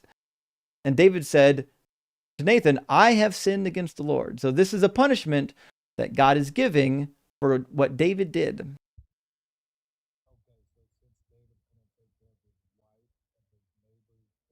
So no, I don't think it's I don't logical. see anywhere where that says the Lord is commanding his neighbor to grape his wife. So again, you took it way out of context. Oh no, Where I in the didn't. verse It does just it said I say? actually know where it happened. So the more you Okay, yeah. accuse me of being Where in bad those faith, the verses worse did this it is going to say? look for you. So Dude, let's first talk about you just talk causation. over your guest. Let's first talk about I was like, causation. okay, let him quote it. I'm Let's first listening. talk about Now you're talking over me. causation. Where does God say he's allowed this neighbor to grape his wife? Yeah, Where? I'm going to show you if you stop What are you crying. talking about? I'm going to show you. No, it's because you continue to I'll take, you show just you, take things out of Breezy. context, bro. I'm going to show Like you you. don't know what that means. Could I'm it be going to like show you, Breezy. taking better care of that of Breezy, his wife? I'm going He to gave it show a deadly you. punishment. He can't quit crying. I'm going to show No, he's you. gonna First his things wife first, will let's talk about get stoned and causation. raped. God says, "I will raise up trouble against you from within in your own house." So is God taking credit for the trouble? Yes. Okay. And then he says, "I will take your wives It's before your consistent, but eyes again, and give them to you're your not gonna neighbor, show and me he where shall it lie with your says that wives in broad daylight." he's Is God saying taking credit specifically for for his causing neighbor to grape him. So I'm Breezy? I don't want to yell at you for the rest of the live stream. I don't want to yell over you, and I don't want to yell at you. So what I'm going to need for you is to actually follow the dialogue and stop talking while I'm talking. It's not hard. You can do it. I believe in nowhere you. in that dialogue. So we're not done with the passage. I told you, I promised you, I'll show you where the rape occurs. What I need for you to do first is address the causation part. So the question we have to ask ourselves is God causing anything to happen? Yes or no? And so far, he said he's causing trouble to be raised up from within his own house. And then he says, "I will take your wives before your eyes and give them to your neighbor, and he shall lie with your wives in broad daylight." So the plain reading of the text so far is that there's going to be somebody from the house of David, and God is going to cause that person to sleep with some of David's wives in broad daylight before all the Israelites, right? You're being intellectually dishonest, and that's not logically But I'm consistent. reading the text. Do you Because want to follow each along or every not? context where you can say, God, okay, allow this trouble. What happens, however someone uses that Breezy, are free you going to will, address or the like you passage said or with not? his neighbor, is not totally up to God. You're Breezy, I saying, know reading it's like you're saying comprehension we is don't hard for humans you, don't but have I'm free going to will. need you to stick to what the And text says. I'm So acknowledging I that, want you yes, to God is address the accepting words on the that trouble, page. that The punishment. words on the But page what says happens that after God that? is going God to is do not commanding something. What grace. does God say he's going to do? He did not command that. What His neighbor did to grape God his say wife. he's going to do, Is what I'm Breezy? telling you. He Breezy, what never did he say he's commanded that. doing? Dude, it's on the screen. I know you have two eyes. Try to read it. What does God say he's doing? Saying this is the biggest reach. I'm waiting for you to read the Totally passage and out tell of me what line with God is this, bro. doing. This is such a He's reach. terrified. He's a No, coward. he never. His anal God cavity is never so said he puckered commanded his neighbor to rape his that he wife. can't What are even you get a talking fart about? out right now. He's so terrified. Breezy, again, we're What do you asking you to mean, tell dude? me, we're asking you, what is God doing? Oh my goodness. No, I already acknowledged. You Give said me that the Holy he's taking Spirit credit for that interpretation. trouble. What's I he agree with doing? that, but you're not showing What's he anywhere doing, Breezy? God can. Dude, before Breezy, you what's the brought up text the say he's verses, doing? No, before you brought up the verses, He's you said crying you're gonna so show hard. Breezy, where God tell me what commanded God his is doing neighbor in the verse. to grape his wife. Tell me what You he's have yet doing, to show Breezy. that verse. You've yet to show that verse. Breezy, tell me what you think he's doing here.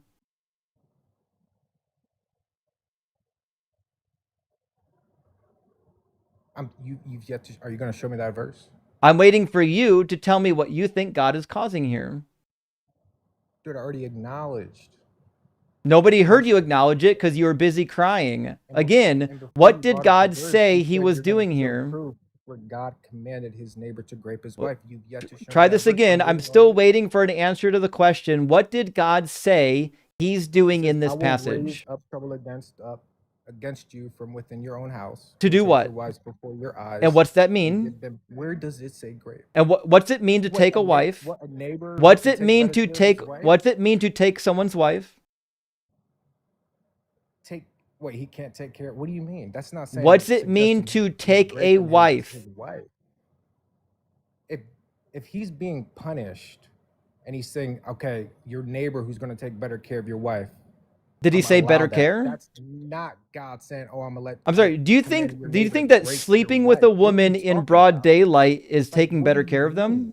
What? Breezy, I know this. I know reading comprehension is hard for No, you, it's but we're not gonna need you to reading pay comprehension. attention Where because are what you God reading? said He's going to do is He's astronomical going to reading. give the wives It's of very David to absurd, somebody bro. so that they will lie with him in broad daylight. Let Absurd. me ask you a question. What does it mean to lie with a woman in broad daylight? Dude, you've yet to show me that verse What where does it God mean to commanded lie his with a woman neighbor in broad daylight? to rape his wife. I'm still I'm waiting waiting. for that. Oh, you're You're going to be waiting. waiting You're a long asking me. time because we're You've not yet moving on to the rape to until show me you the answer verse what's where happening God here. commanded his neighbor So to rape his wife. again, Because you know so God never again, commanded his He neighbor to rape does his wife. on multiple occasions, on 4 different Where? Show me occasions. the verse. I've I'm been showing waiting. it to Where's you the right verse? now. I'm showing it to you right now, and you're acting like a child. So again, we're almost there. What No, I need dude. for It's because you to this is tell how you me interpret is the text. what does it mean to lie with a That's how woman in you broad interpret daylight? it, Justin. What That's does the it mean, answer. That's how Breezy? you interpret the What does it text. mean? That's how you interpret it. What does it mean, Breezy? The neighbor couldn't take care of the wife, is what you're saying. No. What does it mean to sleep If with he's them in being broad punished, daylight? this is a woman of God, What does right? it mean to Who's sleep with this with man. them God in is broad judging that daylight? man and his neighbor who's going to take care of this wife as a punishment of Nathan.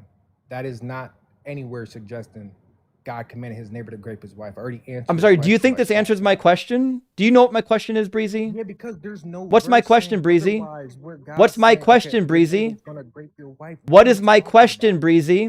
What are you talking about?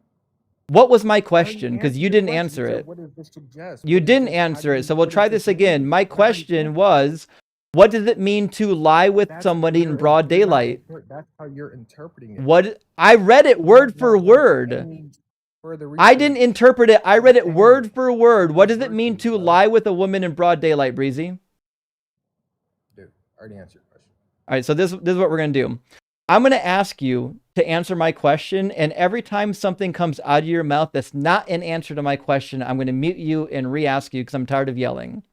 What does it mean to lie with somebody in broad daylight? What's that phrase mean, Breezy?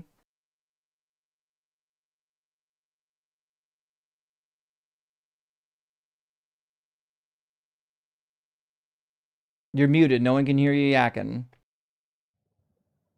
Yeah, bro. Again, you haven't researched. What's it mean? What does it Man, mean? you're doing a huge disservice, man. What does it mean, Breezy? I already answered you, bro. No, you didn't. What does it mean to lie with somebody in broad daylight? What's that mean? I'm waiting. Bro, that's how you're interpreting it. You're Waiting interpreting it for the wrong. answer. What does it mean to You're lie interpreting with a the woman in broad whole daylight? scripture wrong. He's terrified. The He whole is book wrong. terrified. He cannot answer anything. Oh Bro, no, that's how words are so you just haven't done scary. research Don't on make me read words. What does it That's mean? how you What's it mean interpret to lie with a woman in broad daylight? I know you can do it. I believe in you.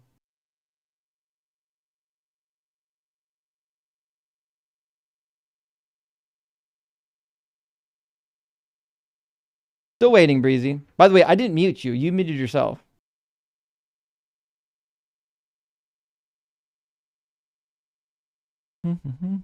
Still waiting.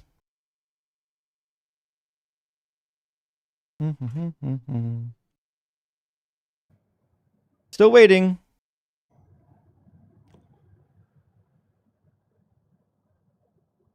Yeah, Do you have an man. answer yet?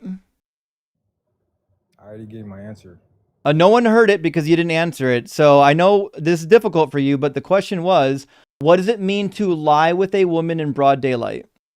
Dude, when you're taking a specific verse That doesn't answer the question. My question to is, describe what do God, you of think it course I'm not means gonna to answer. Just lie say with the a answer woman that in you broad got. daylight? Dude, What does that already, mean? no, the base of your He'll question's never already, answer it because he's too much of a the basis coward. of He your has no question is already backbone. flawed. That's He has why. no idea The how words basis of your work. question He's is so already flawed. terrified because the Holy Describing Spirit didn't omnipotent imbue God, him with any amount the of God of the Bible, intelligence, it's and he already certainly flawed. didn't So imbue no, him with any amount of I'm not gonna courage answer to that. answer Silly to answer easy that. questions. So the Silly to answer to answer the that. question That's that I'm why. still waiting for is, what does it mean to lie with someone in broad daylight? Did already answer the basis of your question, describing an Still omnipotent waiting. God, Still waiting. to paint him as okay, he's no. Still Basis of your waiting. question is already flawed. Already answered. Still waiting. Your question. If you already answered it, then you should have no problem saying it again. We didn't hear you because you keep talking while I'm talking. So again, what does it mean to lie with a woman in broad daylight? I'm not gonna answer You're not going to answer it. the basis of your question. Yeah, it's already. You're going to refuse to answer it. The nature of So God. so your argument is wah and boo hoo. Conclusion: you're a baby. Hey, I never threw any personal insults at you, man. I did because you're acting like a baby right now, No, that's Breezy. why I said that too. So again, you can't tell me what it means to sleep with somebody in broad daylight, can you? Did I already answer your question? The basis. No one heard it. Answer it. Nobody heard it. Answer the question. That this is what Nobody heard it. Answer the question. No. Nobody heard it. Answer the question. I already answered. No one heard it. Do it again.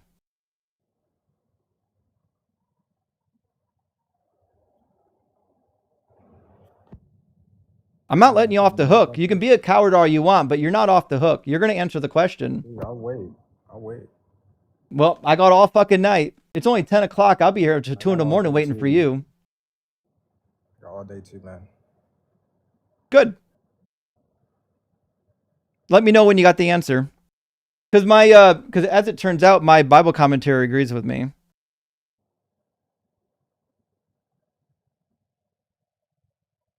Why is it that why is it that the scholars agree with me and not you? I never disagree with the scholars. Okay, then tell me what it means. I never said anything to imply. Okay, so let's just work through this since you're too much of a coward. I'll spell it out for you. I will take your wives before your eyes and give them to your neighbor, and he will lie with your wives in broad daylight. There's two things happening here. One is that there are wives of David that are going to be taken either consensually or non-consensually, and they're going to be slept with on top of the palace in broad daylight for everyone to see. You understand that when you sleep with somebody in broad daylight, everybody sees it, right?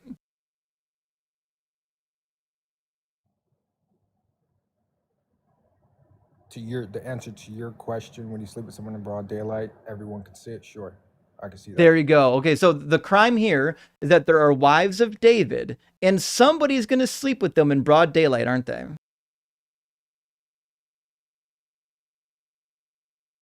Yes or no? Yes or no? Your question is already flawed. Use your words, yes or no? Again, the basis. You haven't heard the entire argument. I need a yes or no. The basis of your question. You have no idea what's happening right now. He's so concussed right now. To answer such a silly question. He's so concussed. So the answer is yes. What it means to sleep with somebody in broad daylight means that you're going to do something publicly. You're going to publicly take women and you're going to sleep with them, which means one of two things is going to happen. Somebody within David's household or somebody that is his kin is going to take the women and is in fact going to sleep with them in a visible act. Is that correct?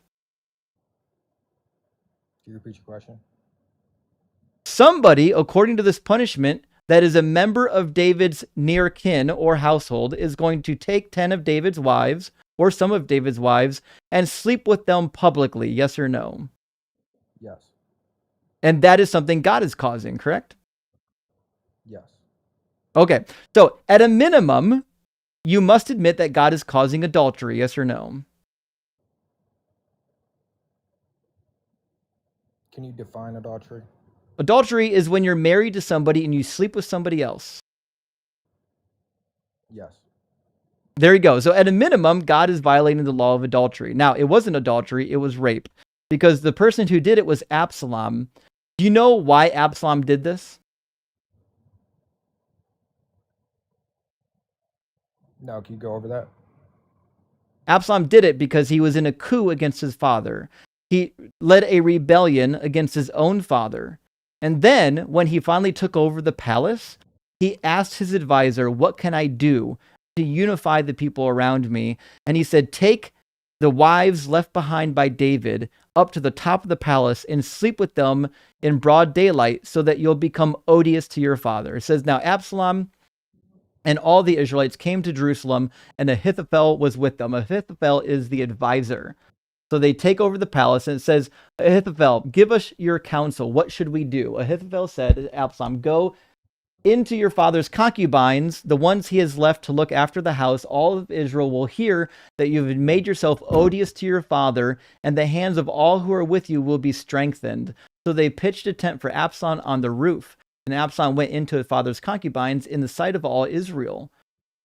So the goal here was to declare that your father is no longer in charge and that you're in charge.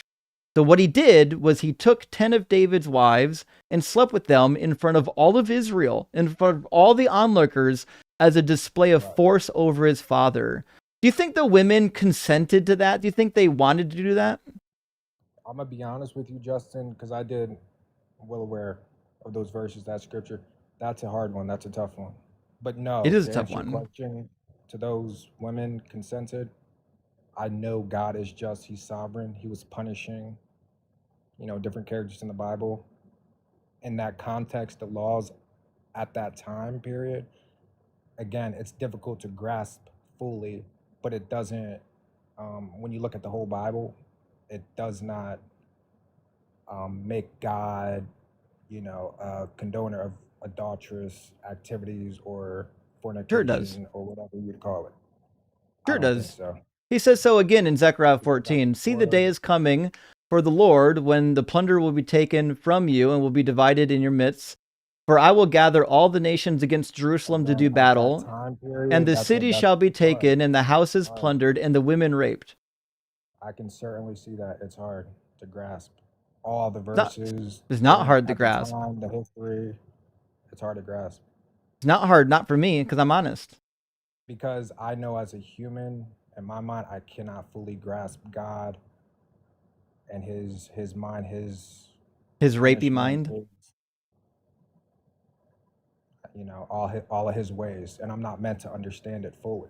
So when you take certain verses, look at the history of these verses, okay, it's hard to, I'm not that researched on it to defend it, but it does not paint God in this image that it debunks the Bible or his side. I'm not debunking the something Bible like right that. now. That's easy. I'm not doing that right now. I'm showing you that the God of the Yeah, Bible no, is we okay with cannot women fully being raped. grasp, and I'm not responding you to the comment. Yeah, we cannot fully grasp God. And I never claimed No, to you be able to can't fully grasp God. God because you think he's real. I think No, he's none of us fictional. can fully grasp God. Well, then you can't That's what tell a me that fool you think says. God is good, then, can you? No, God is good. God Now, how is do you know good, that you not can't just the grasp source God? of good. You already admitted that you can't grasp God. You can't tell me that you know he's I good. said fully grasp God. I don't think you can Fully even do grasp it partially. So the reality is God allows for God. women to Fully be grasp raped God, on and many only a fool in his occasions, heart and he truly also can fully allows for grasp God. slavery on multiple occasions. So when I'm reading the book and I hear that there's a God At out that there time that period, has subjective morals That's that hard thinks to I grasp. should follow Figure it its out. subjective morals. I don't have any reason to follow that God. The God of the Old Why Testament would I has be some of those compelled to lessons think hard to that the grasp. God of the Bible is Figure it out. good? Say what? Why would I be compelled to think that the God of the Bible is good? Well, he's more than good. He's just. And Prove it. just in our minds may not always look good and what we believe or prefer to be good. God That is certainly all is a those things. claim. Just, good, Can you prove it? sovereign. Demonstrate it. Yeah, and there's plenty of examples in the Bible and my personal experience where I've seen God and his goodness. Anything that is But what good about is his good. badness? It's not badness. He is just. So it's not bad to have women So raped. whatever we look at as bad or him having to have done in that time period, it's So you're difficult to saying fully grasp. I can agree unless with that, all your yes. actions are bad, you're not Because bad? he cannot be bad. It goes against his nature. He's not. Prove that. That's a He can't be claim. bad. Prove that God You can't do can't bad things. disprove it. You can't disprove it though. I don't have to disprove it. It's your claim. You said that God can't do bad things. I want the evidence for that Yeah, claim. he hasn't given me any reason to suggest that or believe He hasn't that. given you anything because he doesn't exist.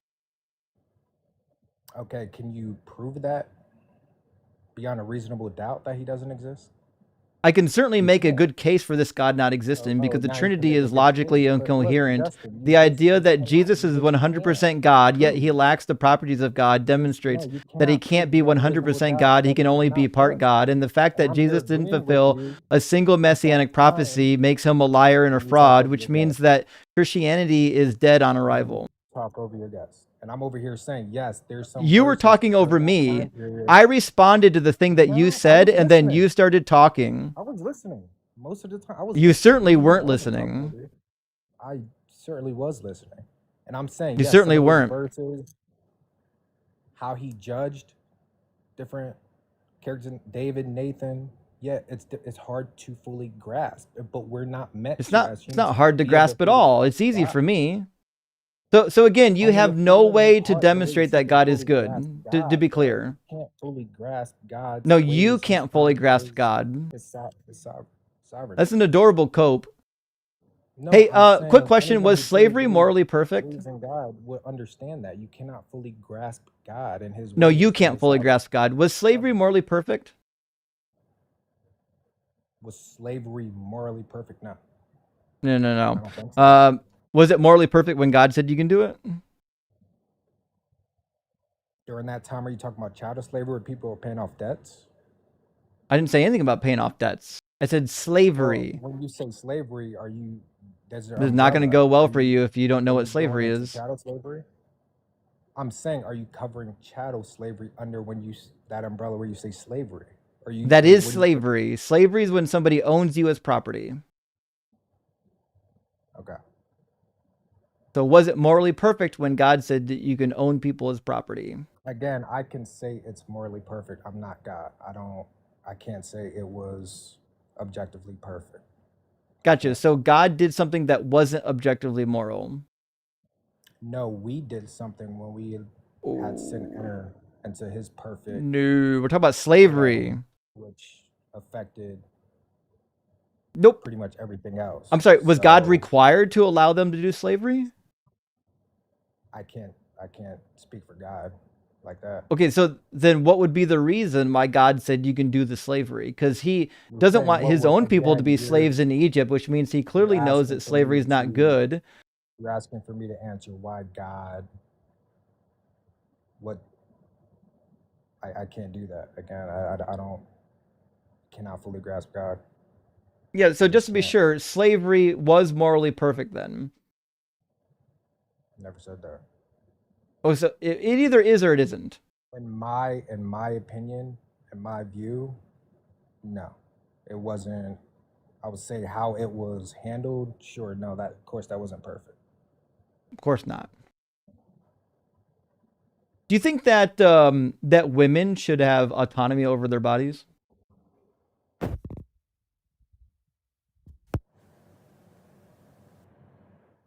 Can you define autonomy? Yeah, the ability to choose what you do with your body and your reproductive rights. Well, when it comes to unaliving an innocent Nope, not talking about child, abortion. okay, I'm that talking I'll about disagree. But I'm talking about choosing who you decide to mate with. Thank you, Bertram.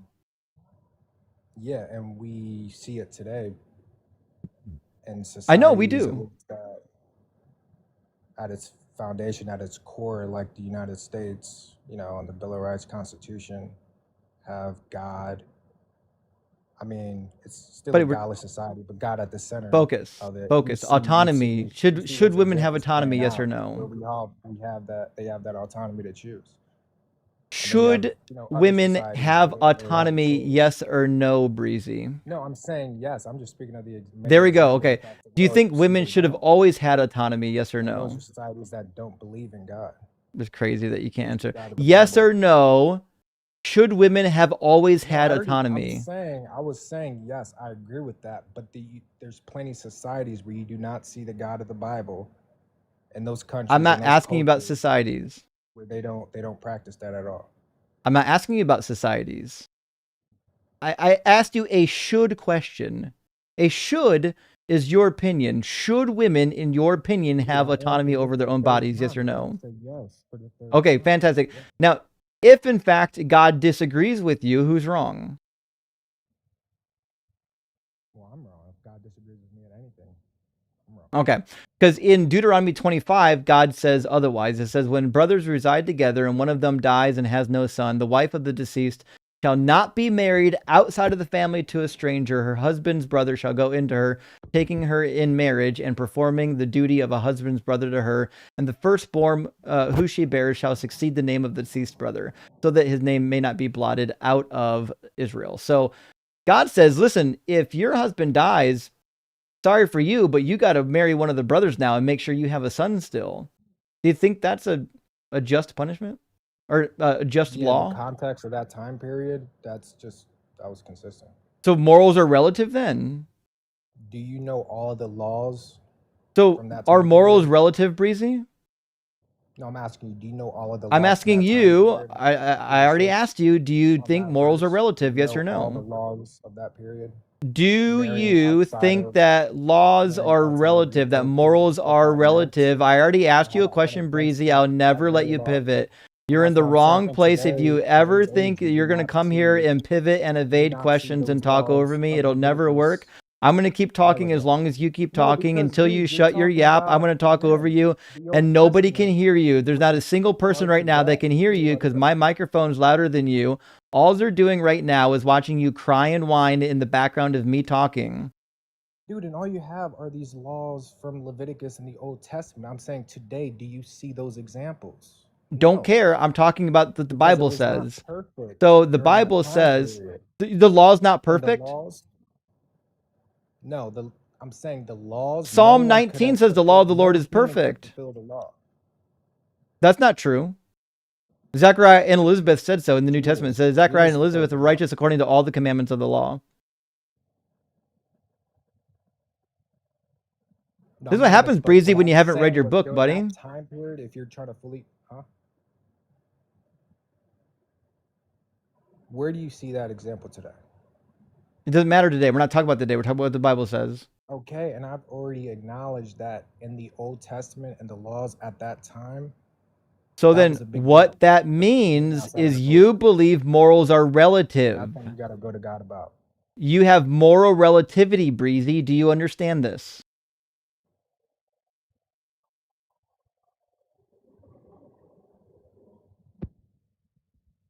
Do you know what moral relativity is? Bro, I already answered your question, man. You didn't.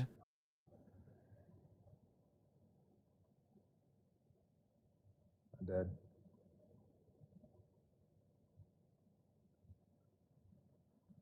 Do you know? Still waiting. No. Gotcha. Moral relativity is the idea that morals can change depending on the culture and the time period. This is explicitly what Christians say doesn't exist, that morals aren't relative, that they're absolute. But you keep telling me now that I'm reading the morals of your God that no, they're actually relative, which means you came in here wanting to never once run the moral argument, and we've demonstrated two things. Both Not the that second morals time are it's come up. subjective, and two, that they're relative. That's true in your worldview, and it's true in my worldview.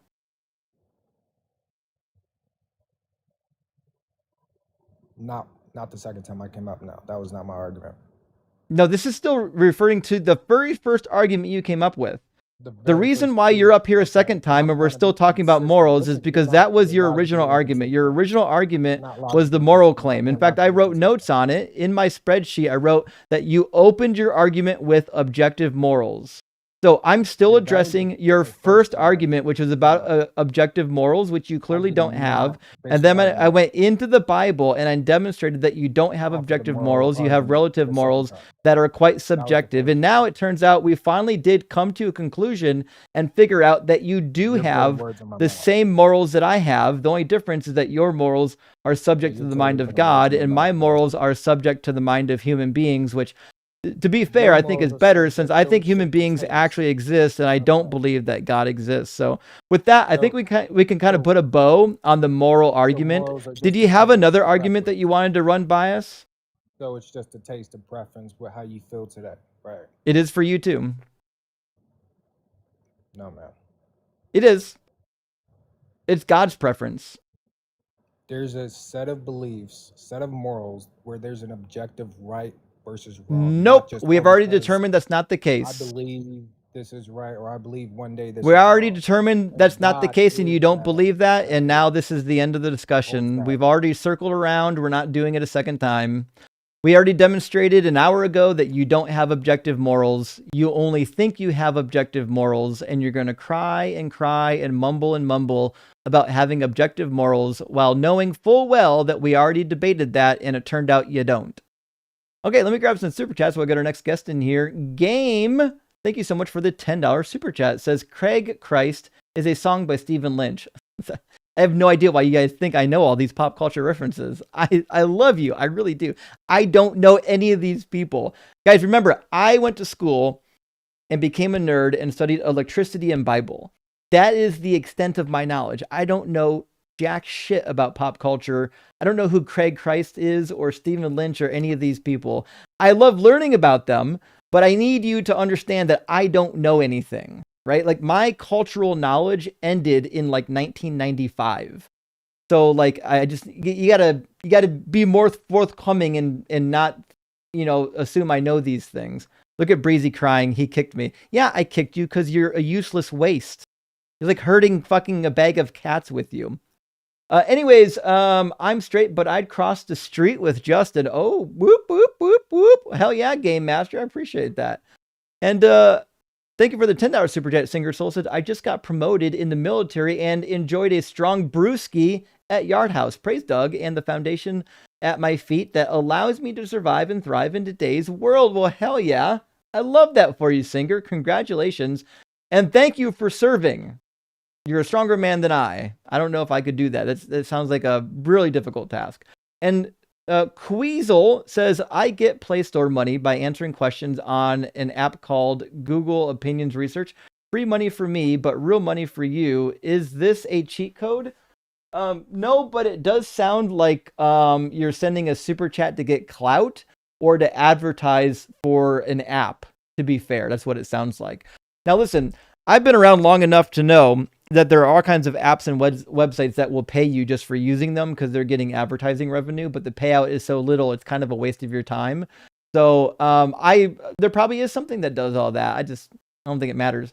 Adele, great to see you, my friend. Thank you so much for the $5 super chat. Hope you're doing well. It says, just finished The Lost Mary by Dr. Tabor. Oh, I haven't bought it yet. Curious if you've read it. And if so, your thoughts on his theory about her erasure from history. So I haven't read it yet. Last time I talked to him, he was previewing the book, and I didn't know when it was going to come out. But now that it's out, let me go to the Amazon and put it in my reading list. There we go. It's on my reading list now, and we'll get it taken care of. Thank you, Adele. I appreciate that. But before I read that, I am reading Jesus the Magician. It should be a really good one. I can't wait. But thank you for the reference. And I agree, she probably was a little bit erased out of embarrassment, to be fair. And Design says, in my mind anymore, I need a God for my morals is equal parts danger, alarm, and cry for help. It is. Because as an atheist, I could be truly moral. I can do something just because I think it's the right thing to do. But most Christians only do it. Like their moral thinking goes back to, well, I have to do it because God told me, and I don't want to get punished. Imposter Joe says, damn, Breezy, sounds like you got the spirit of fear, and that's for sure not from God. If only he had the spirit, he probably wouldn't end up so concussed. I know. Not just concussed, dude was lost and wandering around in the fucking woods like 1998 Scary Movie walking around in the woods. What the fuck was that movie again? I forget what the name of that movie was. It was a good movie, though. Good question. Thank you for the super chat. It says, do you define subjective as brain dependent or mind dependent? I would say mind dependent because I think mind gets closer to the idea that it's something your brain is doing abstractly rather than Blair Witch Project. There you go, Blair Witch Project. Rather than something that's just like physical, physically dependent on like a generic mechanism. But you certainly could make the case that they're synonymous. I think they are different because the mind is only one of the processes of the brain along with perception and memory.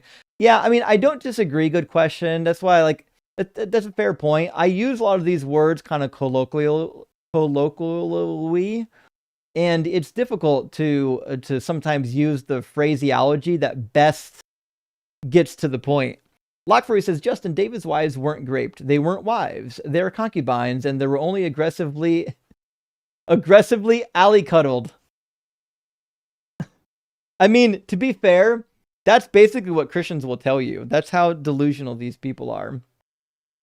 And Atlas, great to see you tonight. Thank you for the $10 super chat. Says, easy breezy, beautifully incompetent Christian. Hee hee, wink wink. That is a good twist on the easy breezy commercial jingle. I appreciate that. And Gaius Husky says, legal here, grape statutes don't always say grape. Oh, that's a fair point. The exact word fallacy is strong here. Yeah, you don't have to use the word grape for it to be grape. Instead, they define elements of SA, which include penetration, I think you mean penetration, aggressive or aggravating factors such as captivity. Also, hitman is guilty as the one who hired them. Oh, yeah, you're right. The hitman would be as guilty as the one who actually did the deed. That's a fair point, but you're right. In a lot of the legal jargon, you don't have to say the exact word. You just have to describe the thing. And Flux says, Breezy really spent that much time stalling just for his tepid defense. Weak shit, my guy. I know. He spent all that time stalling just to end up with, well, you can't understand God's ways. What a coward. Reverend Nate, thank you for the super chat. It says, owning people as property equals slavery. An ancient view of girls equals property to swap. Yep.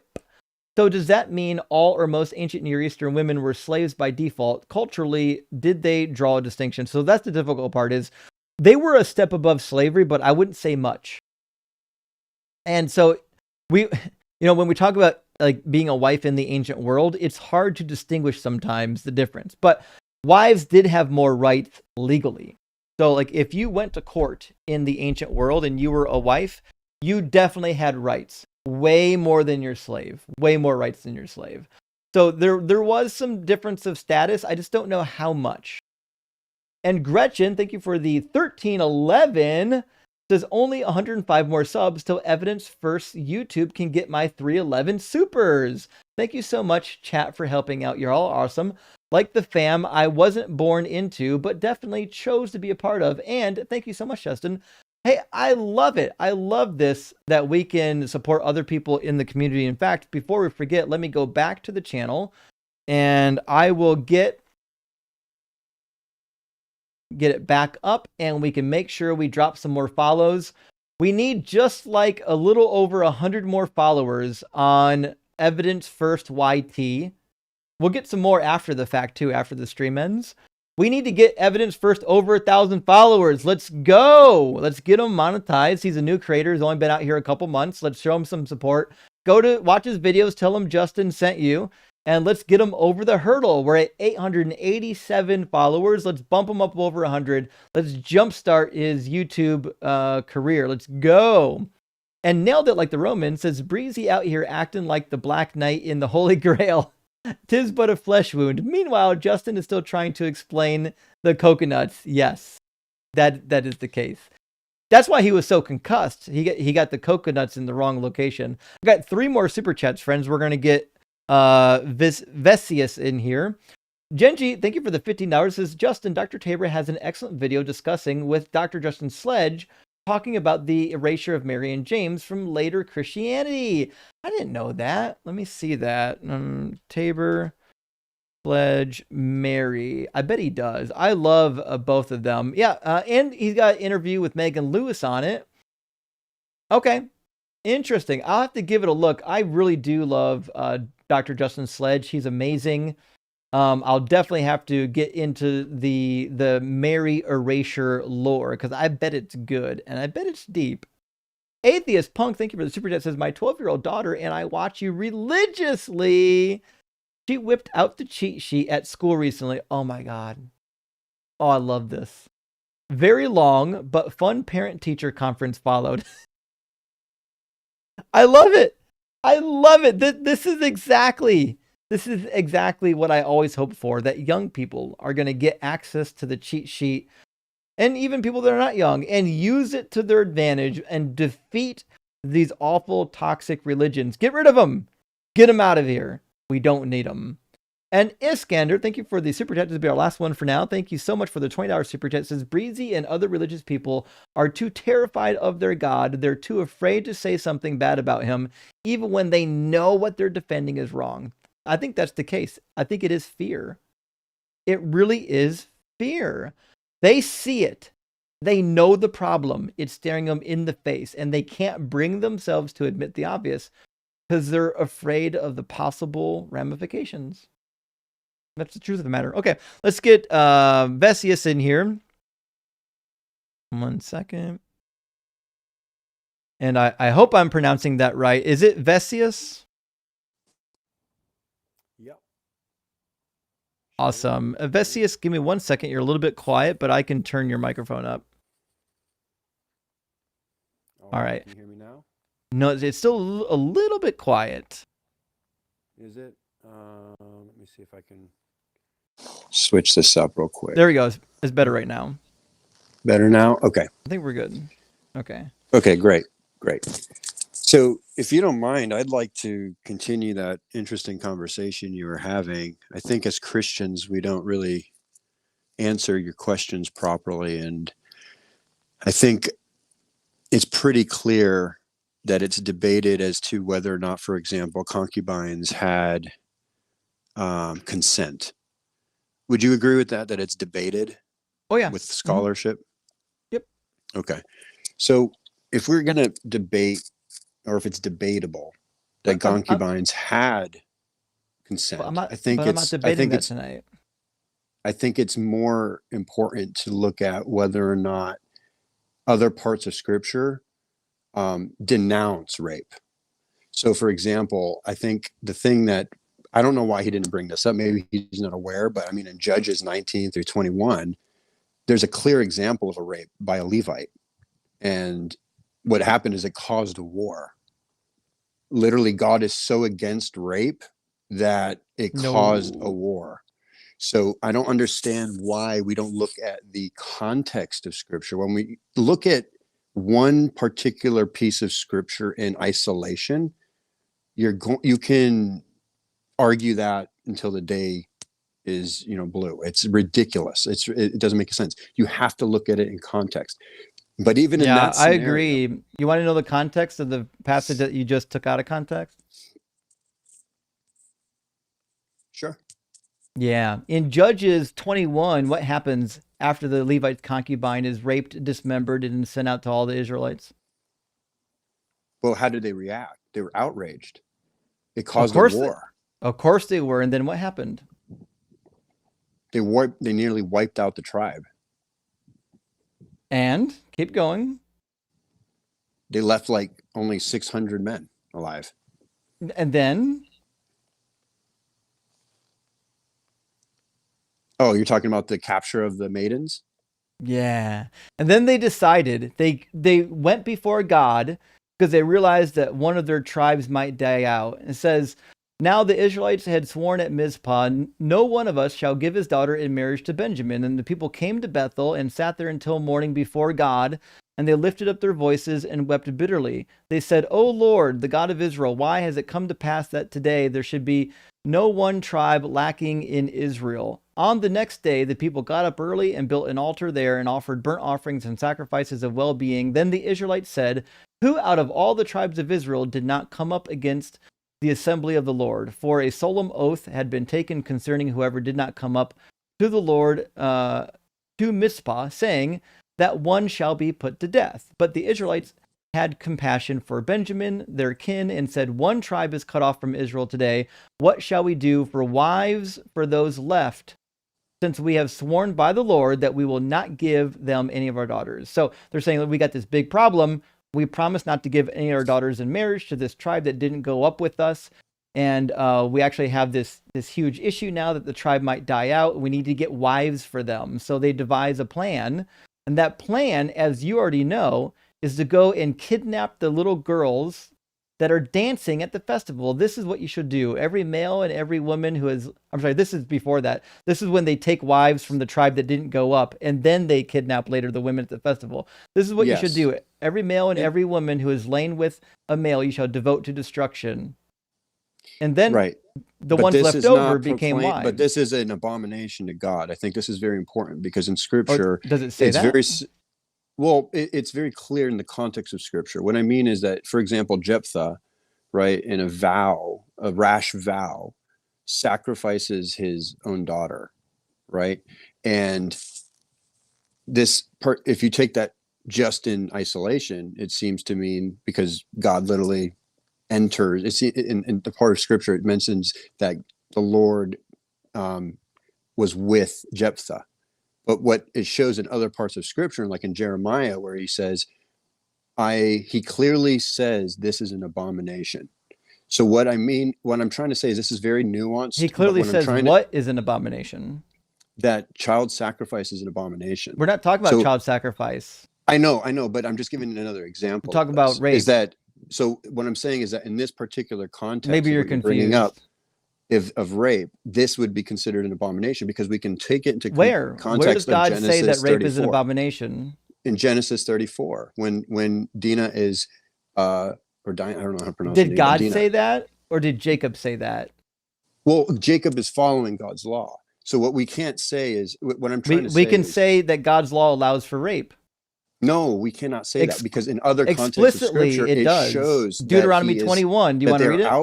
They're outraged. You want to read it? Every example of rape. You want to read it? Every example of rape. You want to read it? In Genesis 34? Deuteronomy 21, God says you can kidnap women and make them your war brides. No, he doesn't say. What I'm trying to say is he does. When you go out to war against your enemies, and the Lord your God hands them over to you, and you take them captive, suppose you see among the captives a beautiful woman whom you desire and want to marry. So you bring her to your home, to your house, and she shall shave her head and pare her nails, discard her captive's garb, and remain in your house for a full month, mourning her father and mother. After that, you may go into her and be her husband, and she shall be your wife.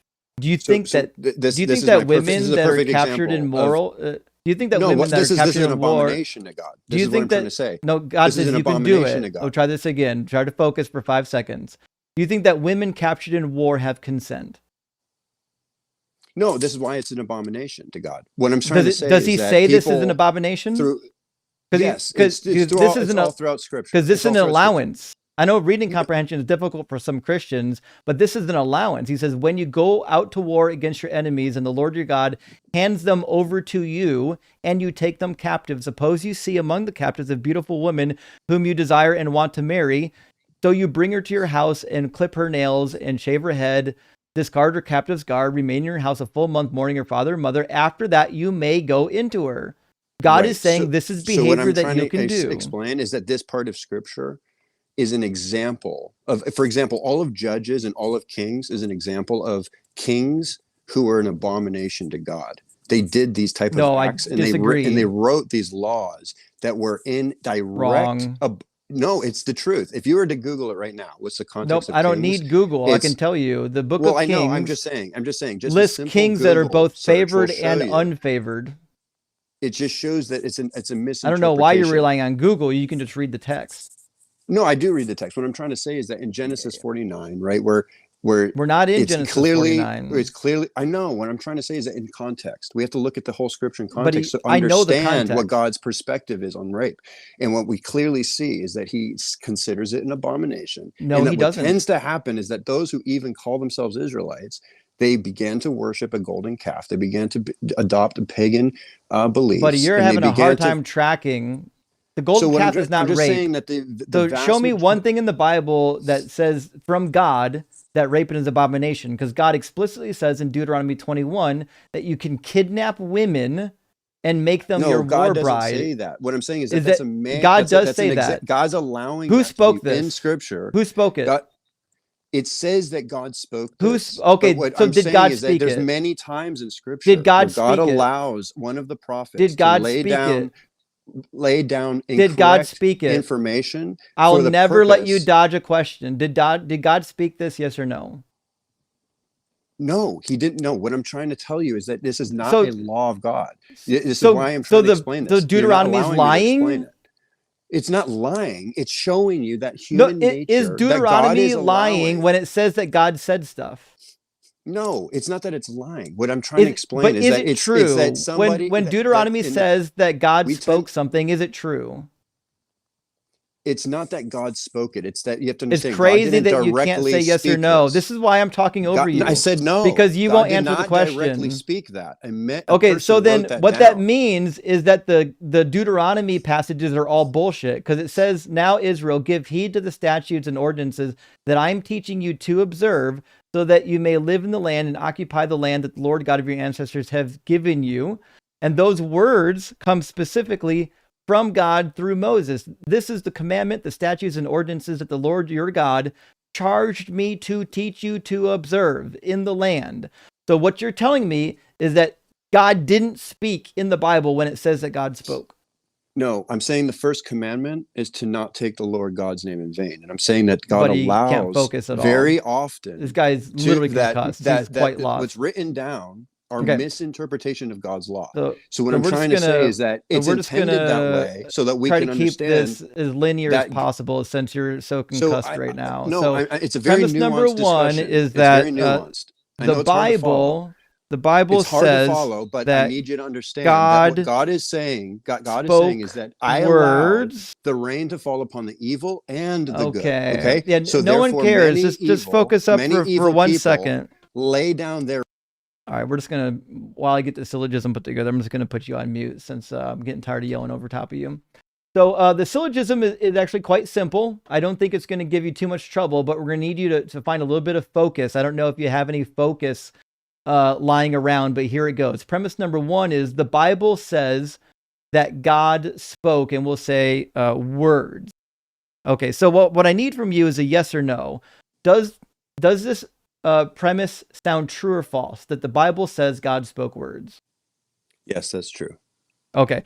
Premise number two is that I assume that the Bible is true when it records God's words. Yes or no? No, false.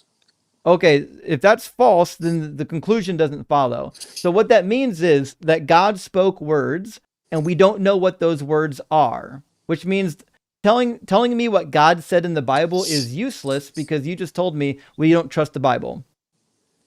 No, not at all. What I'm trying to say is a very nuanced discussion. What it is sound nuanced to me. An example of Jephthah, right? He is an example of one of these really. He recorded in Hebrews. I'm asking about words. He's recording as a hero of the faith. Yet he sacrificed his daughter. No, right. Those words those words aren't true. Nope. I have a nuanced view, and those words aren't true. It never even happened.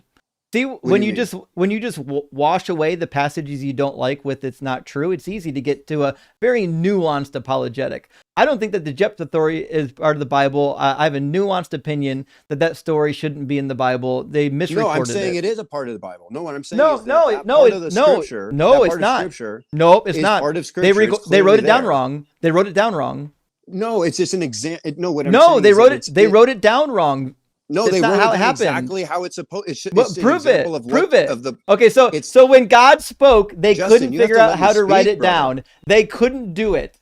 So when God spoke, they couldn't write it down properly, but they got the story of Jephthah dead nuts on. That's the one they got right.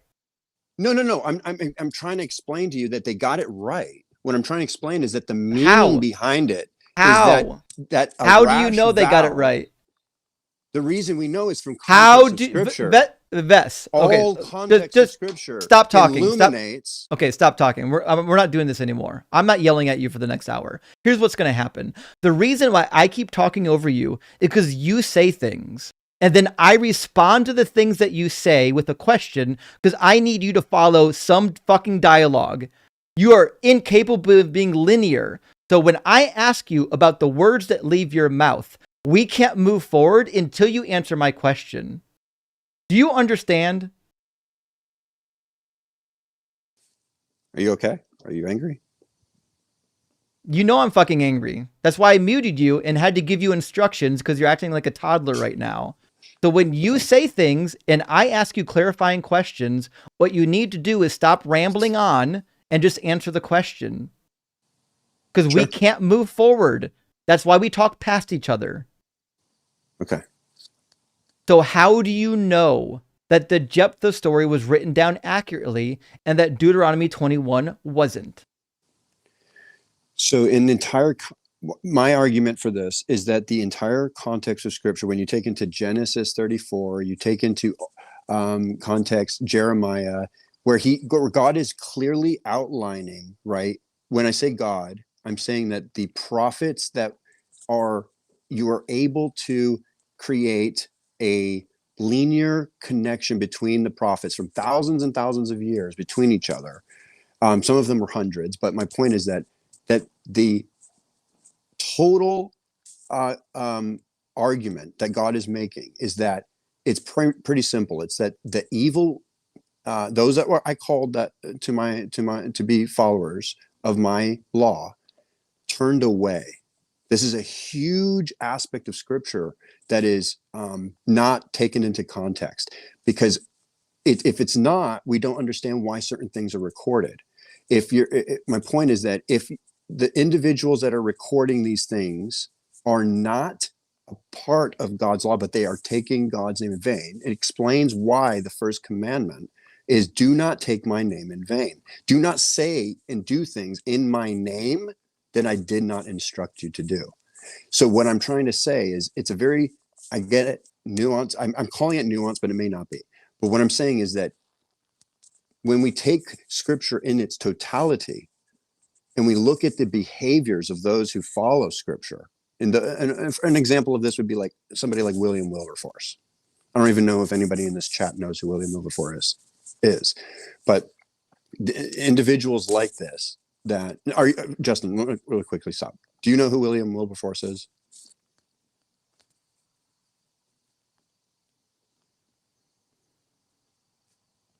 Are you still there?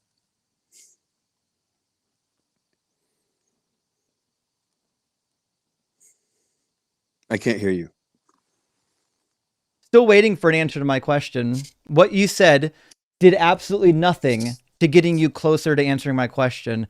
How do you know that the story of Jephthah was recorded accurately, but the words of God in Deuteronomy 21 were not recorded accurately? I explain it. And when you take didn't. Into context, not all a single word that you mentioned. You can't take into the context of scripture because you don't know what scripture is yet. So we'll try this again. How do you know that the story of Jephthah was recorded accurately, but Deuteronomy 21 was not? Okay, because in Deuteronomy 22 through 25 through 25, it explicitly states that if a man rapes a woman, it's wrong. Like, only why if are you she's taking married. 21 and oh my goodness, brother, you can't just take one thing out of context and say, oh well, God didn't take it out of context. You're married. You did. You just are mentioning Deuteronomy 21, but without mentioning Deuteronomy 22. Okay, well, So I mentioned Deuteronomy 22, the verse you forgot. If a man meets a virgin who is not engaged and seizes her and lies with her, and they are discovered, the man who lay with her shall give 50 shekels of silver to the young man's father, and she shall become his wife because he violated her. He shall not be permitted to divorce her as long as he lives. Oops. Yeah, and now take that into context of 2 Samuel 13. Yeah, where take it in the Ammon rapes context. his half sister. He rapes his half sister. They're siblings. And it's presented as a heinous act of violence. Because they're siblings. Right? Oh, that's why. Yeah. Well, you're gonna Leviticus interpolate. says that you can't approach the nakedness of your near kin. You're going to interpolate and no one's the saying, reason. no one's saying, You're going to interpolate the reason. no one's saying, that's all you're doing. No one's saying that what Ammon did was good. What we're saying is that the law that God gave explicitly allows for people to be raped. Deuteronomy 22 is one of those instances. Deuteronomy 21 is another instance of it. Justin, we can go how does to Scripture portray Numbers Tamar, 31. who was raped. So Numbers 31. Does Scripture Numbers portray 30. her as She a wasn't righteous victim? Which Be Tamar, when she was raped by Amnon? Yeah, was she portrayed as a victim, or was she portrayed as somebody allowed to be raped? We agree that she was a victim, which is why Amnon was why, eventually. though? But why? Which is why But Amnon why? was eventually murdered for his crime. Why, but though? we're talking about Exactly. God's. It's a crime. We're So what I'm talking. saying is, It you're wasn't taking it to totality of context. Okay, so we'll try this again. You're muted now. No one can hear you. So the reality is, I'm not asking you about what people in the time period did. I'm not asking you about their behavior, what they thought was right or wrong. I'm reading you what God says is right or wrong. I'm not asking you what ancient Israelites believed. The ancient Israelites were doing idolatry. What their behavior is entirely irrelevant to what God says you can and cannot do. I don't give a single flying fuck about what ancient Israelites did because they're not the arbiters of morality. The God of the Bible is. I'm concerned with what the God of the book says you can do, not what people in the story did. And the God of the book says that you can kidnap women in war and you can make them your war brides, even if they're children, according to Numbers 31. I'm going to say that's a dishonest reading of Scripture. It's not dishonest. And the reason, yes, it is. It's very dishonest. No. Because in Genesis 19, right, in the Sodom and Gomorrah, they had no laws. When they tried to rape, they had no laws. When they tried to rape, they had sexual law. There's no law code. What law code were they following in Genesis? I'm explaining. What law code were they? This is why I keep yelling at you. What law code were they following in Genesis? Answer the question. My point is that the law is described. What law code were they following? There is no law. There you go. I don't know why you couldn't say that before. Okay, so the law code that God gave isn't being applied to the people in Genesis because it didn't exist yet. So you can't apply the law code to the people in Genesis as though they're doing this horrible thing that God commanded them not to. And it's also quite clear that according to the Bible, if you read Ezekiel, that the crime that they committed was inhospitality and trying to rape angels. Had they just raped a woman, it would have been a different crime altogether. No, it's highlighting sexual perversion as a sign of profound wickedness. We agree that sexual perversion is part of that. Yeah, but it's also described in the Scriptures that way in the context of all of it. So when God allows for it, in the context of itself, you're going to also have to have the opinions and the writing downs of those God allows for it. This is that's a great way to frame it. He doesn't command it. He allows it. No, he does command it. No, he does not. Want me to show you? Yourself. You just said it yourself, Justin. Now you're back. He commands it. No, he allows it. He does. Do you want me to show you where he does? No, he does not ever command it. What I'm trying to explain to you, when you take it into the context of all of Scripture, both Deuteronomy 21 and Numbers 31 clearly depict God commanding you to do a thing. We already read this once. Okay, in Deuteronomy 25 through 27. Not if you're a war bride. Yeah. This is the part that you're forgetting. This is the part that you're forgetting right now, is that you're conflating that women that are captured in war somehow have the same rights of native-born Israel women. They don't. I'm not a presentist. They don't have the same level of rights. I'm certainly not, and I didn't accuse you of that. Listen to the words coming out of my mouth and stop fucking panicking for 5 seconds. What I'm saying is that God has exceptions to his rules. He doesn't want you to rape a woman who's already married, although there are occasions where if you do rape a woman who is not betrothed, there's a way to rectify it. It's not murder. It's a different punishment. that means he doesn't like it, but he will allow it to happen now we're being without. honest. Now we're being honest. So I- my point is this: So that God is. you don't have a point because you're supposed to stop talking and listen to my point and respond to my point. So we'll try this again. No one can fucking hear you. Cry all you want on mute. So my point is this. In Deuteronomy, God says, if you rape a woman who is already married or betrothed, you get murdered. If you rape a woman who is not betrothed, you don't get murdered, which means God is okay with this happening as long as it's with a betrothed woman or an unbetrothed woman. And it's also okay if it's a woman who was captured in war. These are called exceptions to the rule. Does God like rape? No. Does he carve out exceptions to it and allow you to do it in circumstances? Yes. That's why in Deuteronomy 21, he says when you go out and you capture these women in war, you can make them your war brides. He says it again in Numbers 31. In Numbers 31, he chimes in after Moses has all the little girls tested for virginity and has them almost about to be divided among all the warriors. God chimes in and seconds it. It says, the Lord spoke to Moses saying, you and Eleazar the priests and the heads of the ancestral houses of the congregation make an inventory of the plunder captured, both human and animal. Divide the plunder in two parts between the warriors who went out to battle and the congregation, which means all those little children, virgin girls were divided according to God's command among the warriors and others, and they became slaves and war brides. So this is demonstrating that there are occasions where God is okay having his people to do rape. And there are occasions where God is okay with his own people being raped, as he said so in Zechariah 14, when he says, I will gather all the nations against Jerusalem to do battle against the city, and the city will be taken, and the houses plundered, and the women raped.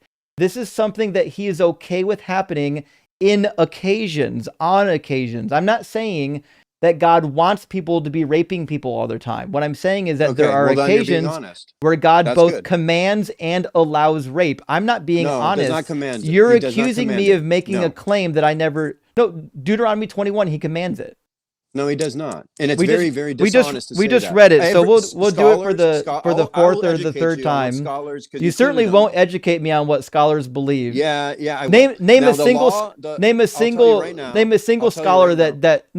biblical scholar that specializes in the law. Name one. Now let Name me one. explain. You didn't let me have anything. You're on my live stream and you're never going to talk over me. I'm way louder than you and I have the mute button. So if you want to be heard on this live stream, you can stop being a douche right now.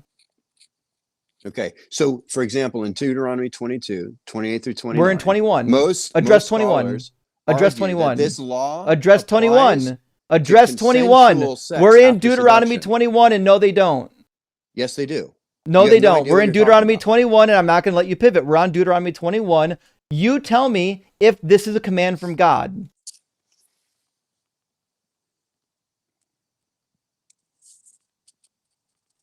If Deuteronomy 22 is a command from God, then so is Deuteronomy 21, correct? I'm not saying it's a command from God. If Deuteronomy 22 is a command from God, then does that mean that Deuteronomy 21 is a command from God? Yes or no? No, I'm understanding it from the context. Nope, I'm asking you a yes or no fucking question, and you're going to answer it. This is why no one likes talking to you. I can already tell in your real life, no one likes talking to you. I asked you a yes or no question. I need you to say yes or no, and we'll never move forward until you do. So yes or no, if Deuteronomy 22 is a command from God, does that also mean that Deuteronomy 21 is a command from God? So what do you want me to say here? I'm not arguing. Yes or no. Is Deuteronomy 22 a command from God? Deuteronomy 22, from scholarship's point of view. I didn't ask you about scholars. I didn't ask you about scholars. I said what I'm interested according in. to you, according to you, is Deuteronomy 22 from God? No, I don't believe, like I've been claiming this entire time. Then using Deuteronomy 22 as saying that God is not okay with rape, then I don't give a shit. You can't tell me God's opinion if every time God says something, you're just going to say that God didn't say it. No, That's it's the not. God didn't problem. write So it this is down. about It's epistemology right now. inspired. This is why this is important. So Scripture if is God didn't inspired, say brother. any of the It's not stuff written in the down by God. Bible that they You said think God that wrote was the Bible? said, so Wait. Just so now you're muted again. Vesius, again, this is why you get treated like an infant, is because you're not capable of stopping for 5 seconds and paying attention to the conversation. What I'm saying, I've tried to say 20 minutes ago, and you weren't adult enough to catch it. So we'll try this again. When the Bible says that God spoke, if God didn't speak, then we don't know God's fucking opinion on anything. Which means when you say claims about God, that's a meaningless statement. The only thing you could ever say is what the people who wrote this book think. I'm not concerned with the clowns who wrote this book. I'm concerned with God's opinion. So if I can't find out God's opinion by reading this book, if I can't find out what he spoke by reading this book, then you and I are talking about the wrong thing. I want to know from a Christian standpoint what God said and what he thinks. Can I find that in the book? yes. So the only time in Where? Scripture, So the only time in Scripture where God is Where? directly speaking is in the new covenant through Christ. Gotcha. So then none of it's true. If you, Okay, we're done.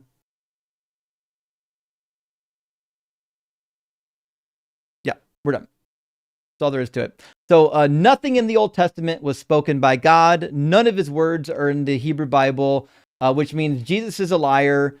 Jesus says that you have to rely on every word that proceeds from the mouth of God, which obviously was everything that he spoke in the Hebrew Bible, which means Jesus lied about the mouth of God and the word of God in the Hebrew Bible, which means Jesus is a liar too, which means he's not God, which means you're deeply confused and you need to take your nuanced position and go somewhere else to somebody dumb enough to let you pontificate on their live stream.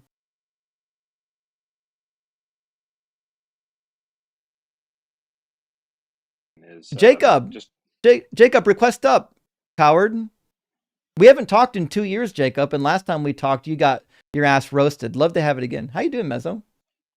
I'm good. I wanted to let people take it easy because a lot of people were worried that conversation wasn't on topic, but it was because really, if you think about it, this is the exact same thing that happens with Santa Claus. I was in an argument with my brother just for like we almost threw fists because I was saying Santa doesn't give coal to bad kids based off of my interpretation of the entire story of Santa. If you watch Guardians, of course, it says he gives gifts to all the kids, but then of course the coal thing from the 1800s came up, and so it's really the exact same topic, just further proving your point that it is Santa Claus for adults, although adults is a strong word in your background statement. That's the only contention I would have. That, you know what? That's a fair point. That's a fair point because like most of the people that believe this stuff, like how do we come up with the classification of adult for those people? I don't know if adults, we can call them that if they believe in fairy tales. Yeah, that's the only hard line. I mean, I guess it's just is Santa Claus Jesus is Santa Claus full stop maybe next time. That's my only note for your background. Other than that, Well, good. I did look up the definition just now, and it says an adult is a person that is fully grown and fully developed. I don't think people who believe in these fairy tales are fully developed. Debatable. I think you're right. Although I do believe in Santa Claus, so I might not be old enough to be up here. I just realized. Sorry about that. W Mezzo. All right, let me grab a couple of super chats, and you'll never guess who actually got in the queue. William, thank you for the 666. Says perhaps the Bible is the fourth undocumented member of the Trinity. I can hear Christians cry, "That's illogical." Now they want to use logic. Oh, William, you nailed it. The minute you talk about Islam or Mormonism or the Hindu religion, all of a sudden they care a whole lot about whether or not something's logical. The minute you talk about how the Bible is illogical or the Christian God is illogical, all of a sudden, well, God doesn't have to follow your logic. God's beyond your logic. Okay, fair enough. Then all the other gods are true. Jake, thank you so much for the 666. Good to see you, friend. Since I just bought some sneakers from the local drug dealer, I don't know what he laced them with, but I've been tripping all day. That's a good, solid triple pun. You got a triple pun in there. I love that, Jake. Thank you so much, my friend. And let's see. Adam says, does Deuteronomy 23:2 damn a child of David's and Bathsheba? Kind of. So Deuteronomy 23 says that children born of an illicit union will not be allowed into the assembly of the Lord. Now, the assembly of the Lord is basically like the religious gathering. So I don't know if it damns them, but it does inhibit them from getting the from participating in the atonement rituals and things like that, right? Will God allow somebody into the so-called afterlife if they're not part of the assembly? Maybe, but it does seem like an awfully harsh punishment. But you're right. If Deuteronomy 23 is true, then what that means is that David and Bathsheba's son, if it lived and it didn't, wouldn't be allowed into the assembly of the Lord. It's also why Jesus was so upset, because he was a bastard child, and he was just mad that they wouldn't let him into the assembly. Seek Truth, Delve Deep says, Vesius was perfectly clear. All the shit I like is true. All the shit I don't like is nuance, whatever the fuck that means. And you nailed it. When you don't like the commands of God, they did not come from God. Every time the Old Testament says that God spoke, it never happened. It didn't happen. But the Jesus stuff, I love the Jesus stuff, even though Jesus said that God did speak. Rockhard for Doug says, now I get it. The Holy Spirit is a nuanced translator for Vesius and the other Christians. Thank goodness Doug and Sharon speak plainly all the time. You don't have to go into Doug and Sharon's word and do words don't mean words. You don't need a Holy Spirit decoder ring. You don't need any of that. Carissa, thank you so much for the for the 10 Deconstruction Zone gifted memberships. I really appreciate that, friend. Big W, Carissa, and good to see you tonight. All right, let's bring in Jacob, and then we'll do Raquel. Welcome back, Jake. It's been almost 2 years. Has it really been that long? You're one of the first people I ever talked to on TikTok. Yeah, I'm surprised you remember that. I only remember because I think you were one of the first people I talked to that had actually read the Bible as an apologist. Oh, yeah. I think we did talk about that. Mm-hmm. Most apologists don't read the book. Okay, so the prompt is that Jesus is Santa Claus for adults. My claim is based on the idea that Jesus and Santa are both, at one point, historical figures that became mythologized. So I don't believe any of the Santa Claus mythology. I don't believe any of the Jesus mythology. Can you prove me wrong? Yeah, I mean, I think the main difference is that the, Saint Nicholas type figure never claimed to be able to do anything that he's been mythologized to do. Christ seems to be recorded as having claimed to do the things that he was mythologized to do, and even in your view, in the mythology. Disagree. Yeah, but you think that like the true Jesus you're saying he is a historical figure? Well, I'm saying in the mythology he claimed to do and be things. Yeah, but you think we don't know, or you think? Oh yeah, listen. I don't think the words of Jesus were recorded. I think they were made up. That's why we have like long prayers in private and long discussions in private that were written down by people that weren't there. Made up, though? I'd say probably if I was gonna guess, I would wager somewhere between 65 and 75%, which might be a little bit more than the Jesus seminar. I forget. But when you go to the findings or the results, rather, of the Jesus seminar, they had a pretty low number of quotations from the Gospels that they think actually go back to Jesus. Yeah. Do you think Jesus was crucified? I think so. Okay, why do you think he was crucified, or do you think we don't know? No, I think Jesus was crucified because he broke Roman law and Jewish law.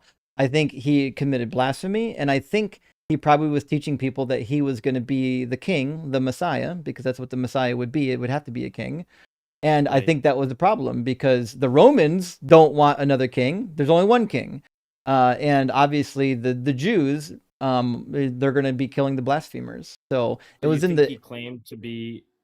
You don't think he claimed to have any kind of divine power?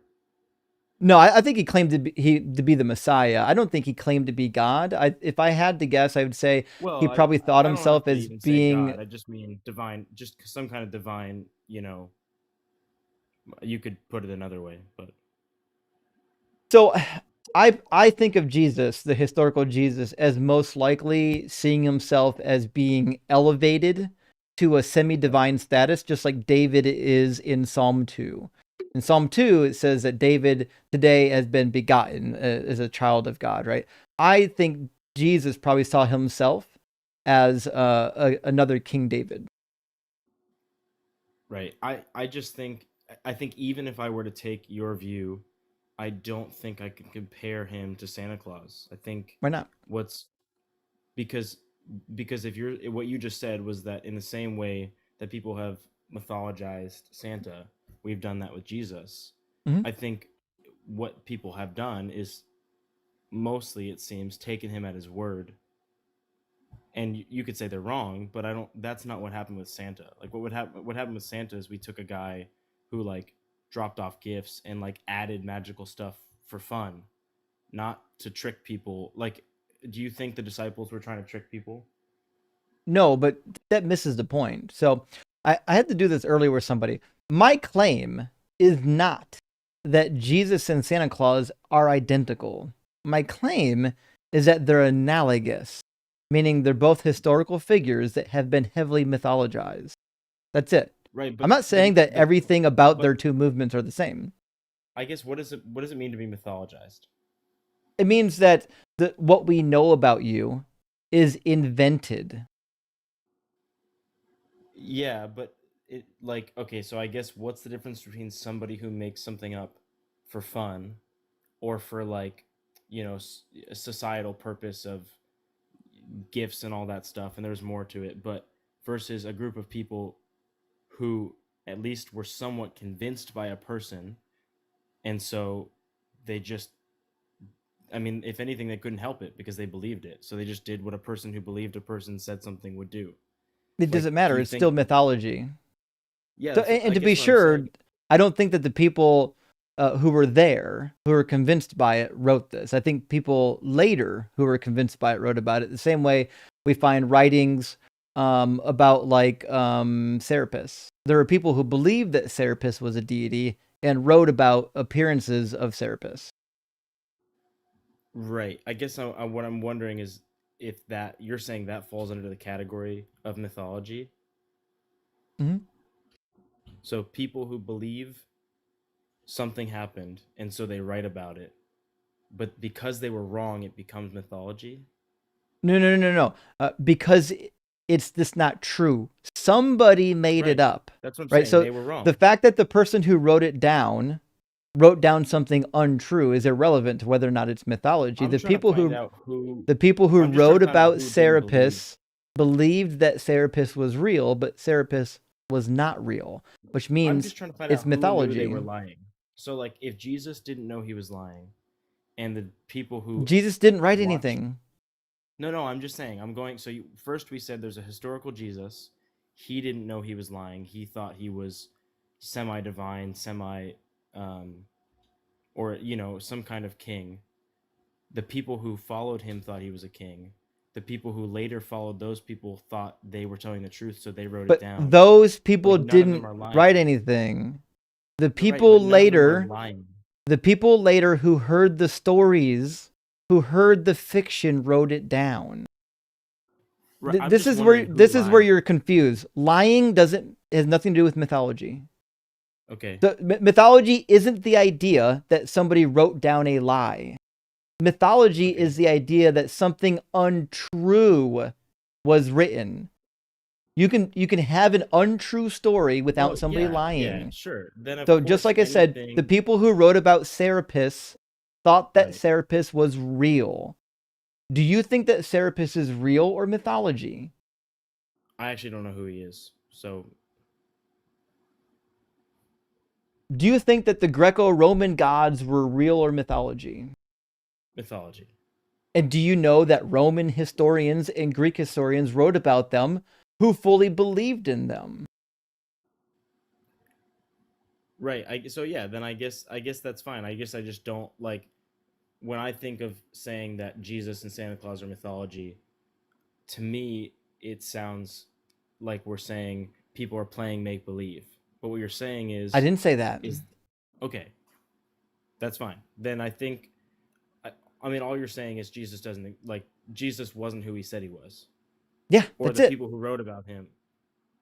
I mean, yeah, to say he's Santa Claus is not what people I didn't say he's Santa think about him. Claus. Okay, to I say he's said Santa Claus for adults though. Jesus is analogous to Santa Claus. Do you think because anyone people believe that there's a magical being that is still alive that can defy physics and logic, and Santa Claus does all those things? But when we're children, we stop believing in Santa Claus. When we're Right. adults, we don't I stop guess believing in to me, Jesus. the difference is that the adults who are telling their kids about Santa Claus know Santa Claus doesn't exist. But So what? I'm just saying, to me, that's the biggest difference in But that claim. But if Jacob, you're not making that the claim, it doesn't matter. differences don't matter. I didn't then what- claim yeah, that Jesus and Santa Yeah, are I just don't identical. The I just claim think is that they are I know. analogous, and I told you why they're I analogous. know the prompt. I'm just So, saying the way that in the order prompt is, to make my prompt incorrect, you would have to demonstrate that they're not analogous. And the only way to do that is to demonstrate that Jesus isn't a myth, because that's the point of the claim. That's what makes my claim, Jesus analogous to Santa, true, is that Jesus and Santa are both mythologies, which means the only thing you can do to prove me wrong is to prove that he's not a myth. That's it. yeah, I definitely am not up for that task tonight. But I just, anyways. There you go. But I will say before I head out, our conversation 2 years ago is so different compared to today and the way you talk to people. It really surprises me. Like, you throw so many insults out nowadays. It's Mhm. very like that last Yeah. guy. Why do you do that?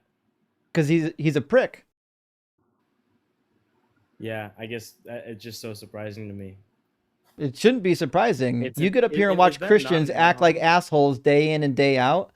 When you spend 25 plus hours a week talking to Christians who won't engage honestly, won't answer questions, refuse to stop talking over you, eventually you start treating them the way that they deserve to be treated. Now, I'm not yelling at you. I'm not calling you names. I'm not talking over you, because you're engaging like an honest interlocutor. And when people do that, I treat them the way they deserve. When people come in here and they act like clowns, I treat them like clowns.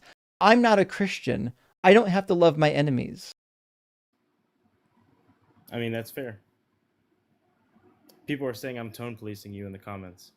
I mean, a little bit. I don't really care. I'm used to it.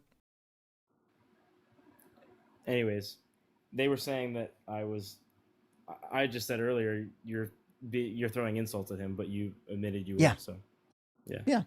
I'm not denying well, I am not. Yeah, I don't want to have. I think last time we talked, we probably did talk a little bit about whether Jesus was real or not, but I am not up for that tonight. So fair enough. All right, thanks for coming by, man. Yep. Have a good night. I will say this: Jacob was a lot more calm the second time we talked. The first time we talked, I know we exchanged some jabs. I'm sure of it. Let me grab 2 super chats. We're going to get our next guest, Joy, in here. Juju, good to see you. Thank you for the $10 super chat. It says, today was the first genuinely awful day I've had since becoming an atheist. I am sorry to hear that. You know what's not making it worse? Praying to a myth that doesn't respond. Thanks for adding a sprinkle of joy to the awful. Well, I don't know what happened to you, Juju, but I'm sorry. That's terrible. I hate it when you, especially out of nowhere, just have a terrible, terrible, no good, awful day. But there are people here that love and care about you. I know that much. Flux Chandler, thank you for the $10 super chat. Says, A is to B as C is to D is very standard form of SAT question. It says a lot, in my opinion, that Christians can't seem to figure this one out with respect to Jesus and Santa. I know, it's crazy. It's kind of like all men are mortal. Socrates is a man. Conclusion, Socrates is mortal. But Christians out here will be like, nope, no, that's not the conclusion. Shit, look who's here. Hello. Hey, Sarah. How's it going? Good. How are you doing? Good. Are you wrapping up? No, not quite yet. I was gonna go for a little while because I think I slept in today, so now I got some extra energy. But we had a guest in the guest box just a minute ago, and when they saw you getting into the guest queue, they ran. What? They're terrified. I don't think anyone is terrified of me. They're terrified of your intellectual prowess. Well, thank you. I don't think they're terrified of you in like a I'm scared my dad's gonna come beat me with the belt type of scare situation. They're just scared of getting cooked. Well, I suppose so. But friends, now's your time to get into the queue. We've had a full queue all night, and just kind of randomly, our queue kind of started to dwindle here in the last hour or so.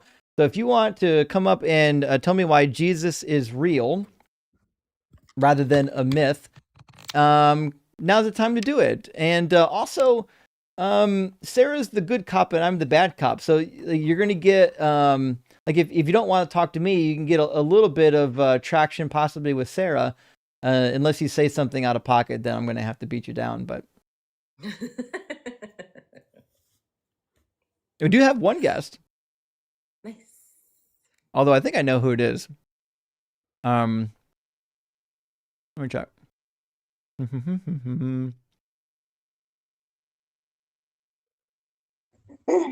Marilyn, welcome in. Are you at least 18 and do you believe in Jesus? Hey, Justin. Yeah. Awesome. Yep, I'm 18. You know me. This is the Marilyn. Okay. This is the Marilyn. Well, Yes. Marilyn, I already know you're Hi. not a Christian. You already know I'm not a Christian, but came to cleanse the palate. I want to talk about magnets. Seriously. Okay, so Justin, listen. Everything is made of magnets. Oh no. Like atoms are magnets. There's no such thing as electrons. They're magnets because, okay, hold on. Hear me out. Okay, so negative energy cannot exist by itself. It's impossible. There's no force bonding it together. And magnets are the only natural particle that we have, a natural property that we have that actually like bonds together, like will come together and like create matter and like, add on to itself. So like negative can't exist on its own. Like electrons aren't even real. It's all magnets. So, Marilyn, this hurts me to my soul as a person who went to school to learn specifically about electrons.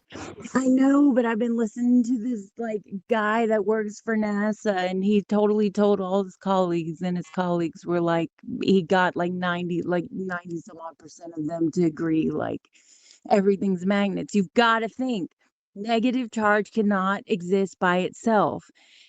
You can't break apart a negative from a positive. It's impossible to do, even down to the smallest molecule. You can't do it because it's got to carry a charge. There has to be a medium in between, creating the bonding, creating the electricity, creating the light energy. There has to be. Negative cannot create any force by itself. Like if you cut a magnet in half, you're not going to have negative a half of a negative or half of a positive, because that doesn't exist. You would have a whole positive and a whole negative, but even that, like, they cannot be separated, because you break that even in smaller pieces, you're still going to have a north and south pole.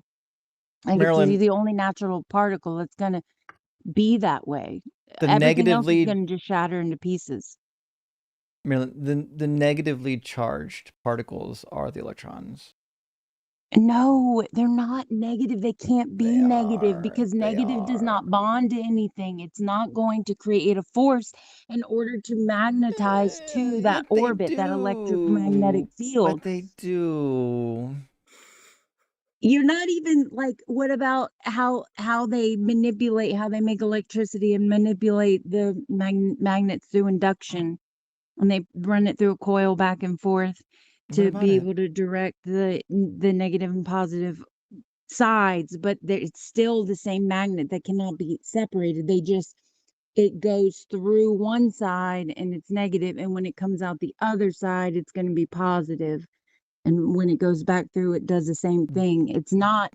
That is a There's not a flow. separatism. You can't That's a separate them. flow of negatively and positively charged ions. Say that again. If you're talking about an AC induction, you've got a flow of negative and positively charged ions. Negatively charged What the hell ions is are an called ion? electrons. An ion is a subatomic particle that has a charge. So a charged Exactly. These particle is ionized. particles, they're magnets. These I, subatomic particles are magnets. That's what I'm hold on, telling you. Marilyn, hold on. I promise we're gonna get somewhere. Okay. Magnets are not what the subatomic particles are. The subatomic particles make up the magnet. The reason why magnets have the force is because of the collection of atoms that have a particular arrangement of these negative and positive subatomic particles. That's why magnets do magnet. Okay, they magnet, but negative and positive cannot be separated. You can't just have negatives floating out there and positives floating out there. That is not a thing. But unfortunately, you kind of can, and that's okay. We don't have to worry about that. They can't be separated. We'll get you. They have We'll to be get you connected to a on with Dr. positive. Blitz sometimes, and Okay. he can explain Well, it for this you. was Okay. fun. I just wanted to clear the All right. palate. We're all God. Thanks, You're God. Marilyn. I'm God. Everyone's God. I love you, Justin. Hope you're well, Marilyn. Cheers, friend. Okay. Oh boy, I did not. I gotta be honest. I didn't have a electron truther on my bingo card tonight. I didn't know that was gonna be a thing. I don't yeah, I don't understand the motivation. Like I don't really get, but okay, have fun, I guess. Oh boy. I gotta write down the Marilyn appearance so I have it for my records, but we're not gonna clip Marilyn and put her on YouTube. She's a nice member of the community. We just sometimes, sometimes we Don't disagree on see things. eye to eye. Yeah. Oh boy. Why is Breezy back in my box? Oh, Breezy, geez. are you out of your mind? I Oh, it's popped because you're in very here. briefly when he was here, and it didn't sound pleasant. He can't follow a line of Yeah. conversation whatsoever. It's like talking to a toddler. Okay. We'll get Thiago in here. Welcome in, Thiago. Are you at least 18, and do you believe in Jesus? Hi, Justin. I am older than 18. Thank goodness. I'm 44, actually. And I actually, I know the show is about Christians, and you do a great job. I watch you every day. You actually help me quite a bit. I used to be a kind of fundamentalist Christian. Grew up as a missionary kid, actually, as a Baptist. I'm from Brazil, and so I lost my faith about 4 years ago, and have been trying to figure it out. And I wanted to ask you a question. I know you have a Discord, and I love that. I just joined it today. In particular, about um, meaning. In particular, so I think that sometimes when I speak to my friends who are still Christians, or even my parents who struggle with me, that I'm not a Christian anymore. I'm just still struggling to figure out, like, how do you find that meaning? Like, I feel like we are essentially always looking for meaning. We're made for meaning. We're like meaning seeking mammals, right? And not necessarily truth seeking. It's hard for us to find truth. And so I'm trying to rationalize, like, why do these people still hold on to their beliefs, like evolution, for example, that they're just so opposed to it? Is it because they really don't care about, they really don't believe that it's true, or do you think, is it because they're holding on to meaning more than truth? Mm, I think there are multiple answers. So, like, I think first of all, most people do believe that Christianity is true. The ones that are in it, maybe certainly not all of them. But why are they so reluctant to challenge the belief? I think it's because the risk versus reward for them isn't working out. Because if they find out that it's not true, their entire life changes. They lose like their hope. They lose this like purpose. So, for example, when I was young, maybe in my younger 20s, somebody was talking about how they're struggling with their purpose. And as a young Christian, I was like, what a stupid thing to be worried about. Your purpose is what God tells you to. You fucking wake up in the day and you do what God tells you. That's your purpose. But as a non-Christian now, I can see why somebody would be like, well, I don't know what my purpose is, and why that would be a struggle for them, right? So the reality is, you don't have to have a purpose, but I understand how uncomfortable it is to not have one, because you feel like you're going through life aimlessly. So I personally, I'm a big fan of setting goals. I'm a big fan of trying to find ways to improve. And so, like, or just like set a goal to achieve one of your dreams, right? You don't have to have a purpose from a God to enjoy your life. Right. Yeah, no, I mean, I agree. I think what I'm starting to empathize a little bit, maybe now that I'm coming to grips with my deconstruction, as far, I'm a psychologist, I have a doctorate, and so, like, I'm curious, like, I went to church the other day with my family, just because they really wanted to go for the Christmas stuff, and so I'm like, okay, let's go. And now I'm observing it as an observant, right? Like, I'm just watching when I was participating, right? And I'm just like, well, they're genuine, they're genuine, and they're enjoying it, and they're getting some benefits out of going to church, right? Like, quite a bit of benefits, probably, if quantifiable benefits. And so then when you're out of it, then you're wondering, where do I get these benefits from? Right? Like, where am I going to get this community from? Where am I going to get this just it's almost like ready to go meaning, right? Like, it's, if you feel lonely, well, just plug into a church, and immediately you have a community. I'm not saying you can't find these things outside of Christianity. You can. It's just it's a lot more work, right? You have to be very conscious and volitional about it. You have to go out and find a community, and you have to go and find and put together a purpose, and all these things, where, like, church just almost gave it to you. Like, where are Yeah. you gonna go and sing songs? I know that some people don't enjoy singing, but, like, where are you gonna go and listen to music every week, like it is at church, right? Like, there's all these things that are almost fabricated and ready to go, where it's really, really difficult to find that outside of a religion, right? Yeah. Um, Community is tough. I think a lot of us struggled with finding community after we left. That's one of the reasons why we do have like Discords, but Discord's not true community. I mean, it doesn't replace what you get with a church. It's not equivalent, right? You're not really going to have like potlucks with your Discord community typically, but you can go to conferences and meetups and things like that happen throughout the year that are typically regional in nature, and that give you a little bit of community. And the reality is, there are some benefits to church that right now it can be hard to replace. A lot of cities now have humanist groups that Yeah. function a little bit like churches. Some of them are pretty big, some of them not so much. Look for a local humanist group, or if you're really feeling dangerous, join one of the, if you have a local chapter of the Satanic Church of Satan. They don't believe in Satan. The They're Satanic basically Temple. yeah. There you go. Thank you, Sarah. The Satanic Temple. Yeah, join the Satanic Temple. It's basically just another humanist group. Yeah, I mean, Or a yeah, choir. You can a join a choir. Yeah. choir. Do you have a choir over there? You sing? Are you a singer? Yeah, Me. I missed the singing similarly, but there's lots of adult choirs that you can join. Some of them are religious, but many of them aren't. So yeah, join a choir.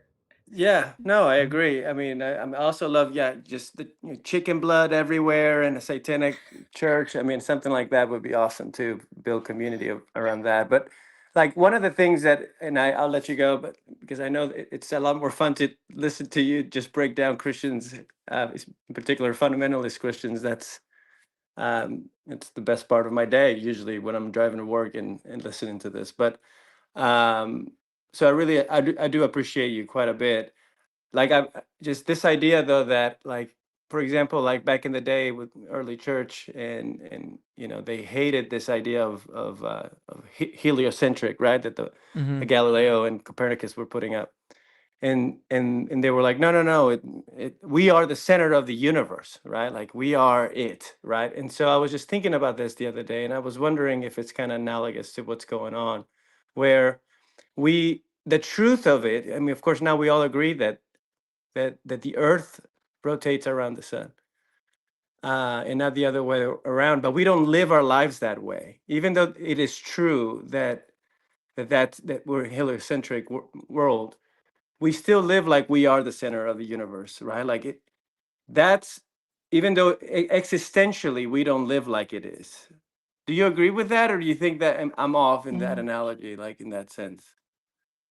Well, I think it depends on who you ask. Like if you talk to somebody in the sciences, cosmologists, things like that, obviously they're going to live much more in the actual model. But for most people, like you think of the world as like an isolated unit because that's as far as you have access to, right? So I don't think it's like they're it's not like they're not living like the other stuff exists. It's just that it's not relevant to think about it for your day to day. Right. No, I just mean like philosophically, like existentially. Like there are some truths existentially that helps us, survive in this consciousness, right, in this reality.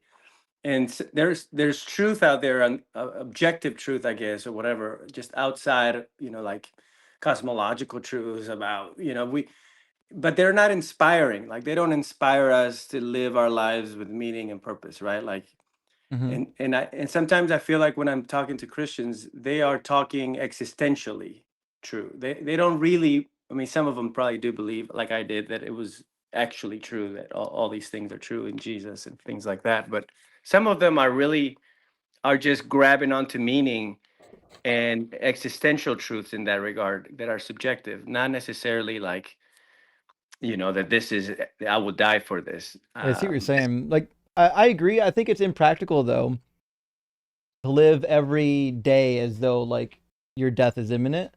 Like if we really did live every day with our existential truth, I think a lot of people would be facing the existential dread all the time. But the reality is, we kind of ignore it. We push it aside so that we can like move on with the day and like be a normal person, right? Yeah, I mean, I'm just curious, like, what do you think these? I mean, you do this all day, like not all day, 25 hours or so a day. You said a week. Why do you think people are doing this? Like, uh, do you not? Do you think about this? Like, why are these people believing this? Like, just absurd truths, not even true. I mean, just false things. Like, what is going on really inside? And how do we break the curse? Like, Well, they're it's brainwashed, man. yeah. They didn't choose it. They're just brainwashed. But is it because I mean they want to believe it's true, right? Well, whether or Like we not they did, want to right? believe it is irrelevant. Like you can want to believe something and still not believe it. I mean, it's true that they do want to believe it, but the reality is they believe it because they're convinced. Somebody convinced them. Right. Do you think that we choose to be convinced? No. Yeah. Just like over time, right? Like a process, like I can't convince you that the earth is flat. If somebody came to me with pictures, I mean, like, yeah, that's not enough, right? There's all these other evidence that the earth is not flat. So you're not going to convince me today, right? Like, or probably never, but it's just a cumulative of knowledge, right?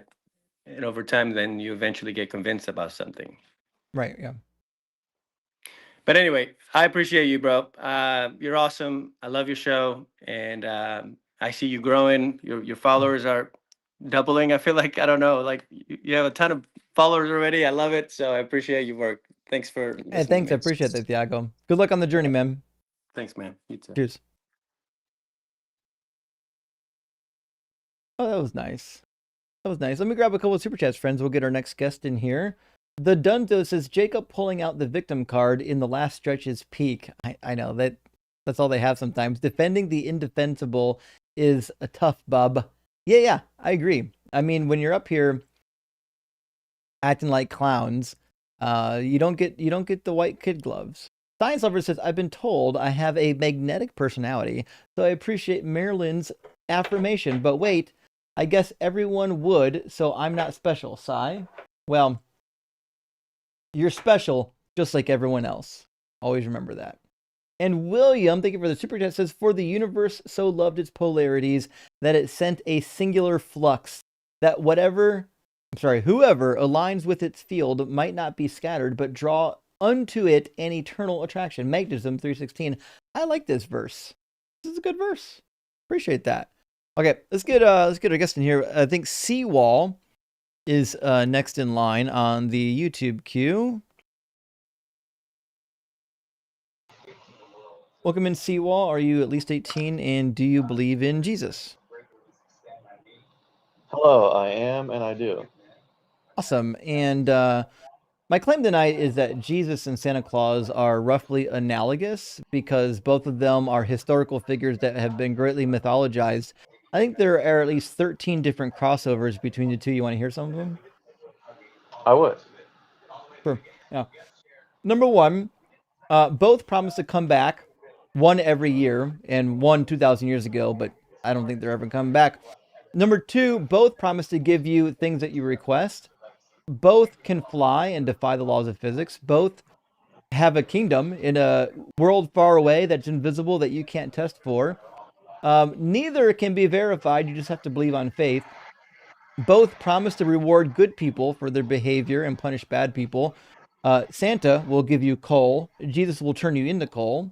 They both have magical helpers. Both of them will sit on a throne and judge you. And both of them will get used to coerce people into good behavior. And also, there seems to be a strange preference in both cults to culturally appropriate them because they were both people of color originally, and now they're almost exclusively depicted as white people. Okay, that was a lot. Actually, that was pretty funny. I do see some similarities there myself. Um, but yeah, I mean, I guess in a certain sense, I agree that they have those similarities, but I think there's a difference between the two that I think that you would probably disagree with. Well, I know there's differences. I'm not asking about that. Like, I'm not saying they're identical. Yeah, right. Like, what was it? And sorry if I'm a little slow. I'm a little nervous speaking in front of everyone, but Happens. yeah. So, for example, they promise to give good things to people if they are good, right? For the Christian belief, and maybe there's some denominations, to be fair, that would disagree, but he doesn't only give good things to those who do good. For example, there's like the verse that says he gives rain to even the wicked, so that their crops may grow. So he does good things for those who oppose him and for good, for example. So in that way, he is not analogous to Santa. And he does do evil to both the good and the wicked as well. Could you give me an example of that? Yeah. For example, in Second Samuel 21, he sends a drought for 3 years because Saul defied an oath that was made before the Lord. So all of Israel were made to suffer in a drought for Saul's crime.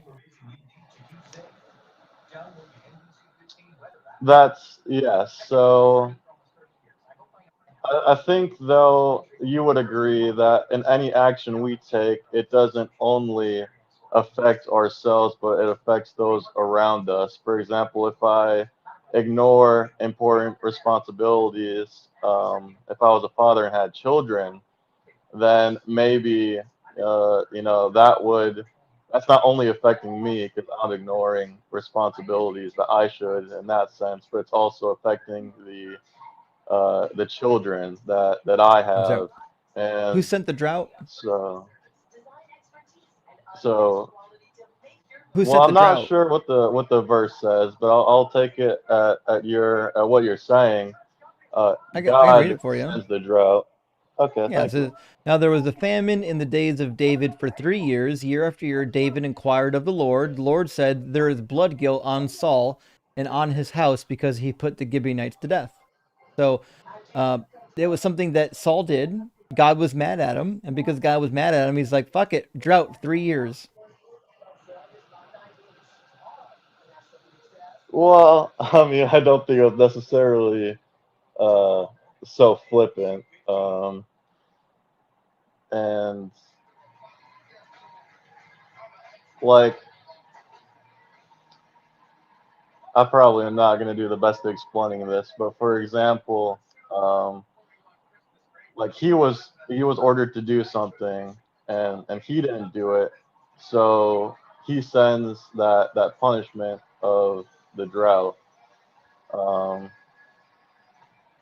Now, one thing you could say is like, okay, that is gonna cause obviously it's gonna cause difficulties. It's gonna kind of suck, like if you're a less extreme example is if you're a kid and you're getting grounded, because you messed up, and so you're a kid, you get grounded, and you don't want to just sit in your room all day, right? He did something that he wasn't supposed to do, and so Israel gets punished with this drought. Um, so see, this So is does what I that mean. sound like I'm trying to. justice to you? Like an all-powerful God could dispense any punishment that he wanted, right? God isn't limited in how he dispenses his consequences. So does it seem just that innocent people were punished for one other person's bad choices? Well, I think it's a little more complicated than that because again, we want to look at this is just his mistake, and now the group is getting punished. Um, but Which is bad, when right? when well, potentially, I mean, if he also Saul, I'm sure, had people who were responsible for advising him. Like, for example, there's the famous story in First Samuel 15 that makes him, cut off from the kingdom. Part of the thing was like, oh well, everyone. And if I remember correctly, I'm not meaning to like misquote it, but if I remember correctly, they were like, "Oh well, everyone was saying we wanted to bring these animals back for the sacrifices, so we Yep. should bring these animals back." And so, like, it is something that Saul did that was wrong, but it might not necessarily have been done in a vacuum, if that makes sense. Yep. It might not only But be does him that that mean is that everyone responsible who for his was choice. like in a famine, like the entire community suffers, and they don't just suffer, like people die in a famine, right? So now you have a scenario in which, you know, families, children, infants, even animals might be subject to death because of maybe one or even a few people's choices. That doesn't seem like a very just punishment. Well, it would be an assumption that, and it, you know, it might be like, well, of course this happens in a drought, but it would be an assumption that just because there's a drought or a lack of an abundance of food, that for sure people are going to die. Um, I think that would be an assumption you would have to make about those two things. For 3 years? You think if there's a 3-year drought, nobody dies? Well, I'm not saying that for a fact no one died, but I'm also not saying for a fact people died. And also, with my biblical belief is that for those who put their faith in the Lord, that He will, you know, feed those who are hungry, not necessarily with the Well, nicest necessarily. food or anything like that, but that those people who are faithful to Him will be fed. Well, wait a minute. So does that mean out of the millions of human beings who starve to death every year, you don't think a single one of them is a Christian? Well, see, no, because it's a little more nuanced than that. Because, for example, you have the story of Job, where you look at him, and everyone is, you know, well, not everyone, sorry, but he loses everything. You know, not just his farm and his crops, even though he did nothing wrong, he was walking blameless in the Oh Lord, no. but he Well, you're lost making it his worse, not entire better. family. You just made it So, worse. yeah, so what you're saying is you think that God will feed everyone who is faithful to him, except for the times that he doesn't. And in fact, sometimes God will destroy everything you have, even though you're blameless, just so that he can improve your character.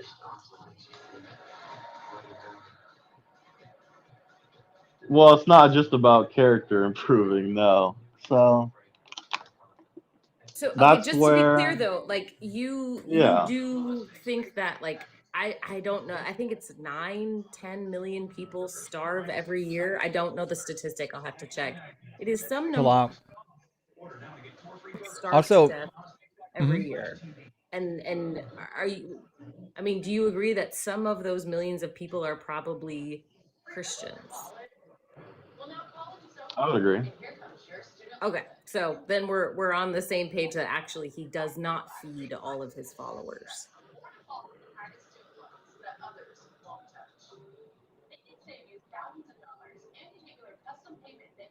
Well, I And think to your when, point, Sarah, in yeah. 2021, from 2021 to 2023, there was a drought that covered Somalia, Ethiopia, Kenya, and a couple others, and 43,000 deaths were recorded just in 2022. So to Sarah's point, the idea that you're going to have a drought and no death is kind of preposterous. And as we've already pointed out, in real life, there are Christians starving to death. But go ahead. I didn't want to interrupt. I just wanted to get that stat out there. No, yeah, that's okay. And I think that um, I feel like a deeper part of this really is, why is there suffering if there is a God? I think is really the Yeah, we're question not worried we're about trying that. to No, answer. no, no, nope, not at all. Nope. The question is it just, Sarah already asked it, is it just to punish everybody for the crimes of somebody else? And that's why I was trying to explain then that um, it's not necessarily an individual. It's not like it was him that had the mess up, but that doesn't mean that when you mess up that it wasn't a group that was involved in that. And then Involved in also, for what? example, what was that, Well, you'd sorry? have to make the argument that every single member of that entire community is somehow responsible because every single member of that entire community suffered, but not Yeah. every single man, woman, and child and animal was part of making this bad decision. Yep. Okay, I think I see. I think I see where we're not making a connection. I'm probably not explaining it the best. But so, for example, um, maybe this will be a decent example.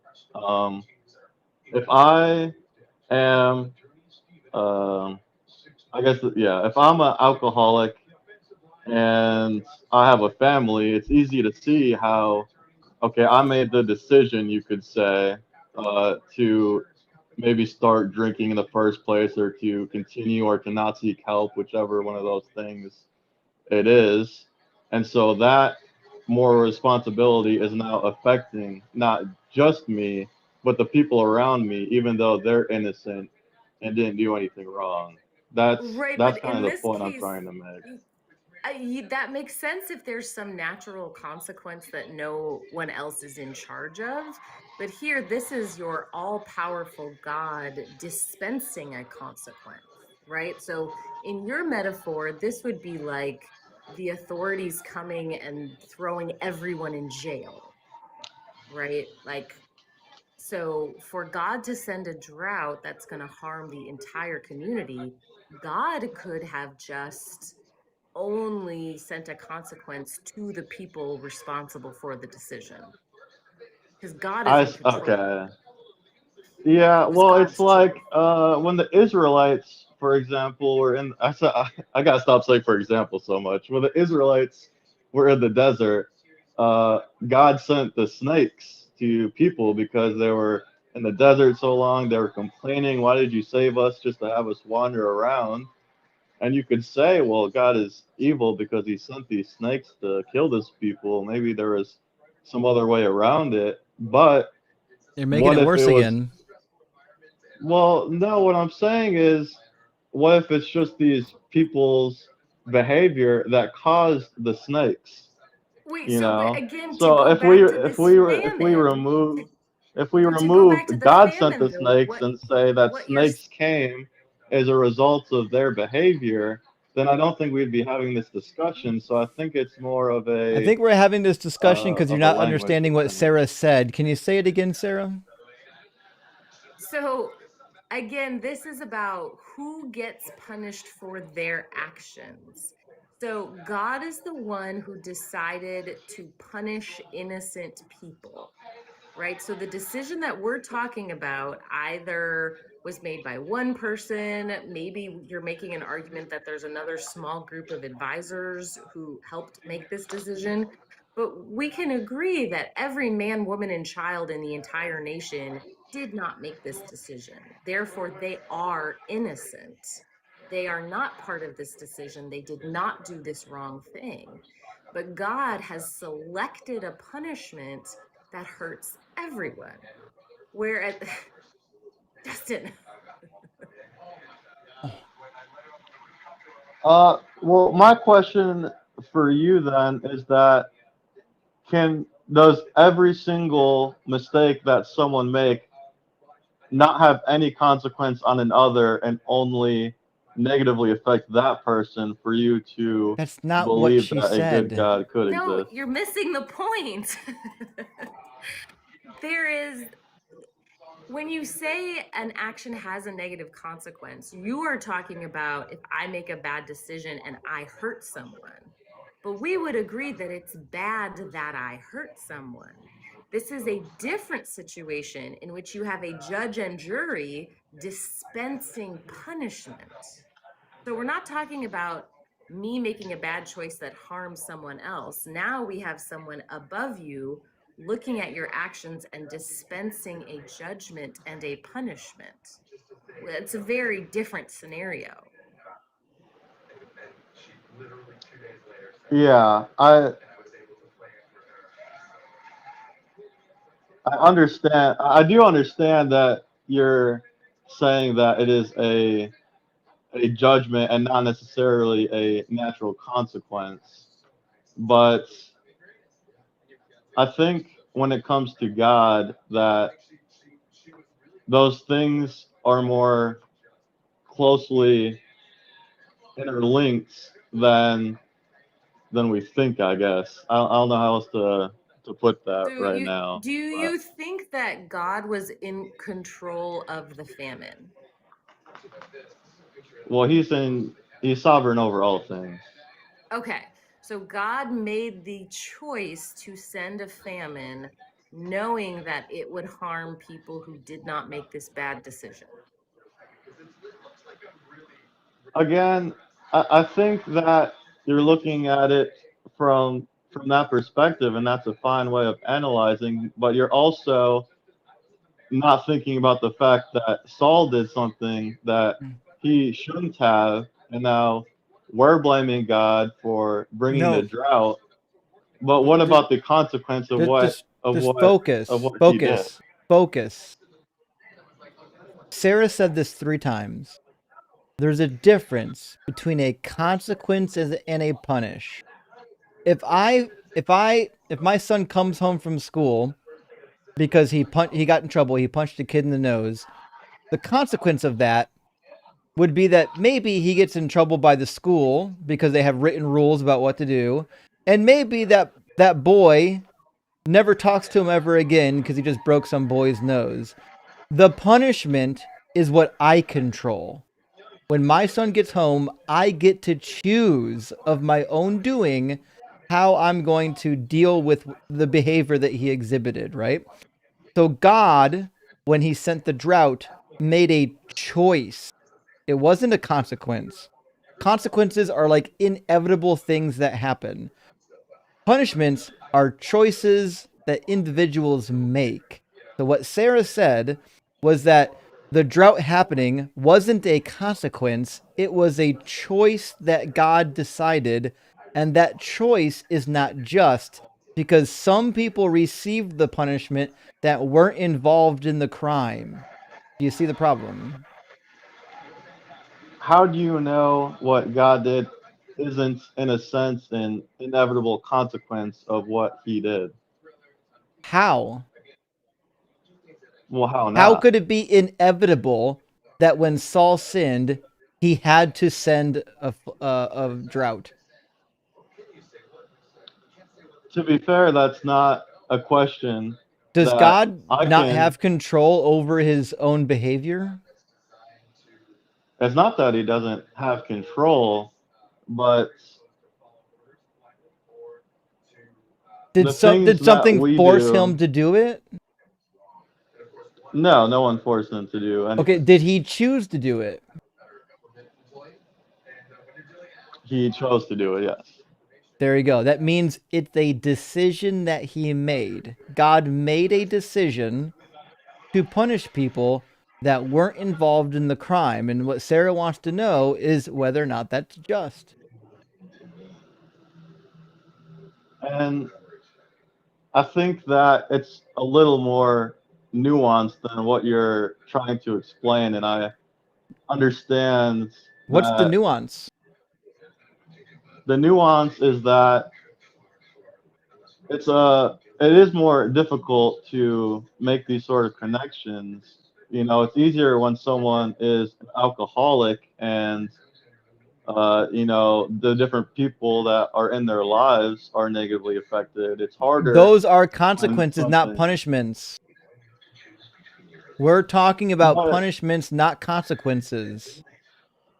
but again, I think it's hard. I think it's hard for me to explain, but those things No, are no, no, no. It's not hard for you extremely to explain. You're interlinked. missing the point. No, We are not talking like, about consequences. We're talking about decisions that people make.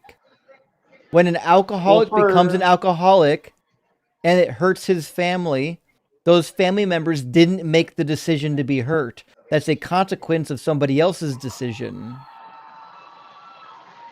for example, the consequence of sin is death, but he also judges us on our day of judgment when we go to heaven that we will go to hell. And so And that's why I'm trying who to made that explain that those consequence? things. Who made that? Who decided that that's going to be a thing? Well, that's actually, I would say, a more complicated question than Nope. a lot It's of people God. would lead on. God decided Well, that the consequence of sin would be the wages of death. I don't think that that's necessarily true because the nature of God is that He is a holy and perfect God, So? and we were given the capability to make a choice, So? and we made the choice to sin. So And what? the sort of spiritual physics is that now as a Ooh, spiritual consequence we physics. Spiritual can't. physics? Well, that's the way that it makes sense in my brain. It's you know, and it almost like the law of gravity that I'm actually glad we he's saying can't this. be. Yeah. So does that Okay. mean, You wait, I know. do want to clarify, and I don't mean this in a snarky way. I'm glad you said that. Like, I genuinely want to clarify. What you're describing is that God is subject to natural laws outside of himself. Well, God is the law, so I think it's a little bit different. It's not outside of Him, but it's who He is. Oh, a But law's not a I mean, person. if you, but you're putting these boundaries on God. God can do this, but he cannot do that. Like, if you are describing the sort of natural consequence that, well, the wages of sin just had to be death because it's just how things are, that's how things have to behave. Those are laws that you're describing that God is unable to override. But if God Well, genuinely there's a created lot of things that God everything, can't do. Like He can't lie because He is truth, and He can't not love because He is love. So there are things that God can't do. That's not true in the Bible. I was gonna say, No, I it bet you is. could find an incidents of lying in the Bible. Yeah, he lies in the Bible and changes his mind.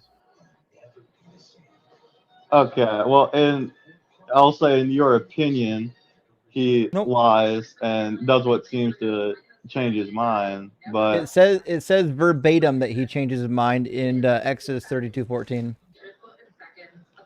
But would you before we go into this this kind of discussion, would you then agree with me that there are things that God can't do because of His nature, right?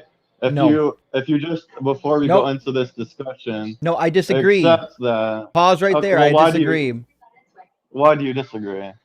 Because if God's nature entails that he's all powerful, that means he can do all things. Well, what does do all things mean though? All things that are possible. See, so all things that are possible. So Which is He all things, can't because all go. things are possible with God, it says. So all things, the Bible says all Okay. things are possible. But again, what do you mean by all things are possible? All Because it things. doesn't mean that. All things. I understand that you're saying All all things things, are but it's possible. not. Does the word all have any exceptions? No. That means all things. I don't think it's necessarily uh, so simple as just because Well, it says all things. Like buddy, for I didn't example, write it. there's a verse that says I can do all things through Christ who strengthens me. That doesn't mean I can I become wasn't God, for quoting that verse. example.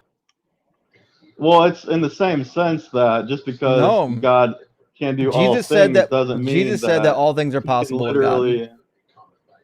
And that is true, but it's true in the same sense that I can do all things through Christ who strengthens me. Which is also a lie. Well, it's not a lie. Oh yeah, it is. Can you turn In off the what way do TV you in the mean that it's a background? lie? Yeah, your Can you TV hear the is kind of audio? I'm annoying. sorry.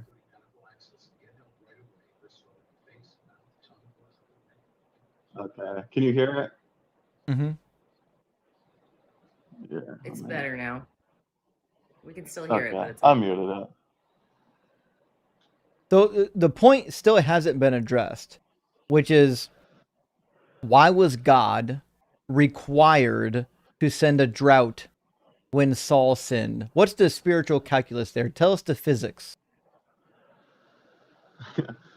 Yeah. So again, I don't think it's required necessarily, but in the same way But if it's that not the required, then it's a consequence of choice. sin. Hold on. Nope, we're not there yet.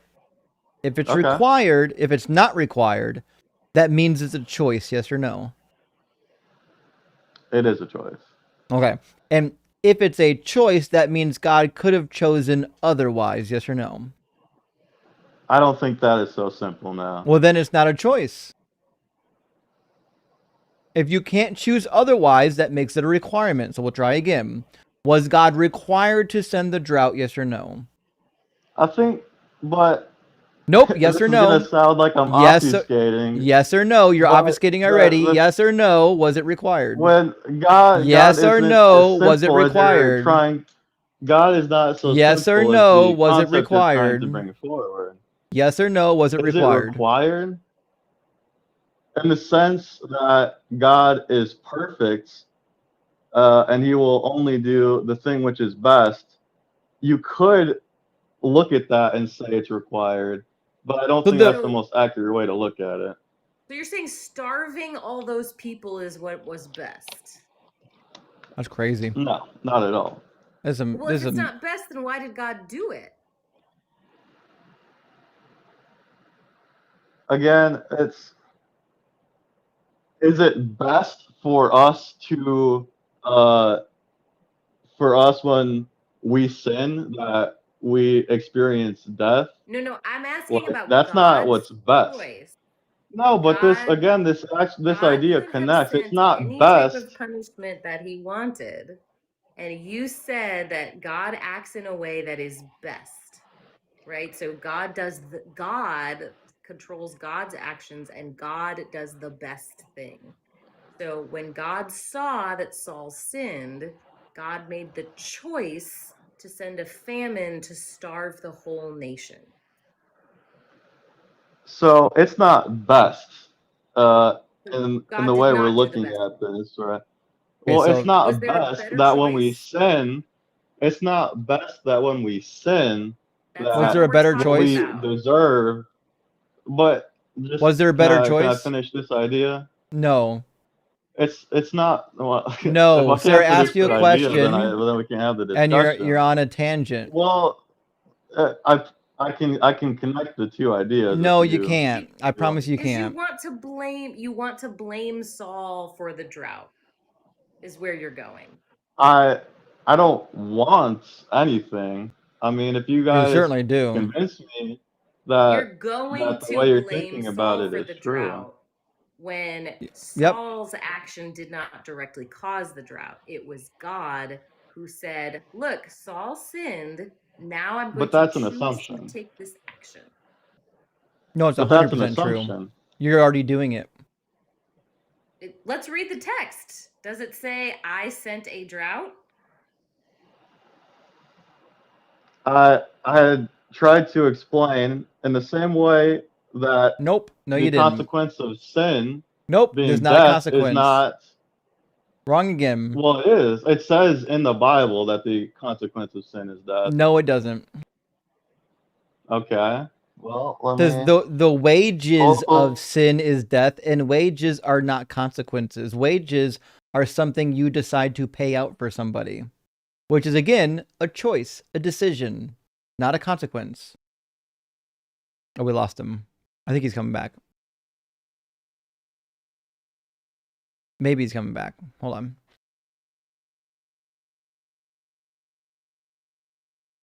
It's amazing that he cannot grasp the severity of the pretzel that he's in right now. Yeah, I know. It's the same discussion we have when we're talking about Adam and Eve too. That like because Adam and Eve did a bad thing, everything that follows is 100% their fault and God was bound. He had to. Nothing is God's fault. Yeah, he didn't have a choice. Right. He was required by spiritual physics to make childbearing painful. Okay, I do love that though. the spiritual physics, that's great. It's an adequate description, I think, isn't it? I really do think, though, like that is the way that Christians talk about the wages of sin being death. They do speak about it as if it is this spiritual law that God is bound to, that God Right. must obey, that when he cursed Adam and Eve and cursed the rest of the planet, it was this thing that got away from him that like happened without him choosing. Right. Yeah. Oh well. Well, I don't think he's coming back. I assume his battery died. He didn't strike me as the type of person that would just run away from a conversation. So maybe they'll come back later, maybe not. Let me grab just a couple of super chats, friends, and we'll get our next guest in here. I think Anna is next in line. The Walking Dad says, and Doug said, take this everlasting gobstopper and eat it, but do not bite unless ye has great dental coverage, and that is the case. Listen, friends, learn from my mistakes. Take care of your teeth in your 20s and your 30s so that you don't have to pay extra to do damage control in your 40s. That's not the thing you want. Oh, he came back. Oh. Okay. Good. Welcome back, Seawall. Hello. Yeah, for some reason I disconnected. I don't know what happened, but yeah. So where did we leave off? So Sarah was explaining that God isn't required to do anything when somebody sins. And you were in the process of bending over backwards to try to say that God is powerless and that he has to send droughts for Saul's sin. Well, that's one way to frame it, but I guess I'm not seeing where I don't see where you are not seeing the connection between the wages of sin being death and of Did this God sort of decide that the situation wages here. of sin would be death? Yes or no?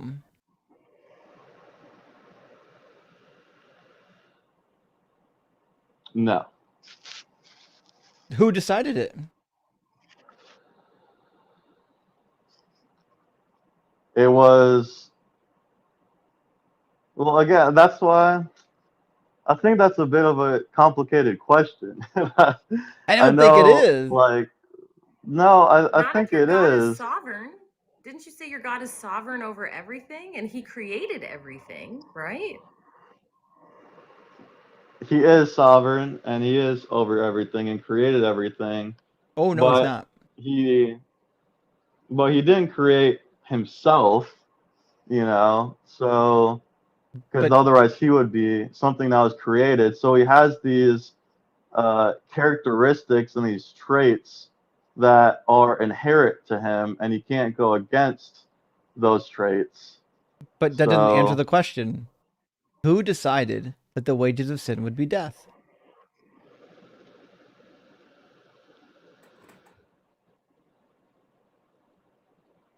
I guess you could say Keep in his mind that being. the Yeah. answer is God, because God was the one who decided that he would find a loophole for it or a way around it. God's in control of what happens to humans. Well, a loophole also is one way to frame it, but again, there are attributes that he contains that he can't go against. But what does his So attributes have to do about the wages of sin? that means that because we humans sinned, we we can't he can't just go like, whoopsie daisies, they just had a little goof up. Well, Why no not? big deal. Let me just forgive them. Why not? Because the way that it works is that because you sinned, that what you've earned is death. And so what he chose to do is to die No, on the cross. why? why is it inherent in spiritual physics that if you sin, you must die? I mean, I'm not sure that's something I could explain to you, if I'm being honest. Because it's irrational. It's silly. Well, It goes maybe. I exactly to what mean, Sarah says. There's some sort of law outside of God that God is bound by. but the law, so to speak, is God. So It's that's not. a No, difference he's than bound it by it. being outside of him. No, he's bound by it. Well, If it's him, then he has power over it. But God's nature wouldn't like govern our consequences and our actions. I mean, what you're really appealing to is this sort of that is the transcendental Christian law belief, of though. justice. No, you're not understanding me. The idea that the wages of sin is death. What you're saying is God's nature is somehow dictating my consequence, right? Like my sin now has a wage and it's death, and that is dictated by God's nature. I think that would be accurate to say, yeah. Okay, so now we have left the realm. We're outside of God, and we are his little creatures, and so he does have the capability to control the rules of this planet unless there is some larger law that governs both God and us that we all have to appeal to. I think there was a misstep made there, and that because it sounded like, and correct me if I'm wrong, because we're outside of God, that we're not subject to the sort of being of God or who He So is, his and therefore nature the result of itself that. isn't gonna force things on us. Like his nature would not dictate our punishments. His nature would not dictate our punishments like inherently. That doesn't make any sense. So how? Yeah, how does a person's nature control physics? Well, I meant, and maybe that's why you're teasing me a bit for it. I don't mean like literal, like gravity physics. No, I you just, it's do. a No, term you that do. No, helps no, me no, make no, no, sense. no, you do. Because death is a physical Well, process. why are you? Well, spiritual death, because life, for No, example, is to know physical death. Jesus. Physical death. Well, why are you telling me what death and what kind of terms I'm Physical meaning by now? death. Now, I'm not saying what you mean. I'm saying what it can only mean. Physical death. Well, prove it can only mean that. Because spiritual death is the lake of fire in Revelation 21, and all of us are going to experience physical death because we sinned. We're not going to experience the spiritual death just because we sinned. That's what the Bible teaches, that if you sin, we're going to experience that death unless we put our faith in God. That's No. the Christian belief. Yes, No. it is, yeah. No, it's not. So what is the Christian belief then? The Christian belief is that you can get out of the second death, not the first death. The discussion I was having was about the second death. We're not. When I was talking about the consequences of sin is death, The what I was wages meaning of was sin is mortal death. That's why everyone dies. mortal. That's why that verse exists. It's an explanation for why humans die. Well, how did you put mortal? I'm genuinely curious. How did you put mortal in front of that? Mortal is an entity that doesn't live forever.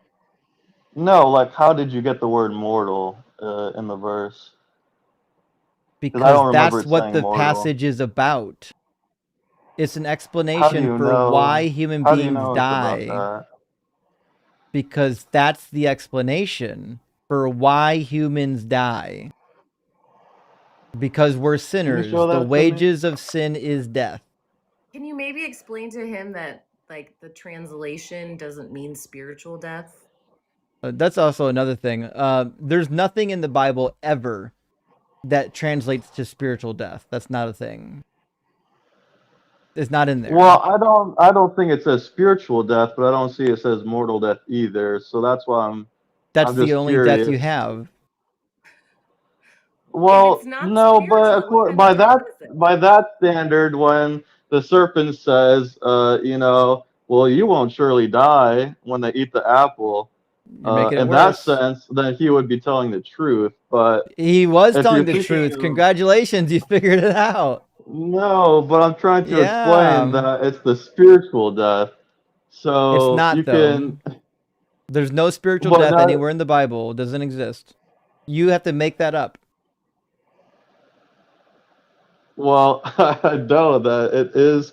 You're the one that's positing that it's not talking about spiritual death, No, because I'm when it certainly speaks about not. life, it says life is The to know the, Jesus the Christ. word It the says word that. death does not refer to spiritual death unless it says the second death. The second death is speaking of the soul being killed. So prove to me that every time it doesn't say second death, that it's only referring to a physical death. Because that's how the words work. That's what Well, in death your means. opinion, That's what it means to be dead, is when your physical body is no longer being animated. Which is why Romans chapter 6, where that verse shows up, is talking about physical death from beginning to end. but can you prove to me? Because that I'm glad that you're saying that, but it's not a proof. I now need you to prove that every time the Bible says death and it doesn't mention second death, that it's only referencing the Because that's what physical the death that you're word talking about. means. The word death means that your body is no longer functioning. That's what the word means. That's the That's what meaning of you're the telling word. me it means. That's what That's the what you're word telling me it means when you means. look it up in the dictionary. What you're positing is you're So asking every them word in to the Bible prove matches the to you dictionary that definition. Is that there's what you're telling not me? an extra Yeah. Every secret definition? meaning. That's not true. Yeah, Hebrew words match their meaning in the Hebrew dictionary. Greek words match their meaning in the Greek dictionary. English words Hebrew match words their have meaning multiple in the meanings. English. All words have multiple meanings. And also, it can mean the word death, but still be referring to a spiritual death that doesn't then Wrong say that it's again. not referring to a spiritual death. Go into the Hebrew lexicon and find me where death means spiritual. So again, that's like a way to throw it back on me and You can say, show well, him. I can't. To show Well, me. so I think what happened last time, and I tried to look up a verse last time, and I'm just using my phone, and I think that's what caused me to back out. And I don't think I have a Bible on me. I can probably think of something if I spend time to think, but what you're right now we're going through a back and forth that I don't think is necessarily helpful, because what I did to you is prove that every time it says death it's only physical, and now you're asking me to show you where it says where it's referencing spiritual, which is completely valid. I would have to look up a verse and I don't know it in my head. But I don't think it's fair to say every time it says death, Yeah, and even did if the Jesus definition die? says this means death. Did Jesus die for your Well, yeah, he sins? did die. Did his He spirit did. die? No, because death can take on multiple meanings. For There you example, go. Israel doesn't only refer Justin, to I'm gonna go the to bed. country in the Yeah, I Bible. don't blame you. Sarah, thanks for dropping by. Thanks for having me. Have a great Have a night, good friend. night. Good night. So, the problem that you have is that you believe there's a mystical force that is controlling God's behavior, which is asinine. Well, I don't believe there's a mystical force controlling God's behavior, but You God, do. because Because you of believe that can because of God who He overcome is, death, yes or no? God overcame death. Okay, so God has control over death, does he not? Well, Crazy that you can't say yes or no. Does God have control over death, yes or no? well, you're trying to look at this. Did It's kind God of have interesting control over because death, yes or no, you're Seawall? treating this. I All right, feel like I know you're crashing out because you're realizing your argument is silly and I'm not as nice as Sarah. So we'll try this again. I need a yes or no out of your pie hole. Does God have control over who dies? Yes or no? This is the same stuff you make fun of the fundamentalists for, and now you're I'm going not after making me fun for of trying you. to explain the I'm asking you to say yes or no so we can finish this dialogue. Does God have control over who dies? Yes or no? No, he doesn't. Wrong. Jesus said he does. Jesus says, don't fear the one that can kill the body, but fear the one that can kill both the body and the soul in hell. Try again. Does God have control over who dies? But he's only Yes destroying those people or because they no, chose. Seawall. Does God have control over who dies? Well, I'm trying to have I feel like I've been fairly kind and respectful, and I'm not trying You've to be been difficult in this. evasive, and the conversation has taken double the amount of time it should have. This is easy.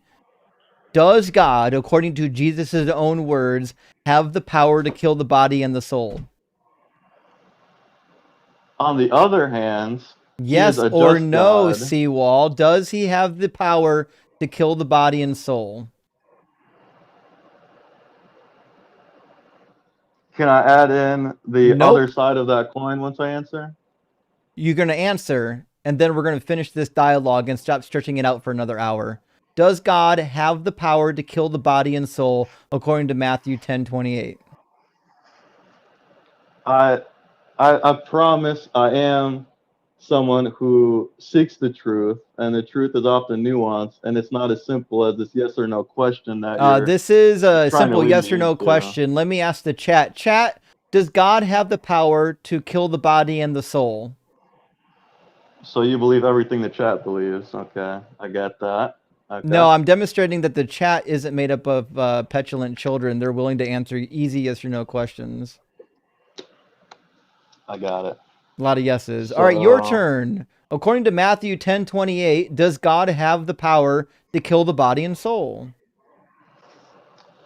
so you're just going to insult me now, and you're So not the going to let answer me is answer the question. yes. It says, do not fear those who kill the body but cannot kill the soul. Rather, fear the one who can destroy the body, both soul and body in hell. Which means God has the ability to kill the body and the soul, according to Jesus' words. So I'll ask you again, does God possess the capability to destroy the body and soul? And he's gone. You force them to answer yes or no questions, they run. Okay. Pretty used to that. It's crazy that in order to justify God's bad behavior, you have to turn to like weird pretzels and say that God doesn't have control over his own punishments. God does punishments, but he has no control over them. There's a mystical spiritual force that makes him do things. Okay. Mike, thank you for the $20 super chat. Says a donation for those with so much more patience than me. Seawall's disingenuous double talk is a mind-numbing tactic. I agree. It's double talk and it's dishonest. If somebody asks you a question, just answer the fucking question. If you don't like the answer to the question, you're certainly capable to elaborate at the end of it. But what you don't get to do is be evasive and just not answer the question. Typical Christian. Simple Programmer says, are you eating Jesus in his most common way for form? I am indeed. I need a little bit of snack. And I tried a little bit of Jesus with honey and a little bit of Jesus with Kraken. And I can't figure out which one I like best. But I'm still having the Kraken. What are you going to do, right? And Charles, thank you so much for the $7 super chat. And Beautiful Puppy says, Christians showed their cards when they decided to support Trump. I just don't know which one has the biggest ego. It's hard to tell between the Bible God and Trump. Both of them have preposterous size egos. And Lockfree says, context, a word that means unfavorable interpretations are wrong, regardless of the context, indeed. When a Christian shouts context, it means they don't like this text. I need to make it mean something other than what it quite clearly means. 100%. Let's get Anna in here.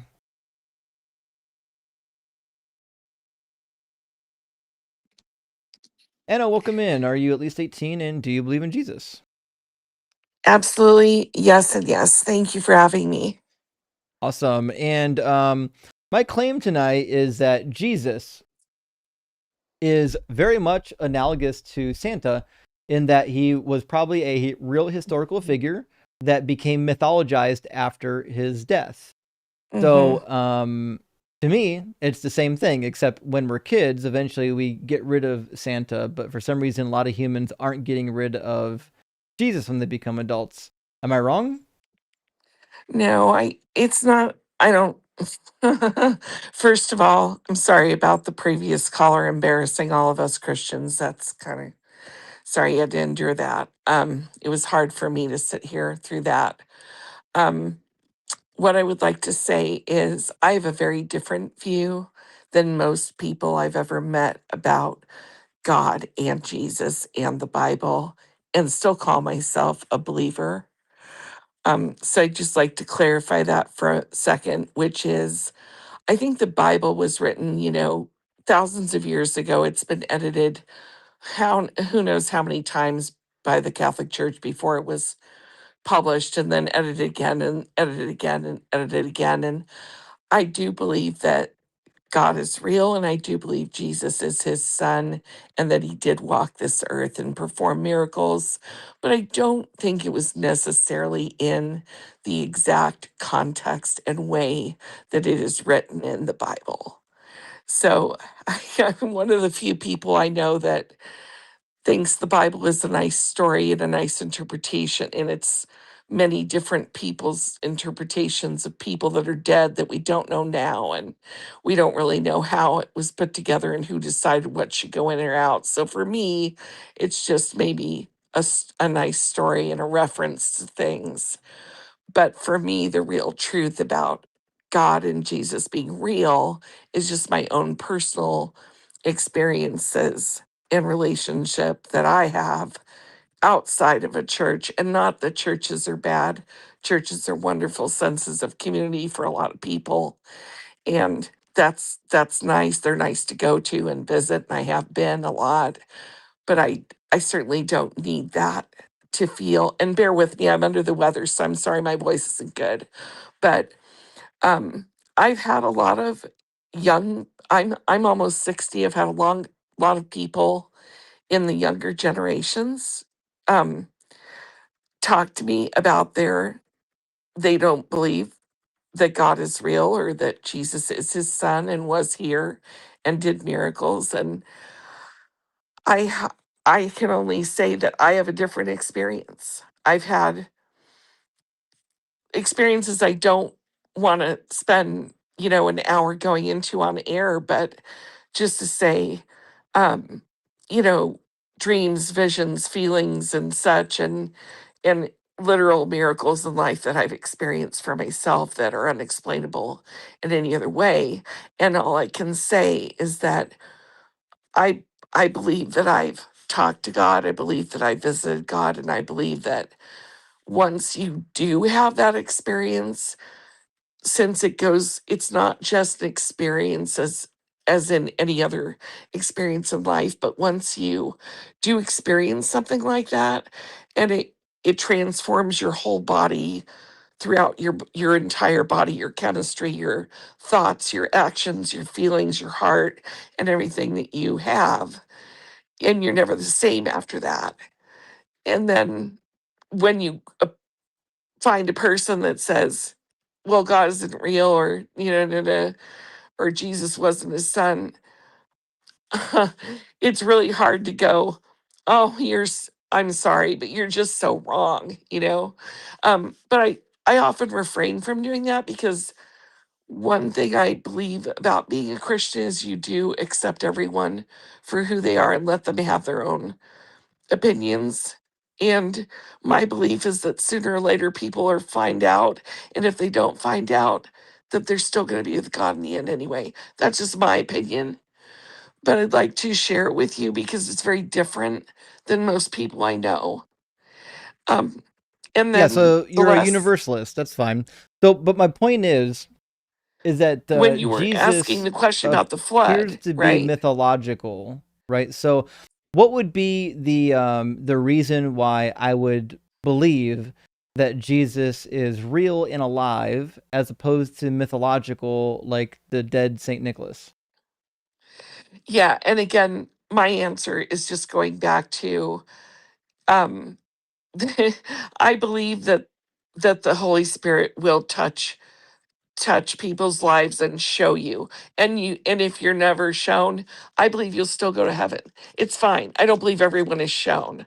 But when you were talking about like the flood earlier when your nice woman guest was on, um She is and nice, you were way asking more this than me. question that this caller could not answer about why does God, yeah, I think you said, does God like punish or kill all the people who are innocent? Why, if there's such a great loving God, why would that happen?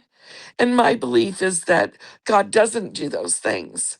My belief is that we're all on this earth, we're multi-populated earth, and just by odds, there are things that are going to happen and people are going to die.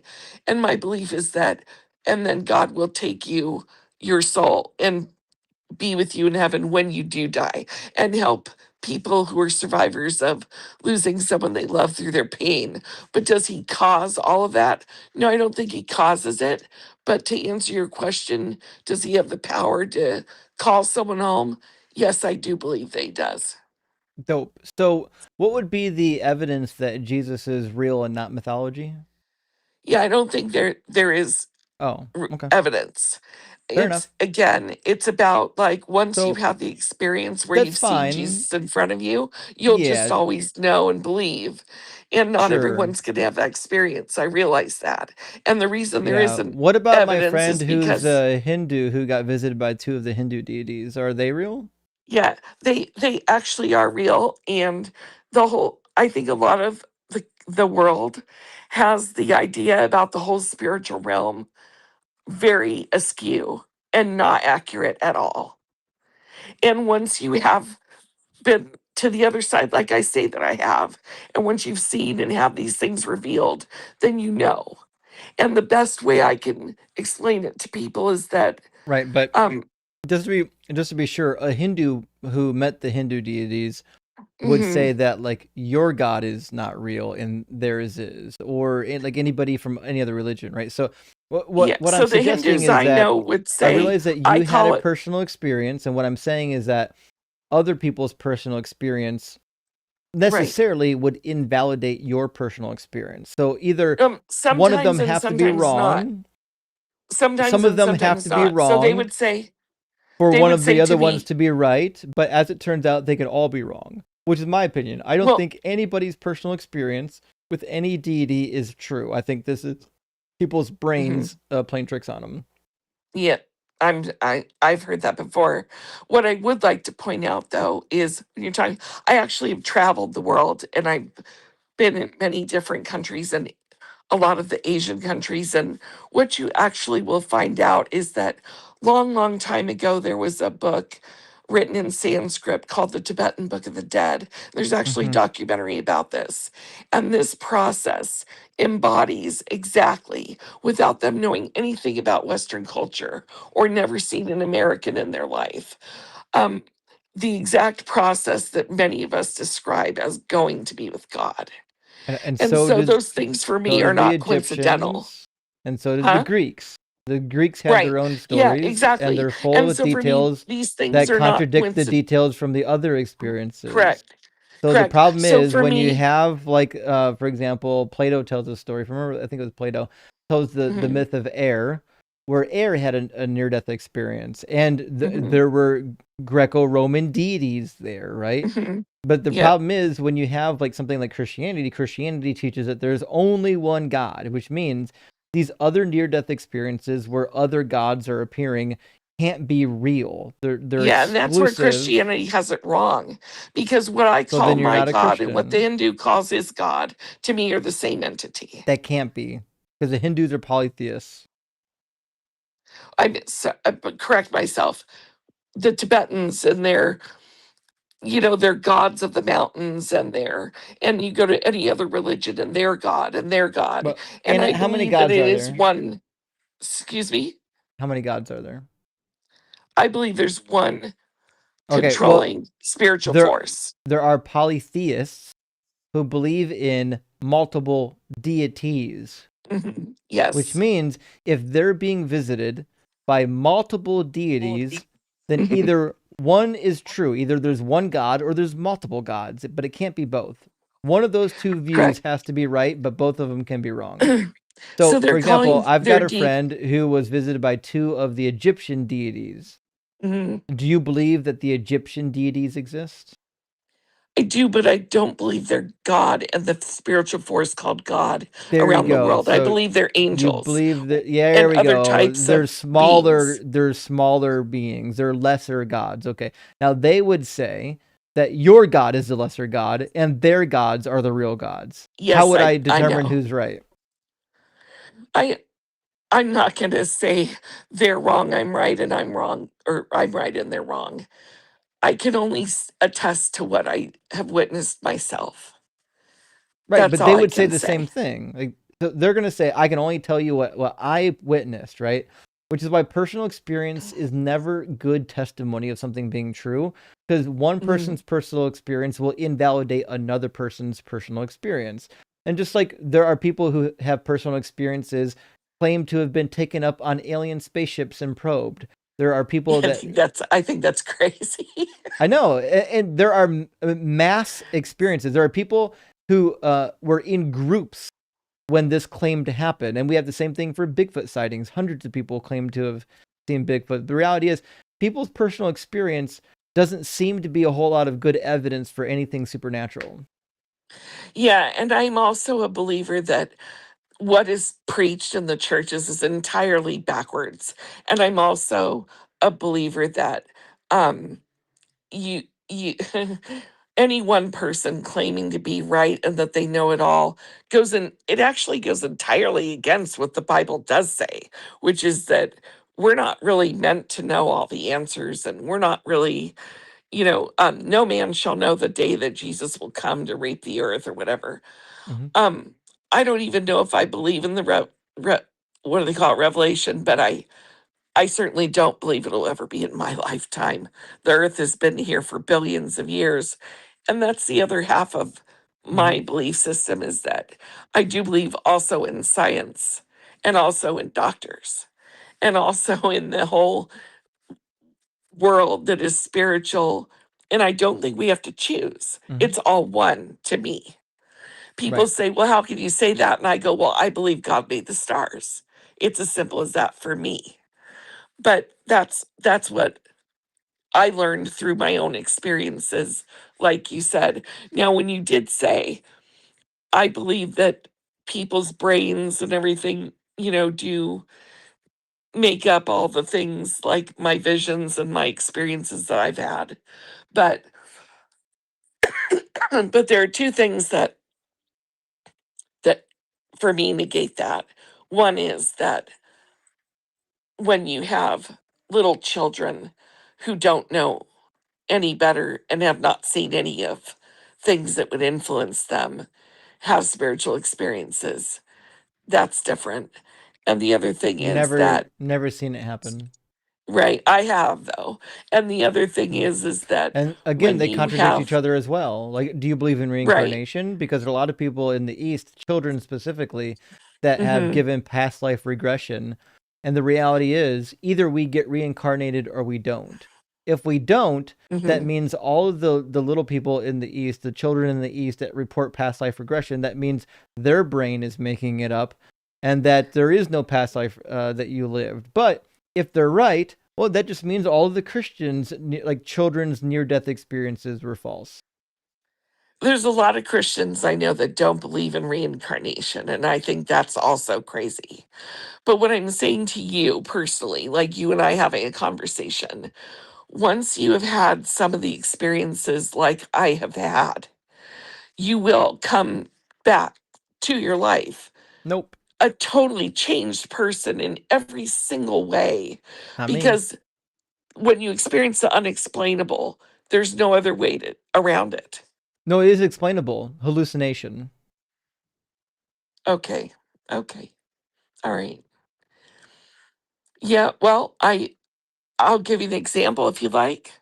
No, I'm not too interested in personal experience for all the reasons I already Okay. expressed. Okay. Yeah, I mean you're entitled to I really am glad you're having this show. I really respect people that open dialogue for discussion of either side. I think it's just completely wonderful what you're doing, and I wanted to compliment you for that. Well, I appreciate that, Anna, and it sounds like you're a nice, sincere person, and I think most of the guests here can detect that in your voice, so we appreciate that. But it sounds like you're not here, like you don't really have a good argument for why Jesus isn't a myth, other than your personal experience, and unfortunately, personal experience just isn't evidence for me. Right. And there was something written in the Bible that said, that's what they called the definition of faith is believing without seeing. Mm-hmm. And you're saying you want evidence and you want proof, but that's not faith. I agree. So, right. So we agree there. And I chose only after the experiences that I had, to which I could not explain, to then walk in a life of faith. So I've walked both sides, and I know what one feels like and the other. For me, I know I'm supposed to be where I am right now. Okay. Well, listen, we Yeah. appreciate you coming up and chatting with us. And I mean, you sound like a nice, honest individual. We appreciate that. So Thank we you. appreciate you coming in and sharing with us. And we hope that you have a great Christmas. You too. Thanks. And I Cheers, was Ann. really cracking up seeing you eat the wafers with drinking the wine. That was cool. Yeah, be Thanks, you. Anna. Be you and be happy. I appreciate Thank you that. so much. Bye-bye. Cheers. Well, Anna was nice. Maybe a good note to end on. I got a bunch of super chats. It's 1 a.m. almost. I'm going to read some super chats and then try to get to bed before 2 a.m. We'll see. But I noticed, hold on 1 second. Forrest and Erica are still live, aren't they? I was trying to beat them. These whole motherfuckers dollars. I'm like, over yeah, here on the you line, fucking Forrest and Erica are still person, you. live. Are there 1 any in the apes morning. other than I don't know humans when classified they're as going to call it bipedal? quits. If not, they have Go, different everyone, standard anatomical positions. Specifically switch four over limbs. at some point and go Happily over to the answer line the phone like where Buddy the Forrest Elf and Erica Day. are live, and let them know that we're still live Extant and we're going to be alive animals longer or than extinct them. animals Let them know. is the Tell first them. question. And Tell also them you talk about Deconstruction Zone's beating obligate you tonight. bipedal Tell or them we're going to be live facultative longer bipedal. Like, and what are we later talking about here? than them. It looks like they're reading super chats right now, so it looks like can they're and do trying to walk close bipedally. things You see it down. in chimps Their and record is bonobos 9 hours. oftentimes I while think we can beat feeding or that while pretty easily. I don't waiting, think which we has need to led beat it to tonight, but maybe we'll beat it this separate month. hypotheses for the origin of bipedalism Jump for over there. waiting I and see also hold on, I see foraging. the That's chat why loading up here. bipedalism and really Let's not get some bipedalism, people but an over orthograde or in the upright line stance. chat. I want to Why see that evolved in the first place. People I want to propose see the it's to wade comments come across in and deeper say the water. Deconstruction People have Zone's proposed beating it's you, just that it's he's good for going to be feeding. on It's a later. good feeding All right, let's position grab to some have. super chats. Garba Gaming, But my no, other friend, than good to humans see you. Thank you extant, for nothing else the is $2 super chat. Says, classified don't as forget being about the bipedal. In the carrots. past, For the obviously, we have reindeer, I obligate and wouldn't. facultative I bipeds, wouldn't. and all of them virtually every hominin is why are orthograde, people, which would mean hold that they on. would their anatomical position would be that of. Why are people in oh, sorry, I had the audio turned on the line. That's my apologies. I didn't realize when I opened up the stream, I had the audio turned on. I specifically have on my soundboard the audio from the internet turned off so I don't hear it. There's reasons for that. But sorry, I apologize. Yeah, go over in the line, tell them that I'm going to be up later than you. And if they want to win, they're gonna have to be up for a while. I don't know what's happening over there. I don't know if they're gonna be up later. But all I'm saying is that we're up later. Nailed it, like the Roman says. 'Twas the night before Christmas equals Santa Scripture. Yes, it is. The night before Christmas is Santa Gospel. And FC Baker says, NORAD tracks Santa every year. You can too. I know, I do. In fact, on my sheet, hold on, I've got a sheet. For my Santa talking notes, I have I don't just have the 13 parallels, but I also have a subsection of proof for Santa. When people don't believe that Santa's real, I've got all kinds of proof. I've got cloud messages. I've got NORAD sightings. I've got quantum physics video where it was proven. I've got the archaeological finding of Saint Nick's hip bone and eyewitnesses given by children. Santa's real, friends. Santa's real. Brian, thank you for the $2 super chat. Says praise Doug. Oh, thank you. And Trent says, would you consider Lutherans particularly crazy? I actually don't. Most of the Lutherans I know are pretty level individuals. And C3 says, thank you for your donation, but we thank you for your donation, friend. And Hank says, Christianity, Hellenistic, Judaic, apocalyptic fan fiction. Yes. Yes, you nailed it. That's exactly the case. And Sans Ability, thank you for the $5 super chat, says, hear me out. Butterscotch chips in oatmeal cookies. Yum. Xmas cookies. Listen, I would go for this for sure. Butterscotch is fucking amazing. Amazing. Butterscotch is, I think, what's the word I'm looking for? It's underappreciated as a flavor. I know it gets characterized as like an old boomer flavor, but like, I love it. It's good. Diralsavi, thank you for the $5 super chat. Says sexy Just. I think you mean Justin? Sexy Justin? Maybe? Would you be so kind to quickly remind how we know the Exodus story couldn't have taken place during the Ramses II reigns? Love you. Sure thing. It's because in 1 Kings chapter 6, it says that the Exodus happened 480 years prior to the building of Solomon's temple, which we know from history is about 960, 970 BCE. So if you just add 480 years to that, you get about the middle of the 15th century, the 1450s or so. So that's why we know that the Exodus, according to the Bible, had to predate the reign of Ramses by almost 200 years. Master Machete says Santa has fulfilled more prophecies and more mothers. Oh, yeah, that's what I'm talking about. That is the case. That is the case. Von Doodle, thank you for the super chat, says Scrooge was visited by 3 ghosts, the ghost of Christmas past, Christmas present, and Christmas yet to come, the Trinity of the Holy Ghost. This, you know what? I'm so upset with myself that I didn't see this earlier. All right, 1 second. Point number 14 is that Christmas has a Trinity. Parentheses, ghost of Christmas past, present, and future. This is amazing. This is unbelievable. Good work. Good fucking work, friends. Adam, thank you for the super chat. This says Santa was foretold in Ice Sleigh 53. Okay. All right. Okay. Listen, here's the deal. I love a good pun. That one may need to be reworked. That one, I don't know if that one rose to the occasion. But it was okay. I appreciate it. Interstate 5 says delusion is a persistent, fixed false belief contrary to the evidence indicative of mental illness. How is religion not a mental illness? Well, Interstate, religion is not a mental illness because a mental illness is when something in your brain is like typically physically deficient. There is something wrong, a chemical imbalance or some other problem. Whereas people who believe in religion have just been brainwashed. Brainwash and mental illness are not the same thing. They're not. Now, are there mental illnesses that lead to people being more religious? Yes. We've covered this before. That is the case. But not all religious people have any sort of mental illness. Also, I think this is pretty derogatory towards people who do have mental illnesses, comparing what they have to literally just believing in a religion. Also, I think it's negative towards everyone who are ex-Christians or ex-religious. Like I didn't have a mental illness when I was a Christian. I was indoctrinated like everybody else. Master Machete says, "It is finished," cried Jesus on the cross, and Mary yelled back, Already, I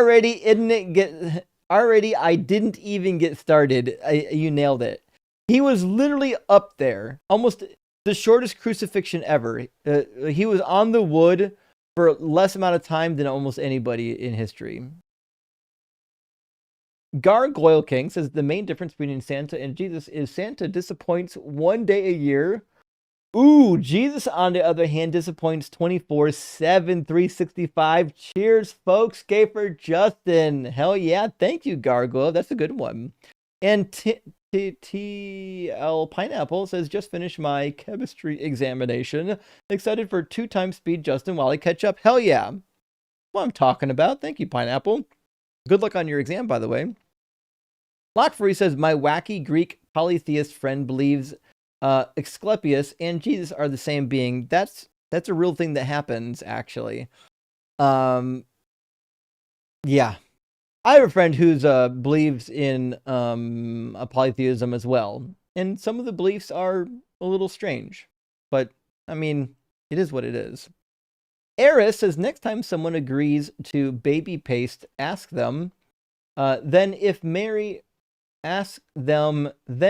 they'd marry a man, if God tells them to, I'd marry the man. I wouldn't make the paste. Interesting.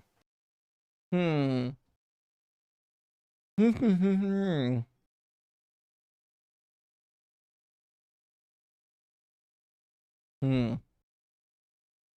I feel like that's kind of a stepping stone, kind of like between non-baby paste and baby paste, you have a middle step of like, hey, would you marry this person if God told you to? Because that's a hard sell. But if they can get into that, if you can get them to say, yeah, I'd marry that. I mean, a logical next step could literally be, okay, well then what about murdering babies? You can work that out.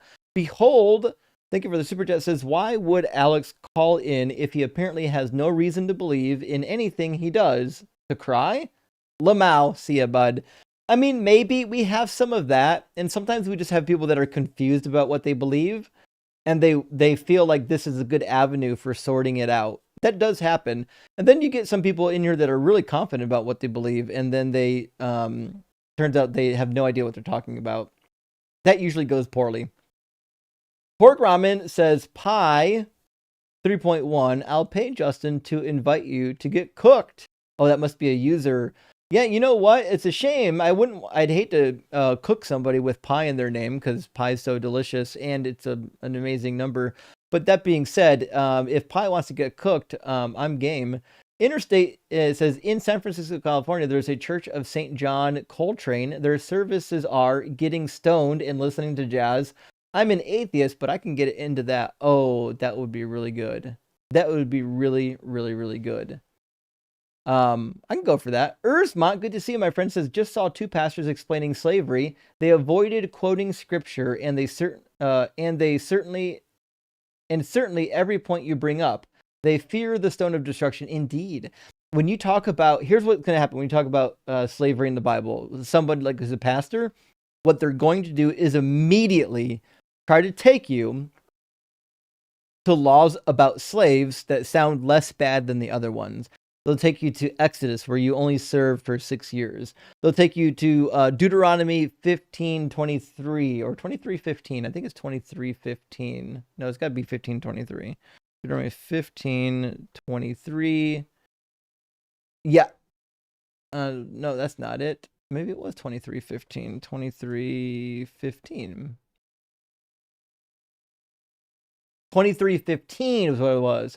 So in 23:15, it says, you shall not return to their owners slaves who have escaped to you from their owners, which is actually, I don't think, a good translation. A lot of scholars have talked about this, and most biblical scholars are of the opinion that this is a weak translation. It should be more translated, you shall not return to the owners a slave who has been given to you from their owner, or there's a couple ways to say it, but basically the gist of it is a slave who has exchanged hands, not necessarily a runaway slave. It could be translated as a runaway slave, but the classic Hebrew exegetes didn't agree with that translation, and I agree with the classic Hebrews. But anyways, you're right. They're going to appeal to passages that are slavery adjacent rather than just owning up to the situation. And Clever Moniker says, we say country singer in my household. I don't blame you, given what we know about, that type of people group. Zoidberg says Santa is better than Jesus, as I'm an ex-Hindu and was never a Christian, but Santa still brings me presents while Jesus will burn me for eternity. That's it. And if you're not nice to Santa, like you get coal. It's okay. You can figure that out, right? But you don't get burned forever. Mockery says Santa is an anagram of Satan. He is actually the Antichrist. Only was behaving for 1,000 years because he lost a bet to an angel. That's a piece of mythology I haven't heard of yet. I haven't heard of that one, but it is a good one. And Thorny says, Mary Dougmas, what do you think about Justin Martyr? Was he clueless on the Bible as modern Christians? Yep. He was. He was insane. If you want to see like top tier cope, I mean top tier cope, read some Justin Martyr. Justin Martyr literally believed that the Jewish people were trying to not canonize the Apocrypha because there was a conspiracy to get rid of the texts that prophesied about Jesus, even though when you read the Apocrypha, it's quite clear that Jesus is nowhere to be found. But Justin Martyr, one of the many anti-Semitic conspiracy theorists, there's no shortage of them in the early church. Libertus Dragon says many women consider CUNT. Oh, interesting. So, like, I always assumed that calling somebody a cunt is the same as calling somebody a dick, right? Am I wrong? Is calling someone a cunt somehow worse than calling someone a dick? I think they're both derogatory. There's no doubt about that. I just didn't realize that one of them was problematic. Am I crazy here? Do I need to stop using that word? Oh, well, that's a shame. It's a fun word. Let me know. Melanitis, thank you for the super chat. So regarding that verse in Isaiah 43, I'm reading in Polish, and it literally translates to, before me, no God was in existence, nor will there be any after me. I mean, that's a fine translation. You know, like we said earlier, the question that we have to answer is, what does it mean before? Now, the word existence doesn't seem to be in the passage. I didn't do a full Hebrew exegesis on the passage, but I didn't see anything in there that would lead me to that conclusion. I could look at it again. Tim, thank you for the super chat, says, God, I love this topic. I know. I love this topic. It's one of my favorites. I mean, it's a little bit serious and a little bit not serious. You know what I mean? Like, you get to talk about the serious stuff, but at the same time, you get to have fun. Former Prophet says, Santa even has his own bad guy, Krampus. Oh my gosh, yes. Sorry, I got to add that in. Okay, point 15. Both have a we'll say a bad counterpart. There we go. Nope, let me try this again. Counterpart. I think my headphones are about to die. I heard the beep of like, oh shit territory. Okay, it's on the list. Thank you for that, Former Prophet. That's good.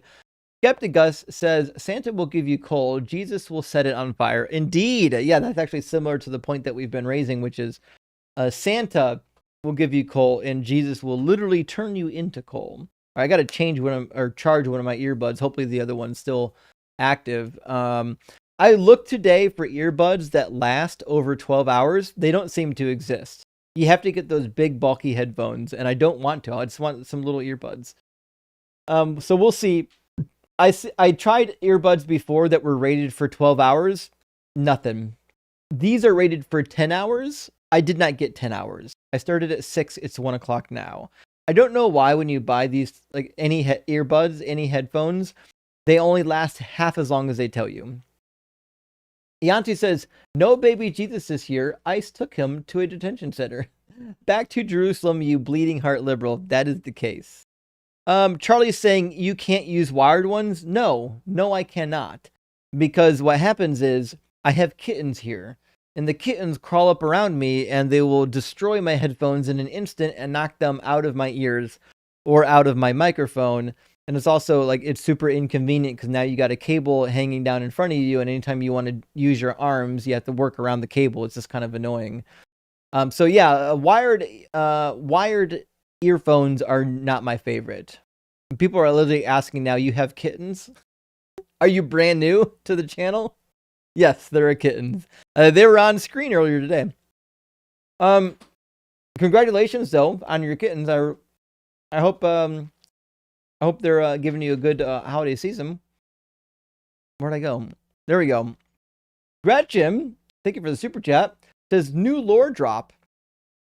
LMFAO. It's not real, Justin. Wait, what? New lore drop. It's not real. I don't know what that means, Gretchen. I love you, Gretchen, but I don't know what that means. What do you mean by it is not real? What is the it in the sentence? I'm lost, my friend. I'm lost. Guy says DYK, the traditional Dougmas music. Jingle Bell Rock. Do you know? DYK means do you know? Jingle Bell Rock obviously is Doug's favorite Christmas song. I mean, it's just obvious, isn't it? How could anyone deny that? Still attacks a bit, my friend. Good to see you. I hope you're doing well. It says all of Christianity boiled down equals trust me, bro. Yep. It's a big trust me, bro. The only question is, when you're talking to a Christian, will they be honest and admit that it is a big trust me, bro? And Catman says, how would the Pope respond to your Bible critiques? I mean, he'd probably be fine. Most of the Catholic priests and bishops that I've ever known is totally fine admitting that this is a matter of faith, not a matter of fact. I knew a guy who was Catholic and he was kind of deconstructing when we were younger. I hadn't deconstructed yet. And we were talking about some of the goofy Catholic beliefs, and he decided to go talk to his priest, and he asked, hey, do all Catholics believe this stuff? Like 100% of what's in the catechism? Do you have to believe all of it? And the priest literally told him, not even the Pope believes all of it. I think that's a pretty common answer. Most of the priests I've met are pretty liberal in how they apply what is fundamental and what is not a fundamental belief. Jim and Jay says, Robot Shakespeare, be or not be equals 1. Electric being equals 0. Okay.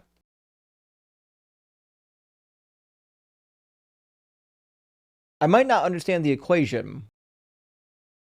Be or not be equals 1. What's B representing here? Am I missing something? I mean, are these binary bits? Is that what we're saying here? Like a B or not B? I don't know. I don't see what the B has to do with the number 1. I'm sorry, Jam and Jay. Love ya. I do understand the phrase to be or not to be. I just don't understand what it has to do with the number 1. That's where I'm struggling here.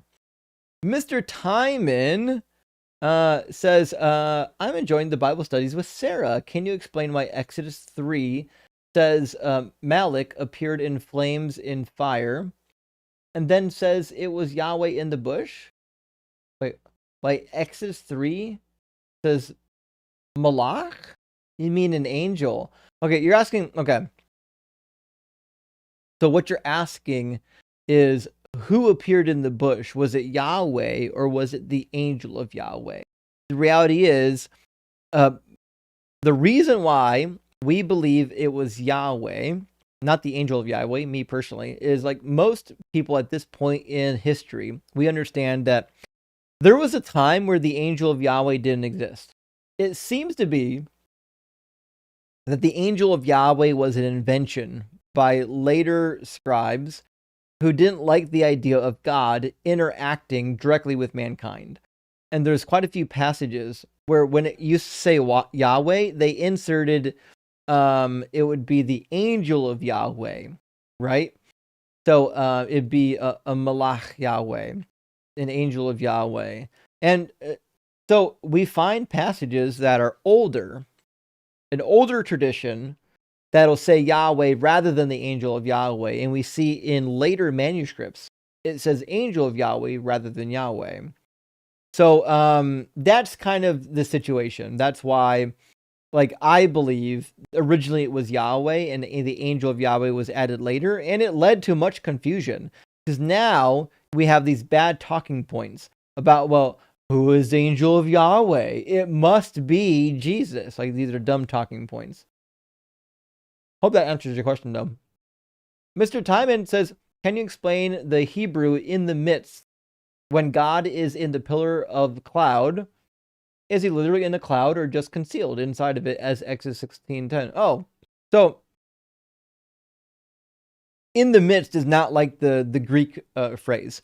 So in Hebrew is typically just a bait preposition. So I bet when we look up Exodus 16:10, it's just going to be cloud preceded by a bait prefix. Let me see if I'm right. It's going to be Exodus, what is it, 16:10?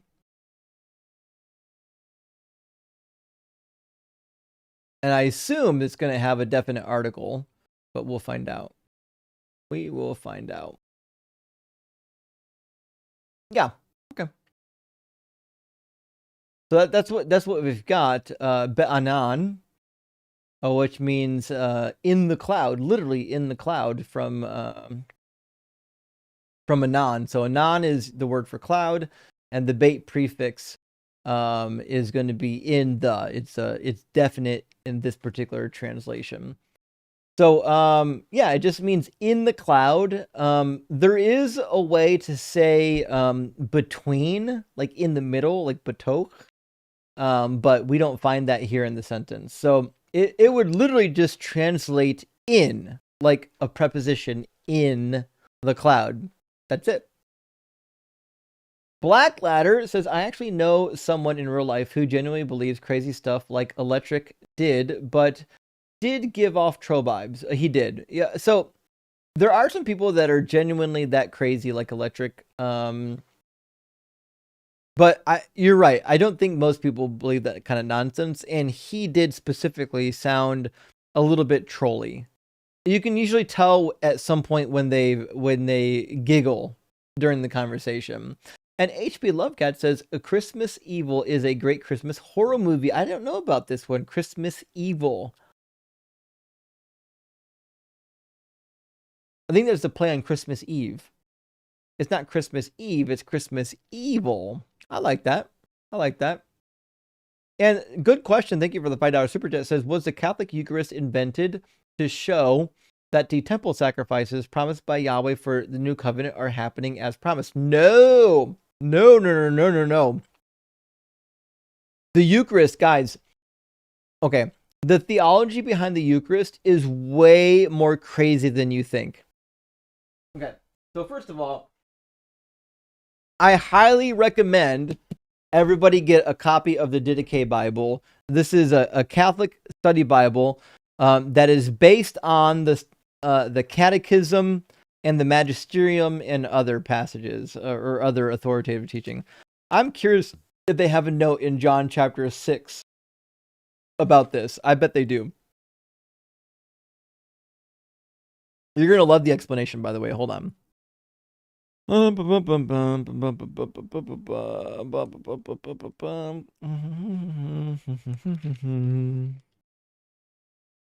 Okay.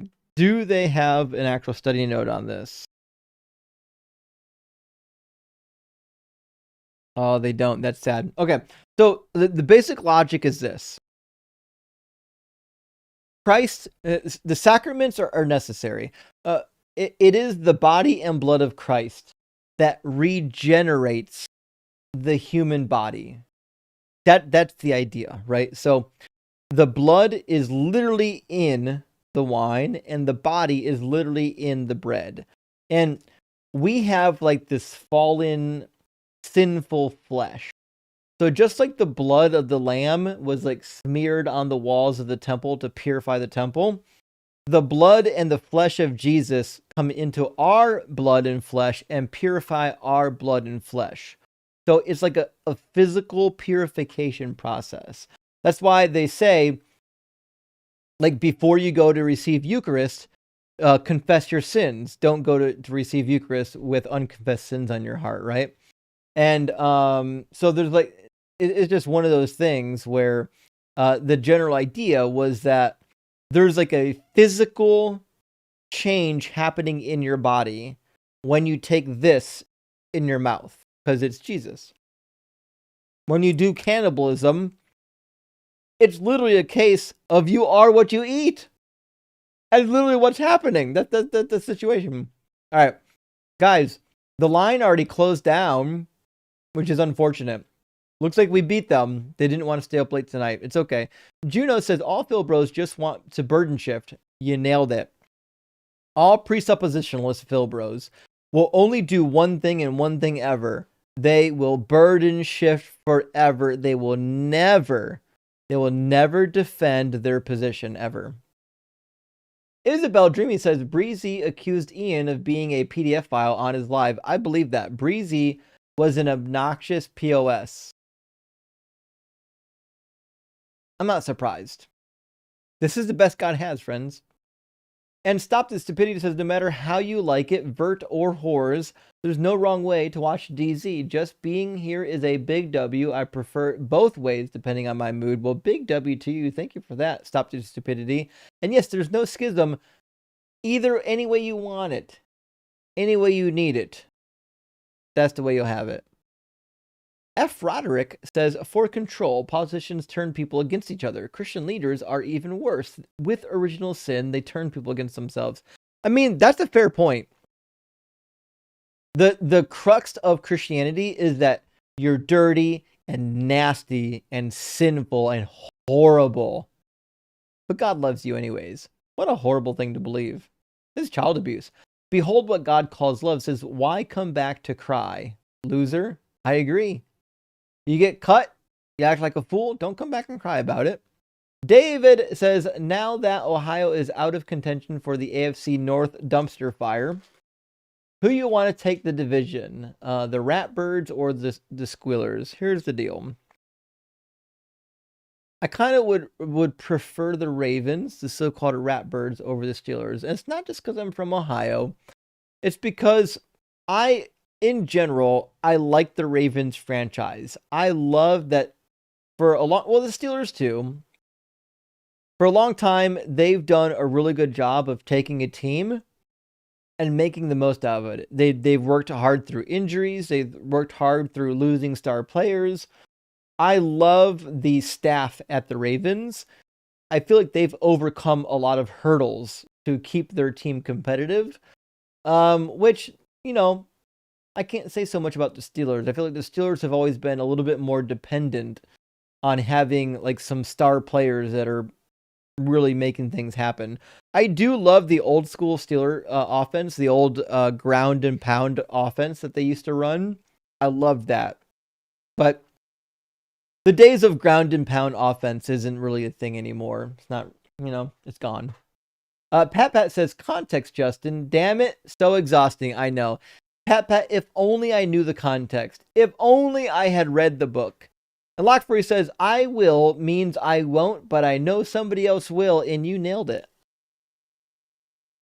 That's it. Lockfree says, is Breezy giving the worst of all time explanation for Bible Grape? It's pretty bad. To be fair, every one of them is bad. All of them. And Reverend Nate says, tell me what this passage means, Breezy. Is an incorrect interpretation of what exactly? Breezy will be a legend in modern Chud lore. I know. That is the case. We got a lot of clips tonight. I got 1, 2, 3, 4, 5, 6, 7, 8. I've got 8 different clips out of tonight's live stream.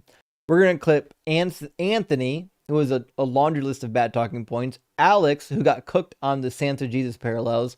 Matthew, who is going to be posted because he's a nice guy who's actually just deconstructing, and sometimes we got to post those.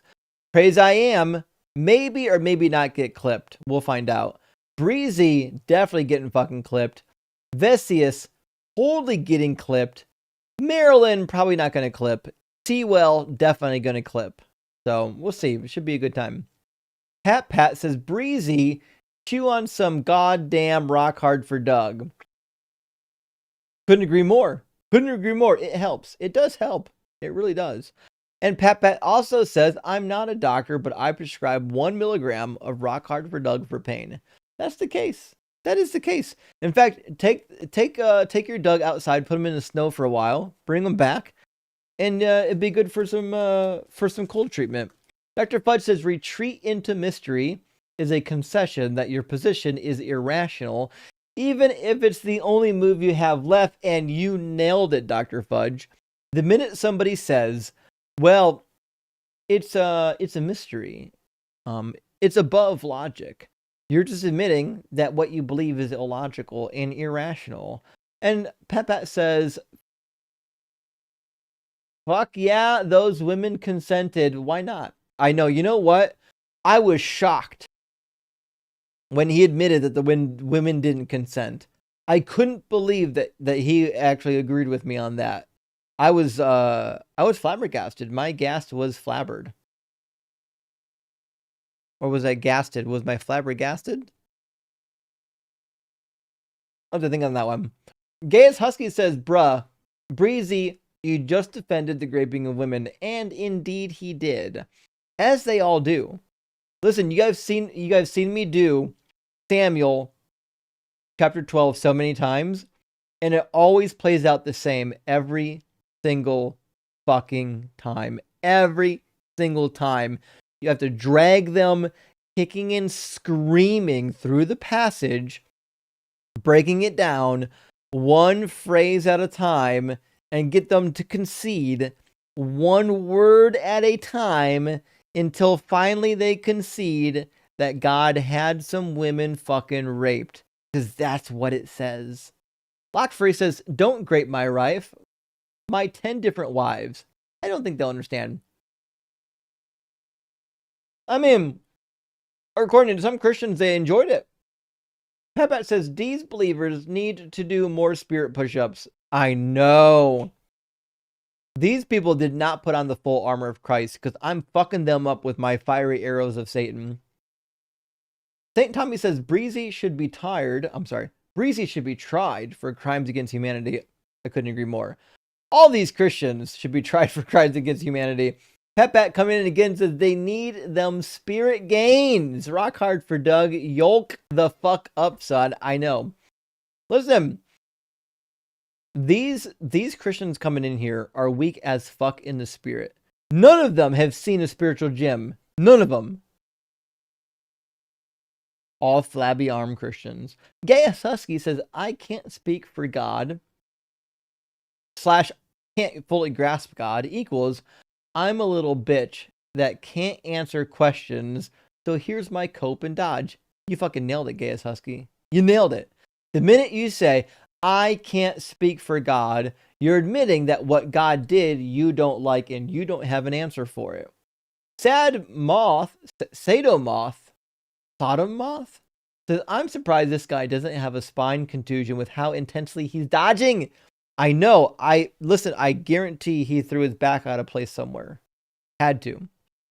Charles says, I'm an atheist that believes in fasting. Actually, I'm with you. Just wrapping up my 7th day trying to get them stem cells rejuvenated. Well, Charles, listen. I've done a lot of fasting in my life. I do it at least once a year. I go on like a full 1 week fast. And typically in like May-ish.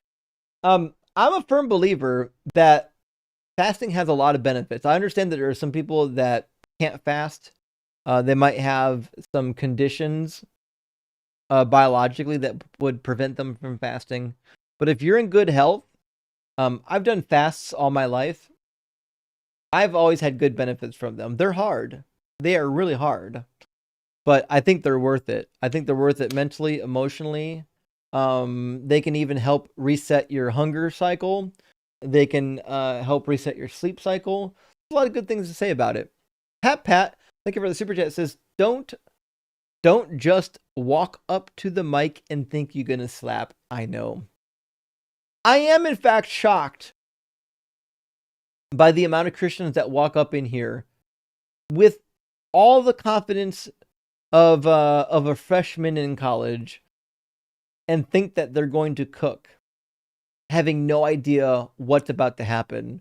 Like they decided they're just gonna walk into a bear cave and have a fucking picnic, and they have no idea that the bear is about to wake up and eat them alive.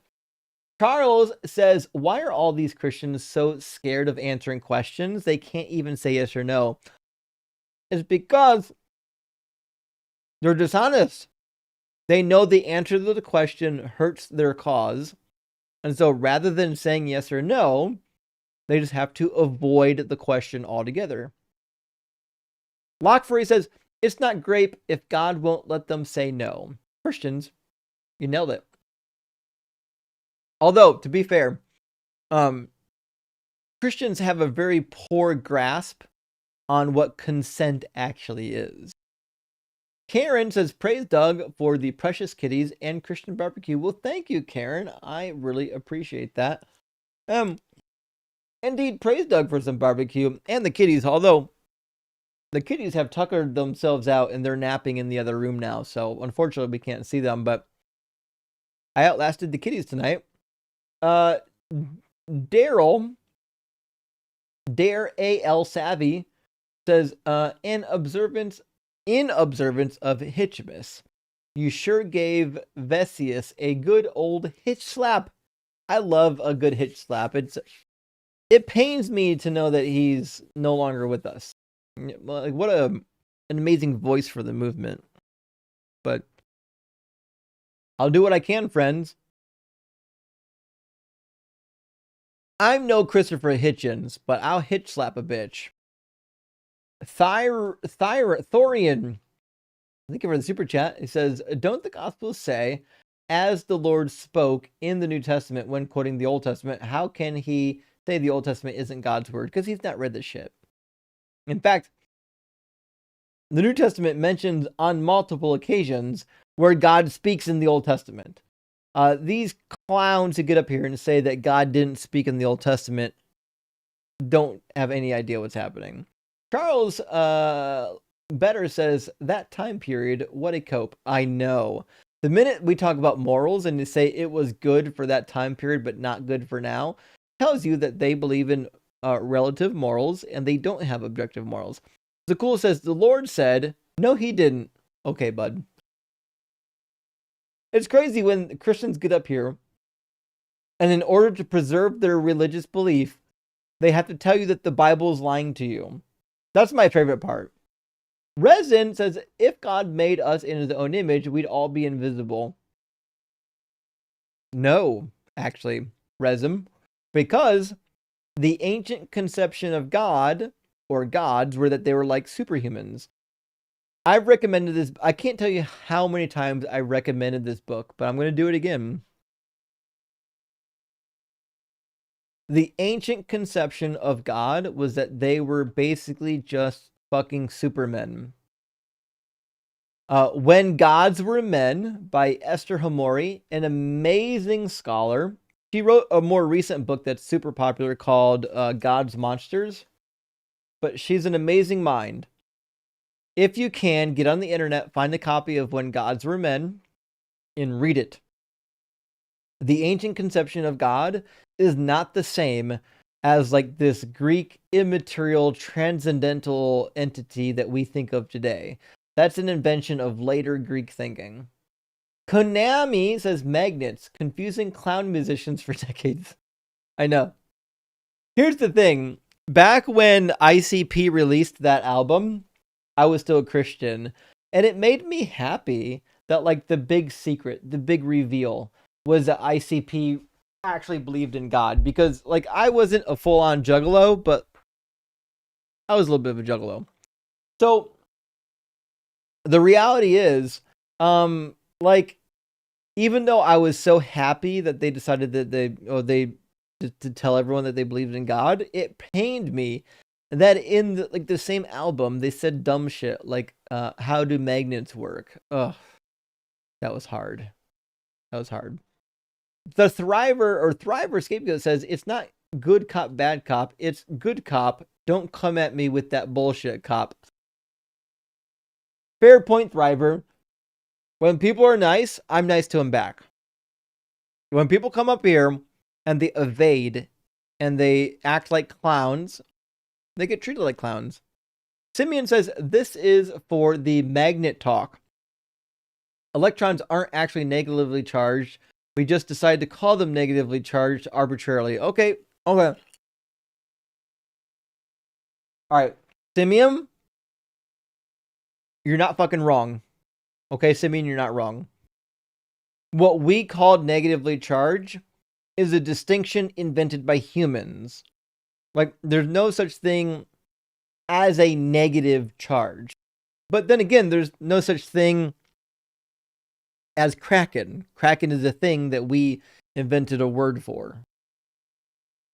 So, like, while I agree with you, I don't know if the semantic point is all that relevant. A negative charge is what we describe as a negative charge.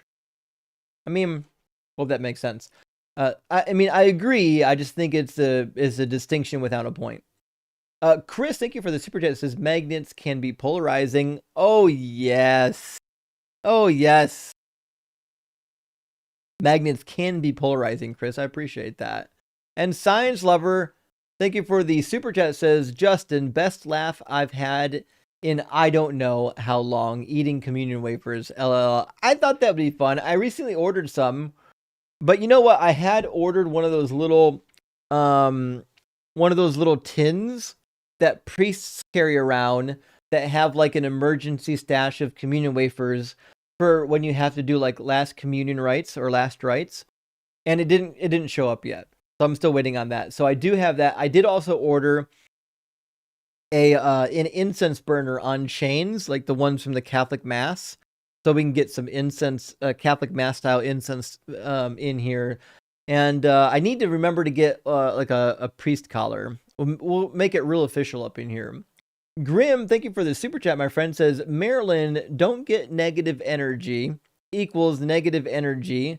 While it enhances the body, it can't regenerate. Multiply it against itself to make positive energy. I mean, Grim, you basically said it all, buddy. You summed it up perfectly. NB, thank you for the super chat. Says imaginary technique, hollow purple jujitsu, Krazen mentioned. What?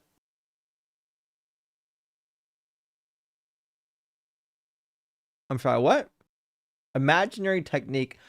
Technique of what? Cookie making? Hollow purple jujitsu. Krazen or Kaizen mentioned. Huh. There's some shit here, NB, that I don't understand. Thank you for the super chat, though. I really appreciate that, but I have no idea what you just said. But you did follow it up with, this is all part of Lord Eisen's plan trust. Okay. Who's Lord Eisen? I gotta Google this. I swear sometimes people just send me super chats to watch me Google it.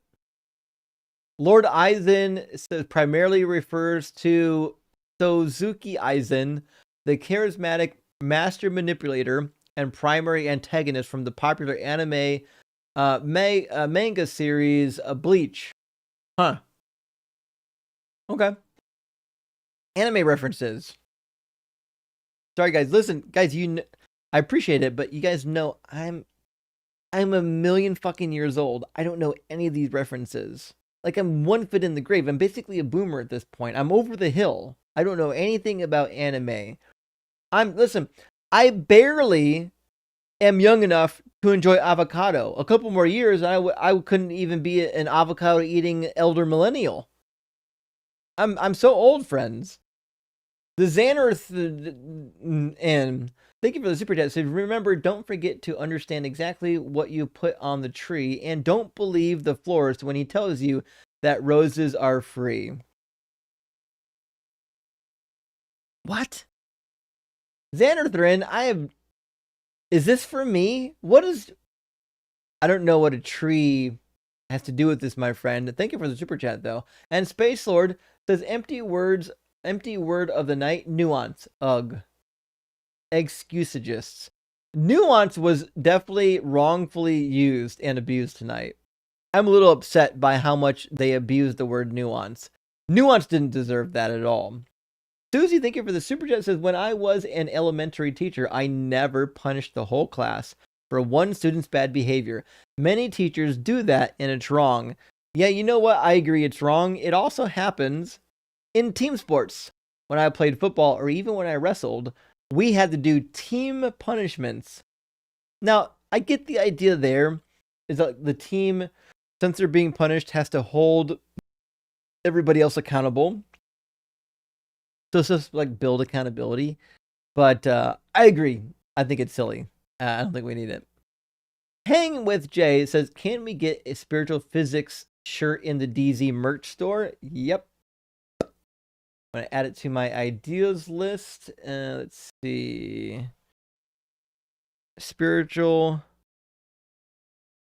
physics. We got you, fam. We got you. Spiritual physics t-shirt. Right in there with the photon juice. Charles says, does the caller need a tissue? I think maybe that was the case, actually. That seemed to be the case. And GPEGEMGTM3 says, new apologetic unlocked. Soon to be in my YouTube algorithm. Nuanced. Why atheism has a nuance. I know. The overuse of nuance tonight was painful to listen to. It was hard for me. Gretchen, thank you for the additional super chat. Says you can raid Carbon if the line ends too soon to raid. Well, they did end. So what that means is here in a little bit when we end, we're gonna go raid Carbon. Does Carbon have a YouTube channel yet? Let me check. I don't know.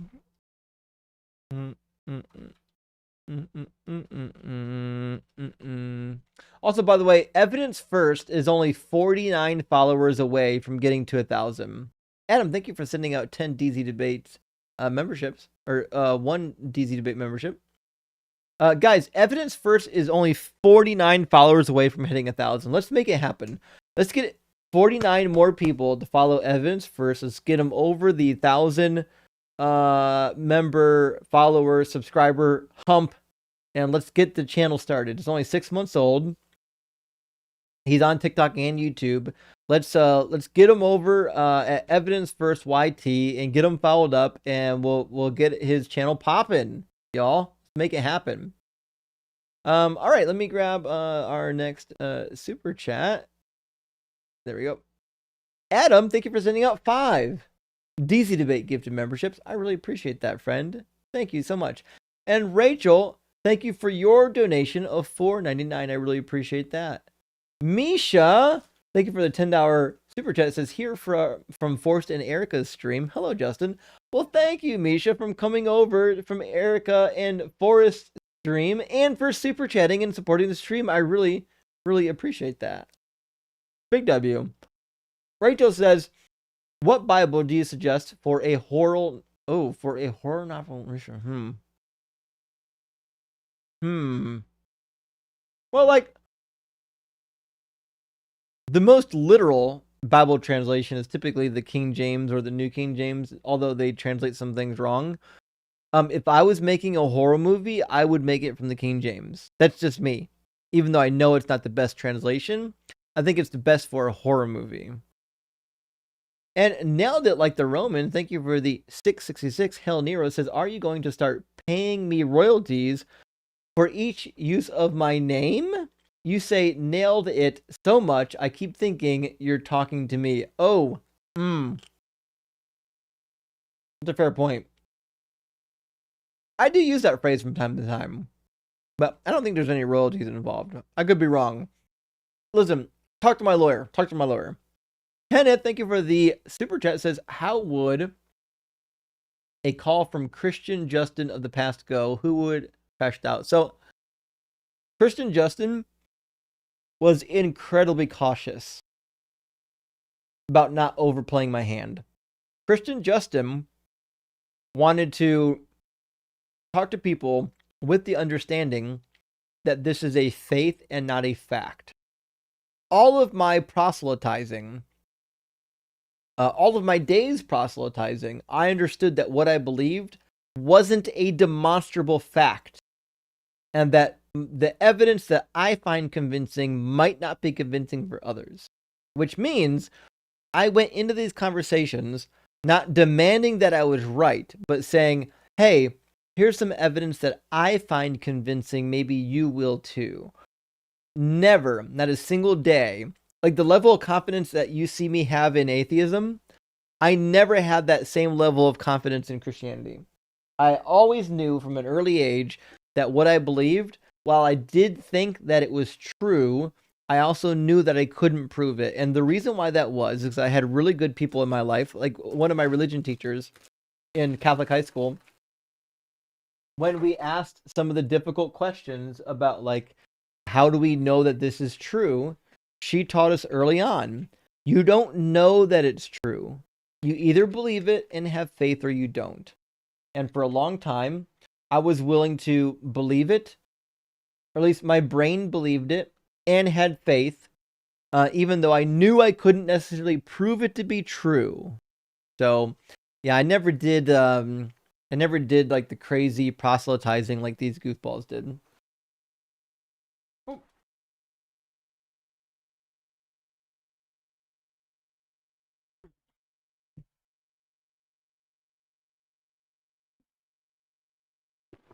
Ancient Warrior, thank you for the $20 super chat. Big W and beautiful cat. Although, did you change your name? Was your screen name Ancient Warrior? Anyways, I just got home and was going to listen to the replay and saw you were still live. That's crazy. I was on the road all day to get my niece's graduation for my niece's graduation for her master's degree. Well, congratulations to your niece. Super glad that you were able to make it, and thank you for stopping in at the end of the live stream. I really do appreciate that. We had a hell of a live stream tonight. It's 1:44 tonight. We started at 6, so we've been live for 6, 7, almost 8 hours. It's been a good one. All right, I think we're out of super chats. We're gonna go raid Carbon, but here's the thing: does Carbon have a YouTube channel, or is Carbon only on TikTok? Because if Carbon has a YouTube channel, I definitely want to make sure we're sending people over to Carbon's YouTube channel as well as the TikTok channel. I'd be kind of shocked if Carbon doesn't have a YouTube channel. Let's see. I think he does. Carbon says, and I think this is probably him, debating conservatives. Oh, that's him! All right, I'm going to subscribe. 1 second. So, but Carbon's live only on TikTok right now. He's not live on... Oh, he is live on YouTube. Awesome. All right, let's do it. Let's do it. All right, friends. We're going to go raid Carbon's live stream on TikTok and YouTube. It's Carbon with a K.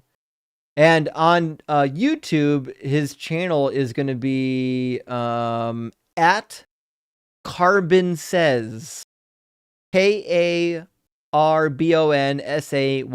Carbon Says with a K. On YouTube. Go tell him Justin sent you. Deconstruction Zone sent you.